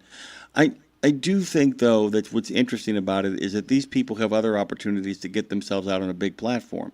That's the big thing. I mean, you know, the Oscars used to bring everything to a stop. You know, I mean, people would, I mean, I don't know if you guys know how television worked. Dude, if you tried to turn the TV before the invention of cable, and even when cable got invented on the night of one of the big shows like that, you just did a replay. I mean, you just make, you know, it's like, I'm not going to compete with the Oscars. I'm not competing with Monday Night Football. I'm not going to compete with the CMA Awards. That's it. Ball game's over. and now it's like, whatever. You know what I'm saying? These people see a lot more of each other. They hang out a lot more together again. It's not a chance to get dustied up for one night only. There's all kinds of award opportunities, all kinds of celebrations, all kinds of events. I just think it's not as important anymore, except to the fans. And maybe they should start acknowledging that.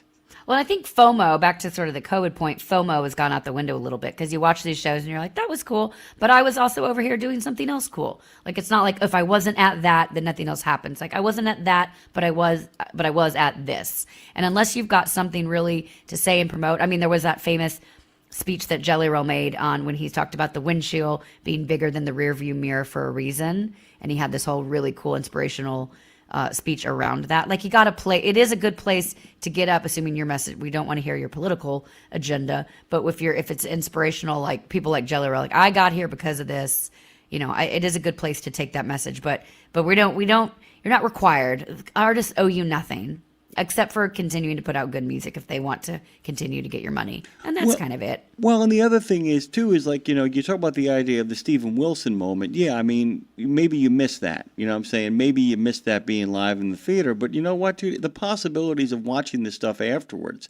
I don't know if you know this, but would kill the Colbert Show wasn't its ratings. Its ratings were the best among everything. It was that it didn't have the downloadable streaming stuff available, that kind of stuff. And, like we do? Yeah, like we do. Like we do.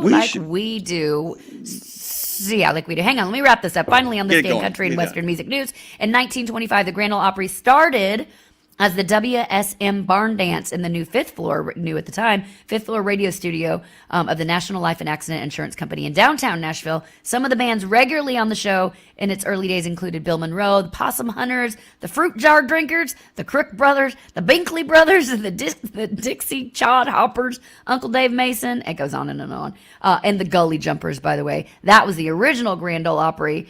WSM Bar Dance, the Grand Ole Opry now that exists in the winter season. They're at the Ryman. The other time they're at the down at the Grand Ole Opry there outside of Nashville. That's your country and Western music news here on Road Gang Radio. Jim, it's been a pleasure doing business and life with you, making a living and also making a life, my friend. I'm thankful for you both.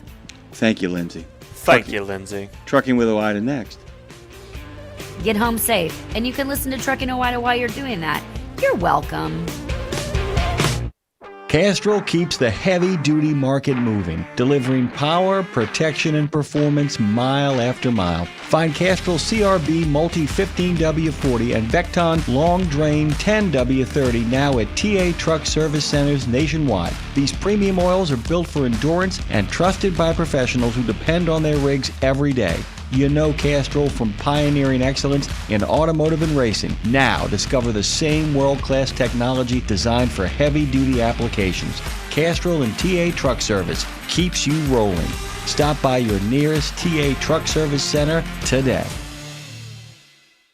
The Joshua Chamberlain Society is unlike any other veterans organization. It's truly a family, and I know that firsthand from working with them myself. Their mission is to make wounded veterans and families of deceased veterans feel the support and appreciation of their community for life. Our veterans' injuries are permanent, and so is the JCS support. From monetary assistance like paying utility bills or college funds to helping our heroes find purpose, JCS is a family that surrounds and supports the heroes who have sacrificed so much. Learn more and make your donation at chamberlainsociety.org. That's chamberlainsociety.org. Here's to a mild autumn and clear roads across the U.S. from the Allen Lund Company. On today's show, Representative David Rouser of North Carolina tells us about his bill on non-domiciled CDLs, and Professor Alex Scott on the study and the correlation between English language proficiency and safety. Trucking with OIDA starts now. You know, Ashley, we have heard a lot, and I emphasize a lot, in recent months about non-domiciled CDLs. For good reason. We've had a number of high-profile crashes that have brought some attention to this issue. Yes. Whereas we are not used to seeing action on the federal level when things like this happen, at least in a quick manner. We have seen quick action on this on the federal level. We obviously know about and have talked about the Trump administration, what they've been doing on this issue. Lawmakers really have been following the lead of the Trump administration on this issue as well. And our guest today is a prime example of that. Representative David Rouser of North Carolina recently introduced the Non-Domiciled CDL Integrity Act, and he joins us on the line to talk about it. Congressman Rouser, thanks for speaking with us today. Well, good to be with you. I appreciate the opportunity. Are you keeping busy during the shutdown? Yes, very much so. It's got everybody a little off balance, in that we're all of us are used to the routine. Very rarely are you gone for as long as we've been out of town, but there's still plenty of work to do. Yeah, and but I think all of us have missed the committee work and our opportunity to get things done. As far as official business, but a lot of work still being done behind the scenes.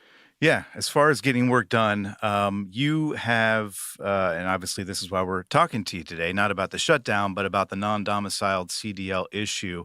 I want to start by asking you, I don't think a lot of folks outside of trucking were really aware of this non-domiciled CDL issue before really a few months ago. How did this issue first fall on your radar? Well, pretty much the same way it fell on everybody's radar. You take inventory of what's happening around the country and some of those high-profile accidents, and you quickly begin to understand that those were very, very much preventable. Had you had drivers behind the wheel that, number one, knew what they were doing, but even more concerning is the fact that not even citizens of the country or even here legally.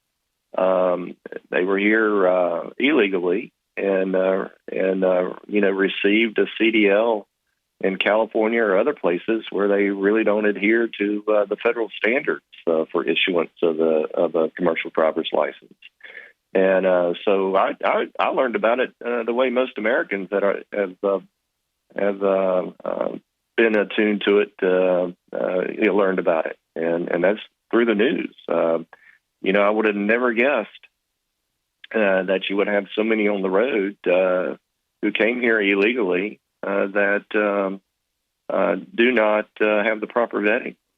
Yeah, but that's the case, and that's what we're trying to address. And I'm pleased the Trump administration stepped forward to do that.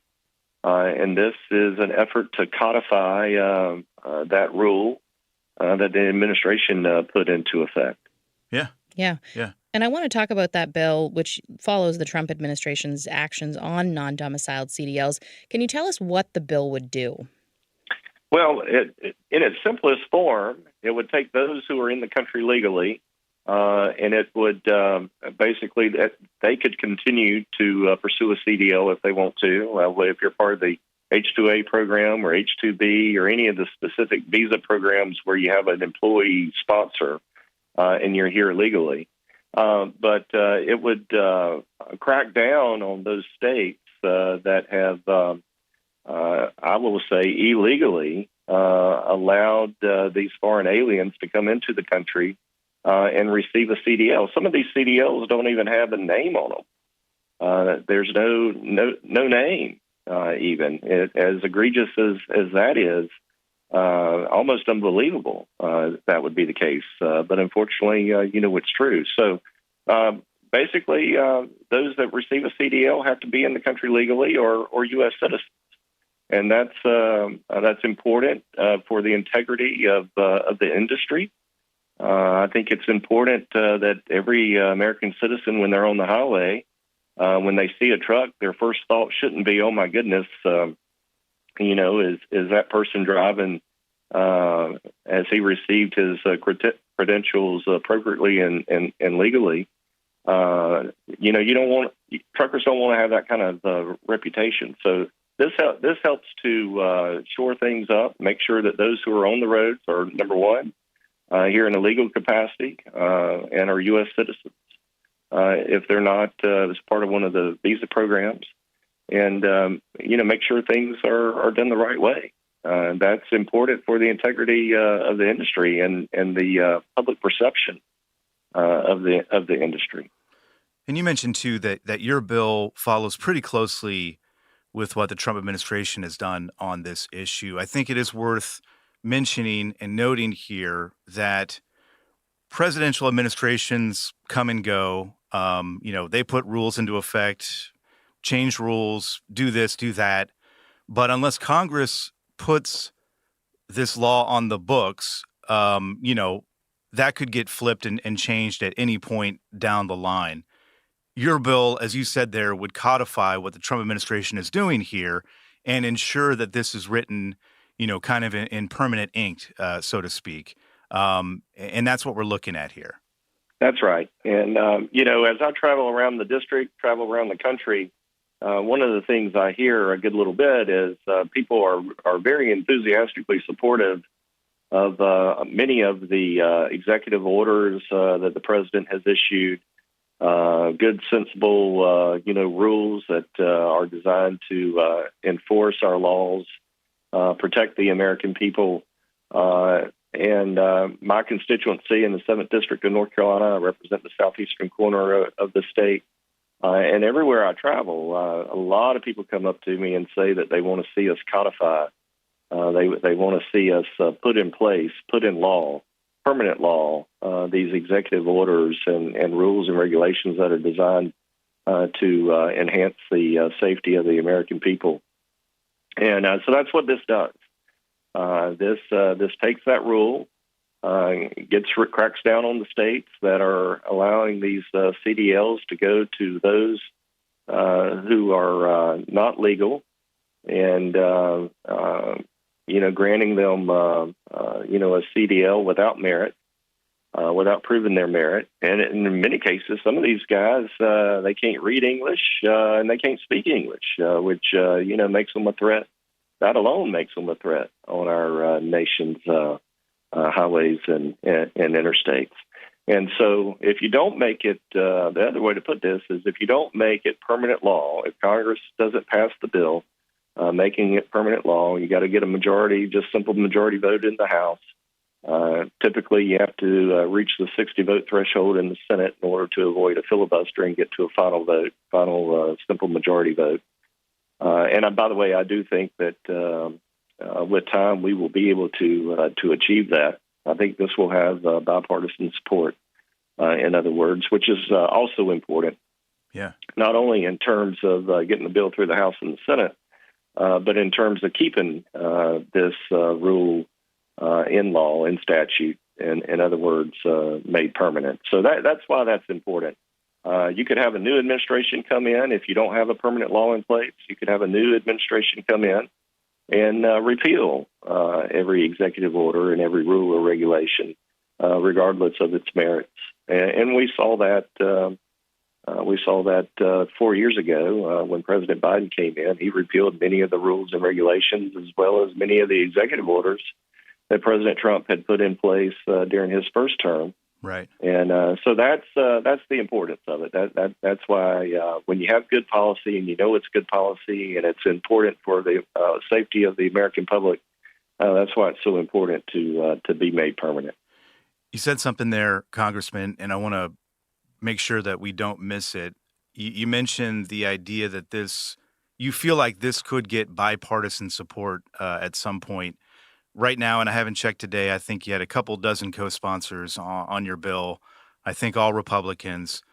Are you hearing from people, on the other side of the aisle who are expressing support for this? What makes you think you're going to be able to, get some of that bipartisan support on this issue? Well, really, it's a 90-10 issue. Now, the other party has been on the opposite side of just about every 90-10 issue to date. But I do think once the political dust settles, a little bit, and I think there's going to be members, that even though they may not be ready to co-sponsor, once you put this bill on the floor and you get the right media attention behind it, it just makes sense. And so I'm optimistic we'll be able to get some bipartisan support. I think there's probably 4 or 5 Democrats that I can think of that I have personal relationships with, friendships with, that are very reasonable thoughtful, members. They're becoming more and more the minority in their party, unfortunately. But I could see 4 or 5 for sure in the House that would probably vote for it as a standalone, bill on the floor. And I suspect there may end up being, more than that. Where it really plays big is in the Senate, because you got to get 60 votes. You got 53 Republicans, so assuming you keep all your Republicans together, you got to go find 7 more. Right. You got to go find 7 Democrats. Yeah. So that's where it's a little bit higher hurdle. But to the degree that we can have as strong a bipartisan vote as possible out of the House, that certainly helps. It doesn't dictate what the Senate does, but it certainly helps. Yeah, especially if you frame this issue around safety, which is what it comes down to. Yeah. Yeah, for sure. Well, that's right. That's right. And if the Democrats want to have any opportunity at all in the next election, they got to appeal to, the working man and woman. Sure. And that traditionally had been their base. And things, obviously, there's been just a gigantic change in politics over the last 10, 15 years, in particular. Mm-hmm. Yeah. But our truckers are great people, and, you wouldn't have an economy if you didn't have our truckers. It's an important industry and one that I've always been proud to support. Now, your bill is one of many dedicated to this issue in recent months. What separates yours from the rest? Well, ours is simply a codification of the rule, and that was the objective here. We thought the rule was a good and appropriate rule the administration put forward to crack down on these states that did not have or basically ignoring the proper procedures and criteria to issue commercial driver's license.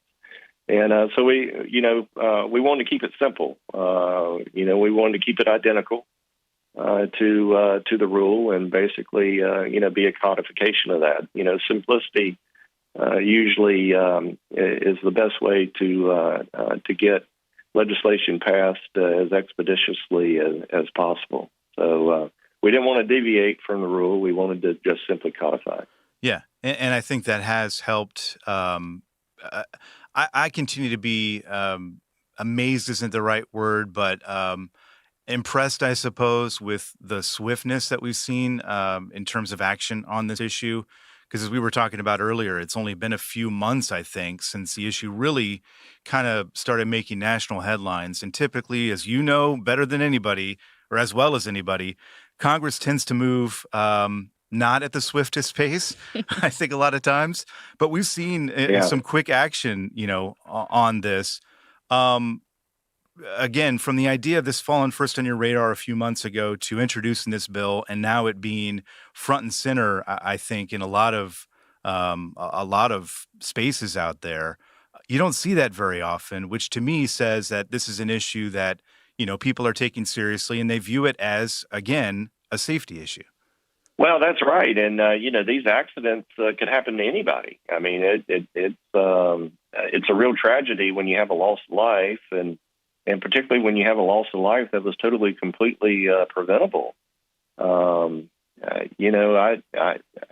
be ashamed to be the head of the DMV in California, knowing that a lot of these, number of these CDLs, have been granted, in that state. Yeah. And so it's a simple, easy issue. This is really a 99% to 1%, issue. The 1% are the ones who are doing it illegally. It's a no-brainer. Mm-hmm. And my only regret is that we didn't know about it sooner, because there's a significant number of those behind the wheel who are here illegally, who never should have received a commercial driver's license. Mm-hmm. Yeah. But this cracks down on it, and this cleans it up. OOIDA has thrown its support behind you and this bill. What has the association's role been?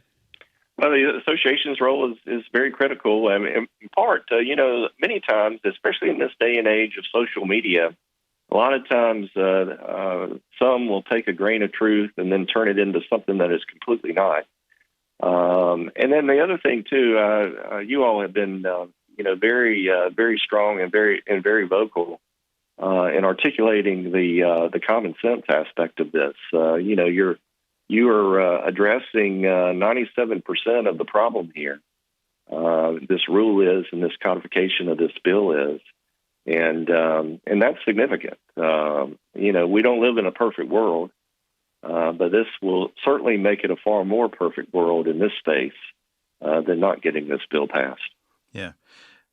It's worth mentioning you are the chair of the Highways and Transit Subcommittee. As we look at ways and avenues for your bill here to, again, become law, is there an avenue for maybe lumping this into the highway bill? And it's something that you're working on right now. Are those discussions happening, or is that a thought in your mind, perhaps?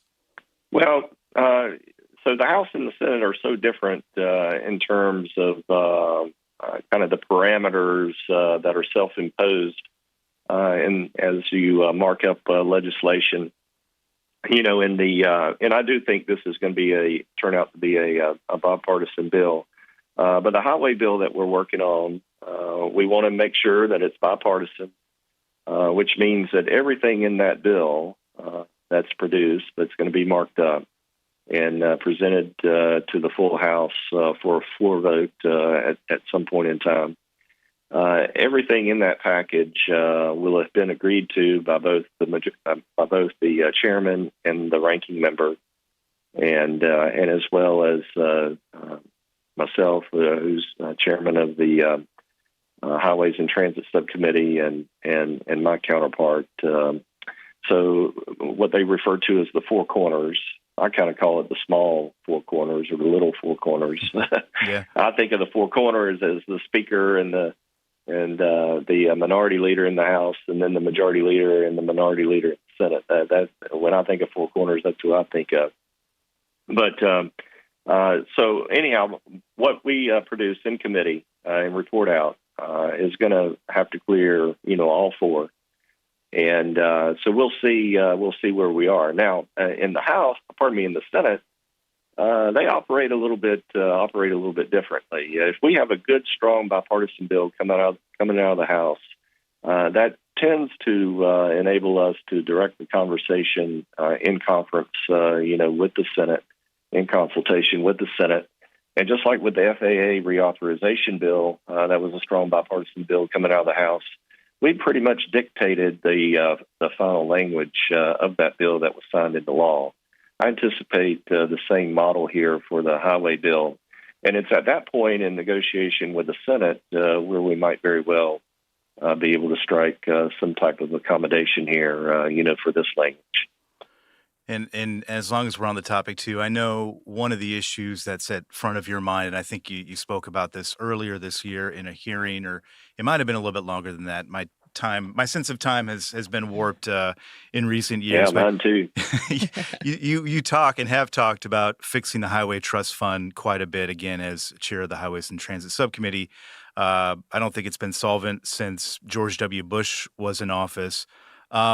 What is that going to take? And I know this is an issue that you've got at front of your mind as well. Are we going to make any progress on that anytime soon, do you think?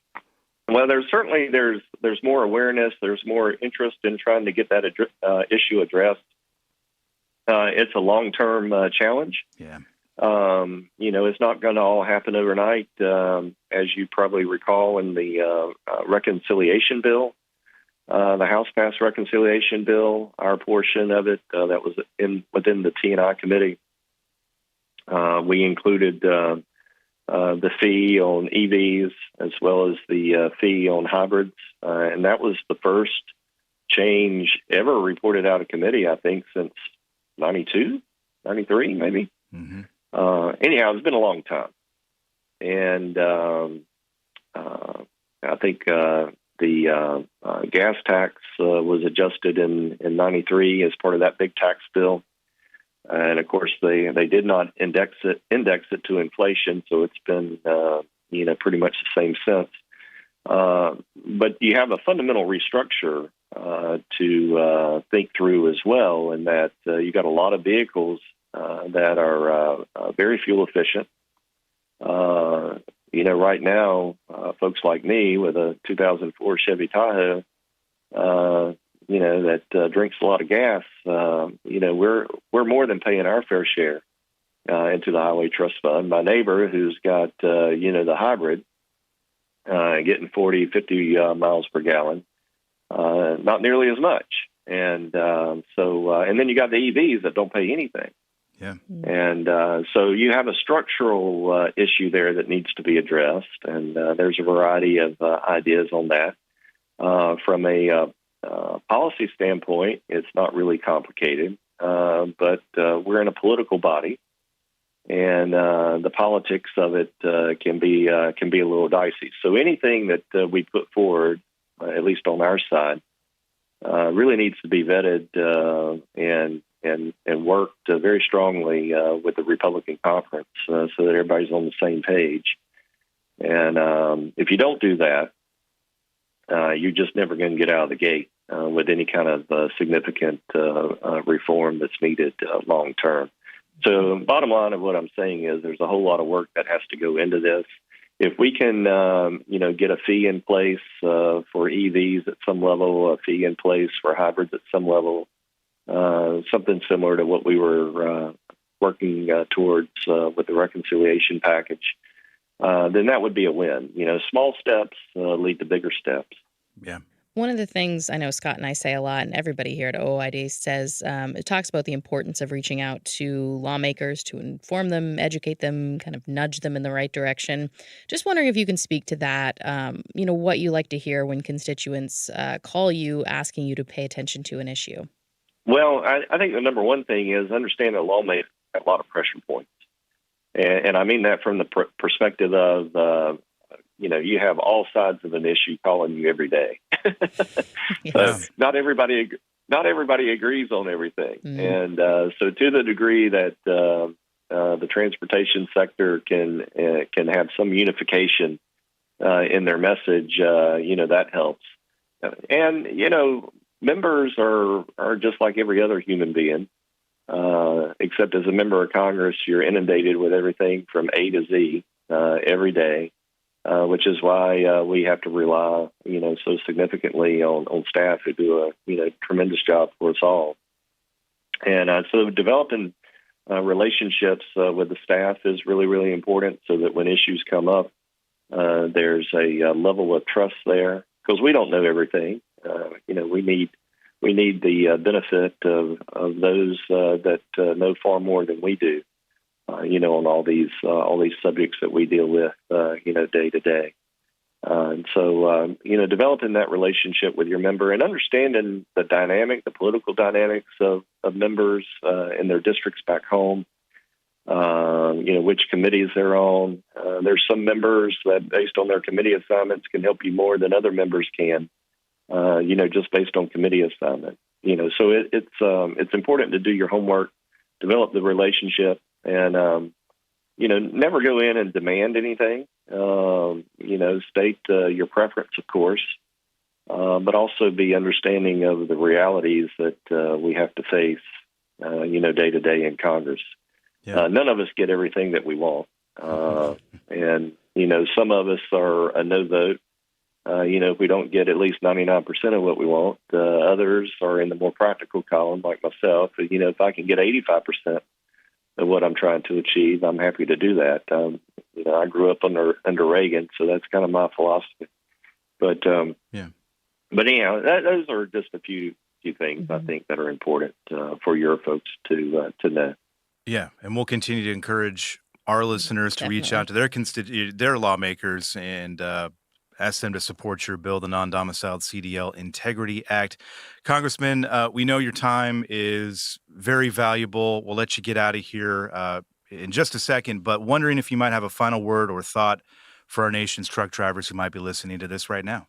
Well, I love our truck drivers, always have. Like I said earlier in our program here, if it weren't for the truck drivers, there'd be no economy. And these are great working men and women who have helped make this country great. And I know the Trump administration, feels that same way. President Trump has always been a proud supporter of our working men and women of this country, no matter their occupation. But I'd say he has a particular liking for the construction workers and the truckers and the ones that are where the rubber meets the road. No pun intended here. But anyhow, it's an honor to have the opportunity to visit with you today, and look forward to getting this bill across the finish line, as well as a good highway bill too, that can help make the jobs of our truckers, much more efficient than sitting in line after line after line of traffic on our nation's highways and interstates. We're going to try to put together a good highway bill that everybody can be proud of, and improves our transportation system as well. Well, it was an honor to have you. Yes. We thank you for your work, again, on this issue and all the other issues that matter to truck drivers. And we appreciate thank you it. for your time today. Thanks so much. Thanks. Oh, great to be with you. Take care.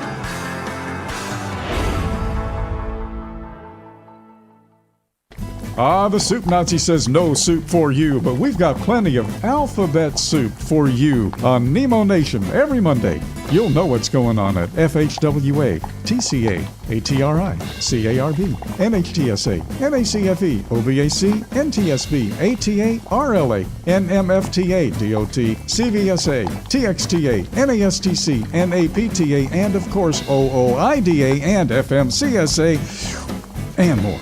Dave, we're gonna need a bigger bowl. There are precious few nonprofits in the trucking industry, and even fewer that make a tangible difference in the lives of professional drivers. So thank goodness for the St. Christopher Fund. Since 2008, over 4,000 over-the-road semi-truck drivers have turned to the St. Christopher Truckers Fund when a medical issue took them out of work. The SCF steps in and pays necessary household expenses such as mortgage, rent, utilities, insurance, and vehicle payments. The SCF also provides free health and wellness programs for drivers. So find out how the SCF can help you, or help the SCF yourself. They'll turn your dollars and cents into that tangible difference for the professional drivers who need it most. Support our highway heroes with a donation at truckersfund.org. Castrol keeps the heavy-duty market moving, delivering power, protection, and performance mile after mile. Find Castrol CRB Multi 15W40 and Vecton Long Drain 10W30 now at TA Truck Service Centers nationwide. These premium oils are built for endurance and trusted by professionals who depend on their rigs every day.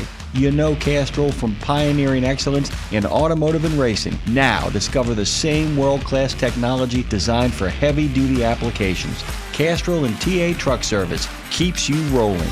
Stop by your nearest TA Truck Service Center today. Did you know it's extremely easy to join the Wreaths Across America mission to remember our fallen heroes, while at the same time honoring those who are currently serving our country and their families? Plus, you're helping to teach our younger generation about the value of freedom. With just one $17 donation to Wreaths Across America, you're sponsoring a fresh Maine Balsam Remembrance Wreath. They've really become a symbol of America's respect for those who bravely served and are no longer with us. To sponsor your wreath, just visit wreathsacrossamerica.org. That's wreathsacrossamerica.org.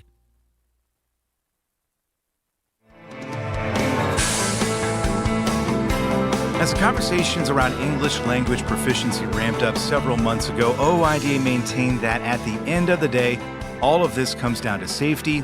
If you're going to operate an 80,000-pound vehicle on public roadways, you've got to be able to read road signs and communicate with law enforcement and others.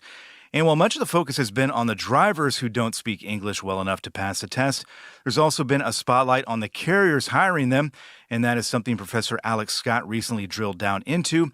Alex is an associate professor of supply chain management at the University of Tennessee, Knoxville, and he joins us on the line now. Professor Scott, thanks for joining us. How are things in Knoxville today? Yeah, it's a beautiful day, a little bit rainy, getting a little bit cold that time of year, but, the fall's the best in my opinion, and, looking forward to trick-or-treating on Friday. I share that sentiment as well. Are you going around trick-or-treating? You got some kids, or you're not trick-or-treating yourself, I would assume? Well, no, I'm a little past those days. I got 3 of them. There's the age where I can let them kind of run around with their friends, kind of loosely follow, so it gets more fun when it's like that. Yeah. Yeah, that'll be great. Sounds good. Well, I'm looking forward to talking with you about your study. Before that, though, I want to talk about you a little bit here. And you've got an interesting background just kind of looking at your bio there. Quite a bit of experience in the transportation sector, it looks like. Tell us a little bit about your career before getting into academia. Yeah, absolutely. So I have an engineering background, and I'd say my first meaningful experience after college was at J.B. Hunt Transport, the large trucking company. And, I was not expecting to go into trucking necessarily, but I took the job, and it was a fascinating, great place to work. And really, I kind of fell in love with the trucking industry this was back in the mid-2000s. And then I worked for another, 7-8 years. I was consulting for a while and got to do a lot of fun stuff. And then I came back to academia and got a PhD at Penn State, and just kind of came back to what I knew and what I thought was interesting, and came back to transportation in general, transportation and logistics in general, but I do focus on the trucking industry a lot. Yeah, it's funny how you kind of catch that bug. Some people catch that trucking bug, and it never really leaves them, and it sounds like you're one of those people. Yeah, absolutely. I mean, on the surface, it seems so simple, right? When the general population, I think, uses that so simple. You move something from one point to another. But when you really understand the industry, it's a lot more complicated than that. All kinds of issues that pop up. Yeah. Speaking of an issue that has popped up in recent months, and I think that is probably an understatement at this point, English language proficiency. You recently put out a study, and its title is essentially a question here. Are English language violations associated with unsafe carriers? I will of course, answer that question here in just a moment.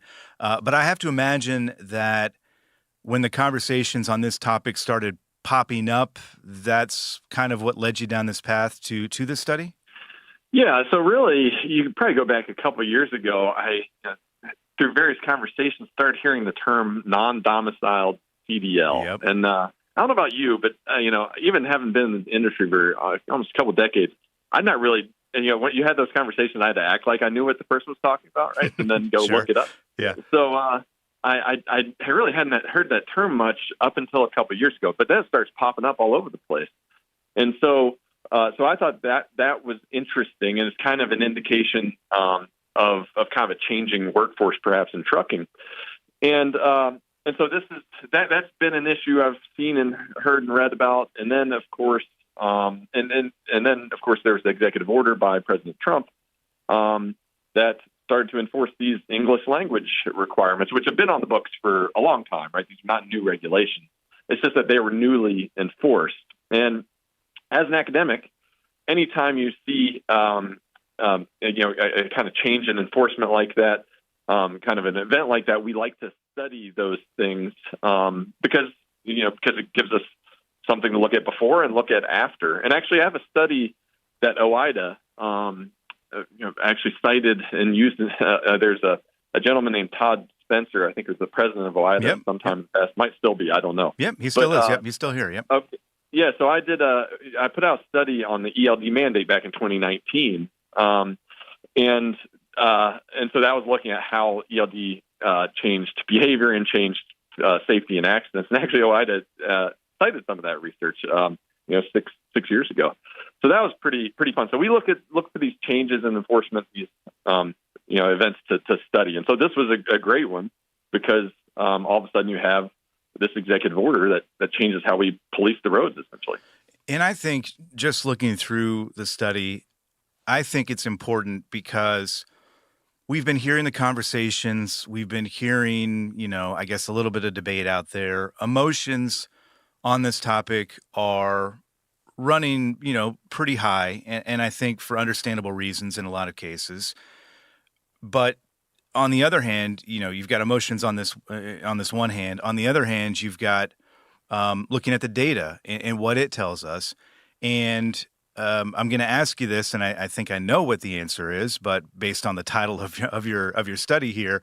But what did you set to find out? Because again, emotions are one thing and feelings are one thing, but looking at data and the actual facts can actually shape those conversations. So what did you look to seek to find out at the beginning here? Yeah, and as an academic, I'm a disinterested kind of third party that wants to take an objective view.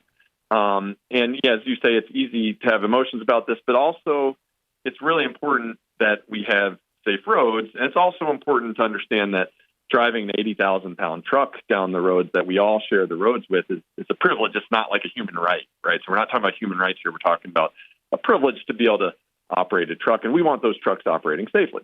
And so the question was just simply, well, let's just look at these violations and who is trying to get an understanding of who is committing these violations. Then look at, are these the drivers with these violations? One, are the inspections that they have, do they indicate other violations? And also then are the carriers that they are working for, do they also have worse safety scores than, say, a comparable population of other carriers that don't have those violations? And so that's a very clear, simple, empirical question. And to be honest with you, I didn't know what the answer was going to be. I mean, of course, as an academic, I approach things not knowing what it's going to be, and then just do summary statistics, summary analysis of it, and say, well, let's get a clear view of it. And so that was really the goal of it.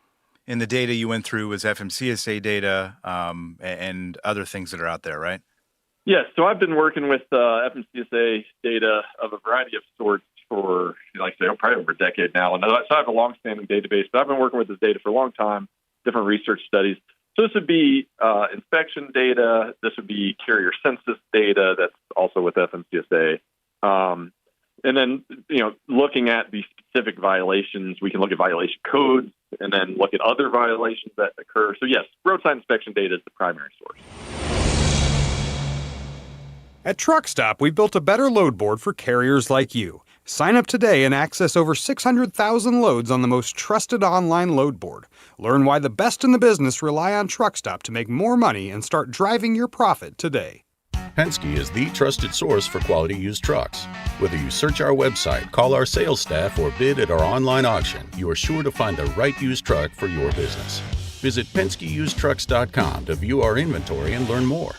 House Products provides your diesel with total performance and protection. Use Diesel Defender for a full system cleaning. Start treatment early with Diesel Treat to prevent gelling all season. And protect yourself from winter emergencies with Diesel Lifeline. Stay moving with House. Attention all truckers, Dean Michael, the tax doctor here. I want to talk to you about those dreaded tax problems. I know you want to keep on trucking and not even think about them, but let's face it, they're not going away all on their own. You need professional help. I've been helping truckers put their tax problems in the rearview mirror for years. I can help you too. Call me now for a free consultation at 888-557-4020 or go to mytaxhelpmd.com. It's like I always say, keep your eyes on the road, I'll keep mine on the IRS. 888-557-4020. Truckers, your engine works as hard as you do. Don't let torsional vibrations sideline your rig. Vibratech TVD viscous dampers protect your crankshaft, cut downtime, and keep you earning mile after mile. Over 75 years of trusted protection made in the USA. Find a dealer at vibratechtvd.com. Since you started, what you've loved about trucking is the freedom. Heading out on your favorite route, a good driving song, and thinking about truck insurance. Well, maybe not that last one. That's why we're here. At OOIDA, we have a full range of truck insurance products, expert advice, and great customer service, helping you get the right coverage for your operation. Go to OOIDA.com, because your job is to drive. Our job is to help with everything else. So let's pull back the curtain. Again, the title of the study here is Are English Language Violations Associated with Unsafe Carriers? The big takeaway, I think, here, and I guess the short answer to that question is yes, right? So what was the big takeaway here? What did you find out from going over all the data? Yeah, so first I looked at, so it really, one of the ways it came about was looking at, so I read an industry article talking about these violations, just the number of violations. It said something about an uptick of violations in August or something. Right. But that was essentially all we knew. And so I was like, okay, well, let's pull back the curtain a little bit. And so the first step was, okay, where are these violations occurring? Right? I couldn't find any sources talking about that. So let's look at where these violations are occurring. Where is this executive order being enforced? So I asked that question. Then I asked, okay, in these inspections, are there more violations in total, even if we remove the ELP violations out of it? Are there more violations in total? And then let's look at the basic safety scores, the basics of these carriers, and look at see if there are differences there. So the first finding was looking at enforcement. And I guess this one's it's not terribly surprising, although part of it is kind of surprising. But you see enforcement that varies quite a bit across states. Huge variation in enforcement across states. I think the ones that really jump out at you is you see, say, Wyoming and Texas seeming to have the strongest enforcement. At least they had the most violations, which would indicate enforcement. And then you had, on the other end, you had, say, California, who appears to not be enforcing it at all. And actually, the statistic that surprised me is that if you look at before the executive order went in place, so you look at 2025 before May 1st, the number of ELP violations, California actually cited more violations in that period than they did from May through September of that year. So before the executive order, they actually had more ELP violations cited by state inspectors than afterwards. Did you figure out why, or what's going on there? Oh, well, they're quite clearly not enforcing it. It's a conscious decision not to enforce it. Because even if you want to look at a comparison group, so I looked at U.S. inspectors in the state of California, right? So these are federal inspectors, not state inspectors, in the state of California. They cited them at a much higher rate than California inspectors in the state of California. So there's clearly some type of, that's all I know from the data, but you can infer what you want from what that says. Yeah. Yeah. That's interesting on a number of levels. And I think it raises more questions maybe than answers right now too, in a number of respects. The thing about your study, and again, kind of looking at the overarching thing here, is, again, looking at the safety aspect of this, because that has been OIDA's stance from the jump, is that, if you're going to be operating an 80,000-pound vehicle on public roadways, you need to be able to understand road signs. You need to be able to interact with law enforcement and others that you obviously interact with on the roadways. The thing that you emphasize here, and I think this is an important note here, that the findings don't really suggest that a lack of English proficiency causes these violations or poor carrier safety scores. You look at the carriers here, and that's really kind of what you're focusing on, and that, if they're flouting the English language proficiency rules and regulations, you could basically infer that they are probably flouting other rules and regulations as well. Can you talk a little bit about that? Yeah, absolutely. So going to the findings, what was very clear is that in an inspection with an ELP violation, there were also significantly more other violations, including the worst ones: hour of service violations, driver out of service violations, these kinds of things. And also then the carrier scores with those ELP violations were much higher on a couple of important measures. I think unsafe driving and vehicle maintenance were the two that really popped out, compared to carriers that did not hire or did not have drivers with ELP violations. So there's a clear safety difference across the board here. Now, what is that? Is that due to, as you say, is English language, is that the causal reason that there may be these worse safety scores? I wouldn't. That does not seem to be likely to me. I think, of course, stranger in a strange land, if you were put on a new world and had no idea what these signs meant, that you probably would be a less safe driver if you had no idea what a sign meant or anything. But that's probably not true for most of these drivers. They probably at least understand the basics of the signs. But what it does point to is that the carriers that are employing drivers who can't speak English do have much worse safety scores, so are much more likely to flout the rules and regulations, often horribly so. And being someone who has spent a lot of time kind of looking at these cases, right? I do work where I get to see a lot of confidential stuff. And so there are certainly carriers out there who operate unscrupulously. And if you're going to operate unscrupulously, who is the easiest to get to do, or to perhaps even force into doing things that are against the rules and regulations? It would be probably someone who's not familiar with the rules and regulations and might not understand them at all. And so my guess would be that, there are carriers out there with poor safety management practice, perhaps doing unscrupulous things, and they are targeting drivers who might be, have an illegal immigrant status. That's certainly possible, and possibly some that don't speak the language. And then, coercing them to doing things that, are against the rules. Yeah, and that's the thing that stands out to me in that, again, all these conversations are swirling around right now, and I don't think there's maybe enough focus, and I'm not hearing enough of it, in terms of putting some of that heat on these carriers, right, who are hiring these folks. In a lot of cases, these carriers, don't care about the people that they are hiring necessarily. They're looking for, cheap labor in a lot of cases. And they clearly don't care about safety. That's kind of the takeaway that I see from your study here, is that it's not hard to put those puzzle pieces together and look at these carriers and realizing that they are taking steps that are detrimental to safety across the board. Is that a safe leap to make, I suppose? I would agree with you. I mean, I like I say, I read and see things that most people don't get to, and there are egregious instances of this that go on all the time. And so you have private enforcement, you have public enforcement. So the FMCSA tracks these things through roadside inspections and whatnot, but they're a big federal agency that really isn't funded to be doing like real-time, day-to-day tracking of a carrier. And so they'll often have these indicators of unsafe behavior, but those can take months to capture.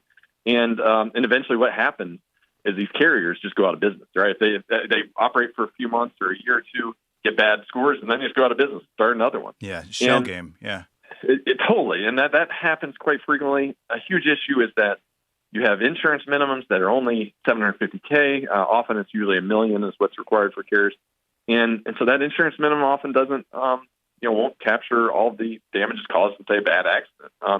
So you have several issues going on here. But I think private enforcement safety is important, and I think undervalued and not enough of a microscope on that.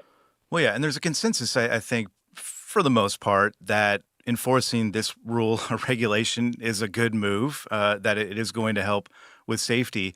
I'm wondering, though, from your perspective and looking at all this data and all the conversations that you've had too, and I don't know the answer to this question, but are we just merely scratching the surface here when we're just kind of enforcing it and getting these drivers off the road? That's one step. But it seems to me that this is a more endemic problem, a systemic problem, that probably needs to be addressed in a wider scale, in a different way. Again, looking at these carriers who are kind of perpetuating this thing. Where do you kind of stand on that, I suppose, and what does that look like, I guess, moving forward? Yeah, well, so I think an issue that has come to light, and this has also been a hot button issue, is CDL issuing of CDLs, and so you have varying levels of requirements for CDLs because they're given out by the state. And so if one state has really strict requirements, but another state has very lax requirements, well, I mean, people are going to go to the state with the really lax requirements. And then but because these people are traveling all over the country, that's effectively the requirement for a CDL. The most lax state is effectively the requirement for a CDL, because all you got to do is go get the CDL in that state and then go drive anywhere else. Right. So I think that's a huge problem that needs to be addressed. I think some standardization of that CDL process makes a lot of sense. I think more real-time tracking, or when I say tracking, I know truck drivers don't like that often. Right. So, and I'm not saying tracking in a let's micromanage somebody's life kind of way. I mean tracking in a, well, if some way capturing if someone is just perpetually speeding egregiously, that it seems like I've seen that stuff happen, and it seems like we need better ways of kind of managing that. And I do think the CDL process would be a good first step. Standardizing that. Yeah, and you mentioned the non-domiciled CDL issue earlier. There is some overlap, and quite a bit of overlap, I suppose, with regard to your studying the English language proficiency issue and the non-domiciled CDL issue, because we're looking at a system that has not been working properly for a while now. And I guess the question is, what do next steps look like? You've obviously thought about this issue a lot and looked into it a lot. I think we're going to continue to see English language proficiency rules being enforced more and more. But what does the future look like here? Is it going to take a wide scale change to kind of fix the system, or I guess where are we headed here? Yeah, well, I think one change. So there's almost a combination of factors that probably has caused some of this, and again, it gets onto some hot button issues of, say, immigration and immigration enforcement. Which I'm a person who's worked with immigrants all over the place, and they add a ton of value, and so I see the huge value in controlled immigration in the United States. So there's should be nothing taken away against the immigrants in the United States. Yeah, So I want to say that. But I think if you just so I think, of course, the story is that there were open borders more or less, and so then if you over the last few years, if you allow that, and then you have unscrupulous people who will take advantage of those workers and make them do unsafe things, then you end up with some of these accidents that we see. And I think some of that will be naturally taken care of if you have more controlled immigration, and also if you have more standardization of the CDL process. And those wheels seem to be turning, right? And so I think some of those issues will tend to go away. I think having better tracking of the drivers across carriers and throughout the system would be good. So nobody has access to that type of data except the FMCSA.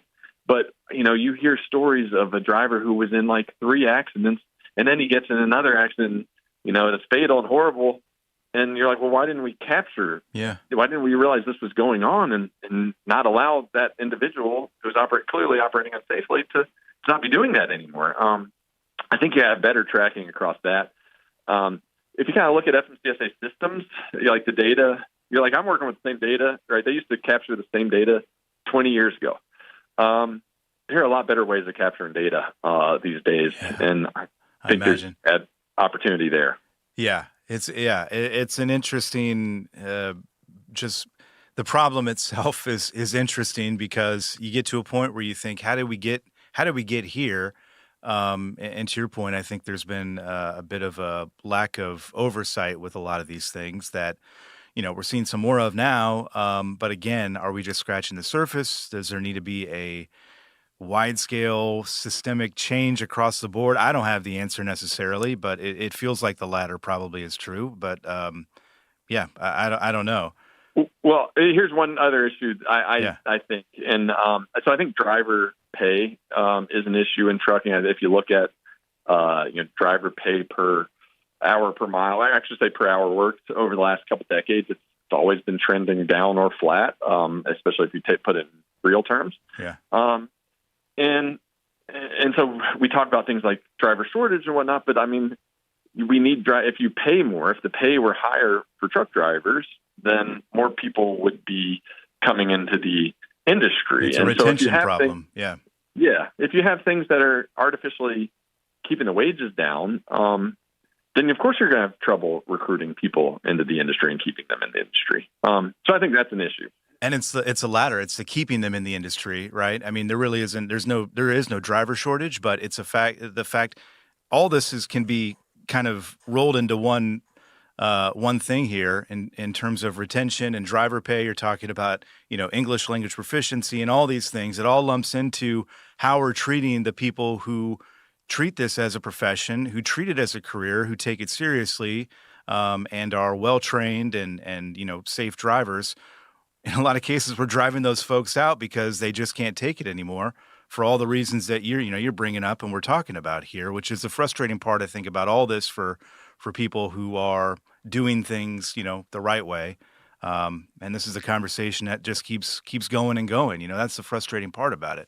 Yeah, completely. And to that last point you make about doing things the right way, if you have an unscrupulous manager or carrier and doing some of these things that we've been talking about, they can do things at a cheaper price and undercut people who are doing it the right way. And so that then drives people who are doing the right way out of the industry. And it's just a whole waterfall problem. Yeah, all I can do is sigh sometimes, but that's what it is. But this is obviously a hot button issue right now. Appreciate you looking into it. Appreciate you coming on the show here and talking to us about it as well. And, I think we learned something, which is the goal, for all these things. So we thank you for your time. Yeah, thanks for having me, Scott. Thanks for listening. Today's episode of Trucking with OIDA was brought to you by a dedicated team of people. That includes Jim Fetzer, Tennille Flick, and Kim Boren. You can listen to new episodes and extended interviews on your favorite podcast platform and on the OOIDA YouTube page. Please subscribe while you're there. If you've got thoughts, we'd love to hear them. Call us at 1-800-324-6856 and leave a message, or send us an email to podcast@ooida.com, and we might include it on the show.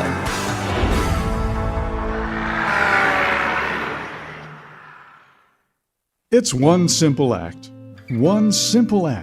that helps Wreaths Across America fulfill its mission to remember, honor, and teach. Sponsoring a wreath, one more wreath. Means one more adoring father, one more loving mother, one more heroic son, one more brave daughter, one more beloved family member, one more dearly missed friend, one more American, one more wreath upon the gravestone of someone who served the cause of freedom, honored for their sacrifice, never forgotten, always remembered, through one simple act. One simple act. Go to wreathsacrossamerica.org/RadioNemo and keep the mission moving forward.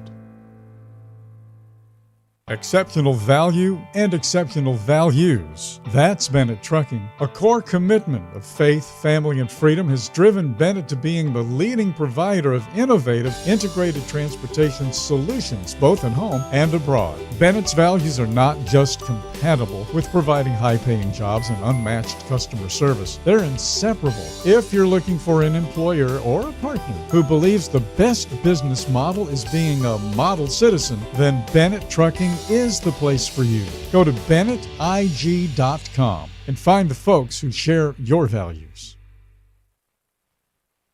At Radio Nemo, we believe in finding your tribe, your people, your gang. But you can't find your gang unless you find yourself, and you can't find yourself unless you write, right? Lindsay Lawler's We Should Write is a podcast about the healing power of writing. It dives deep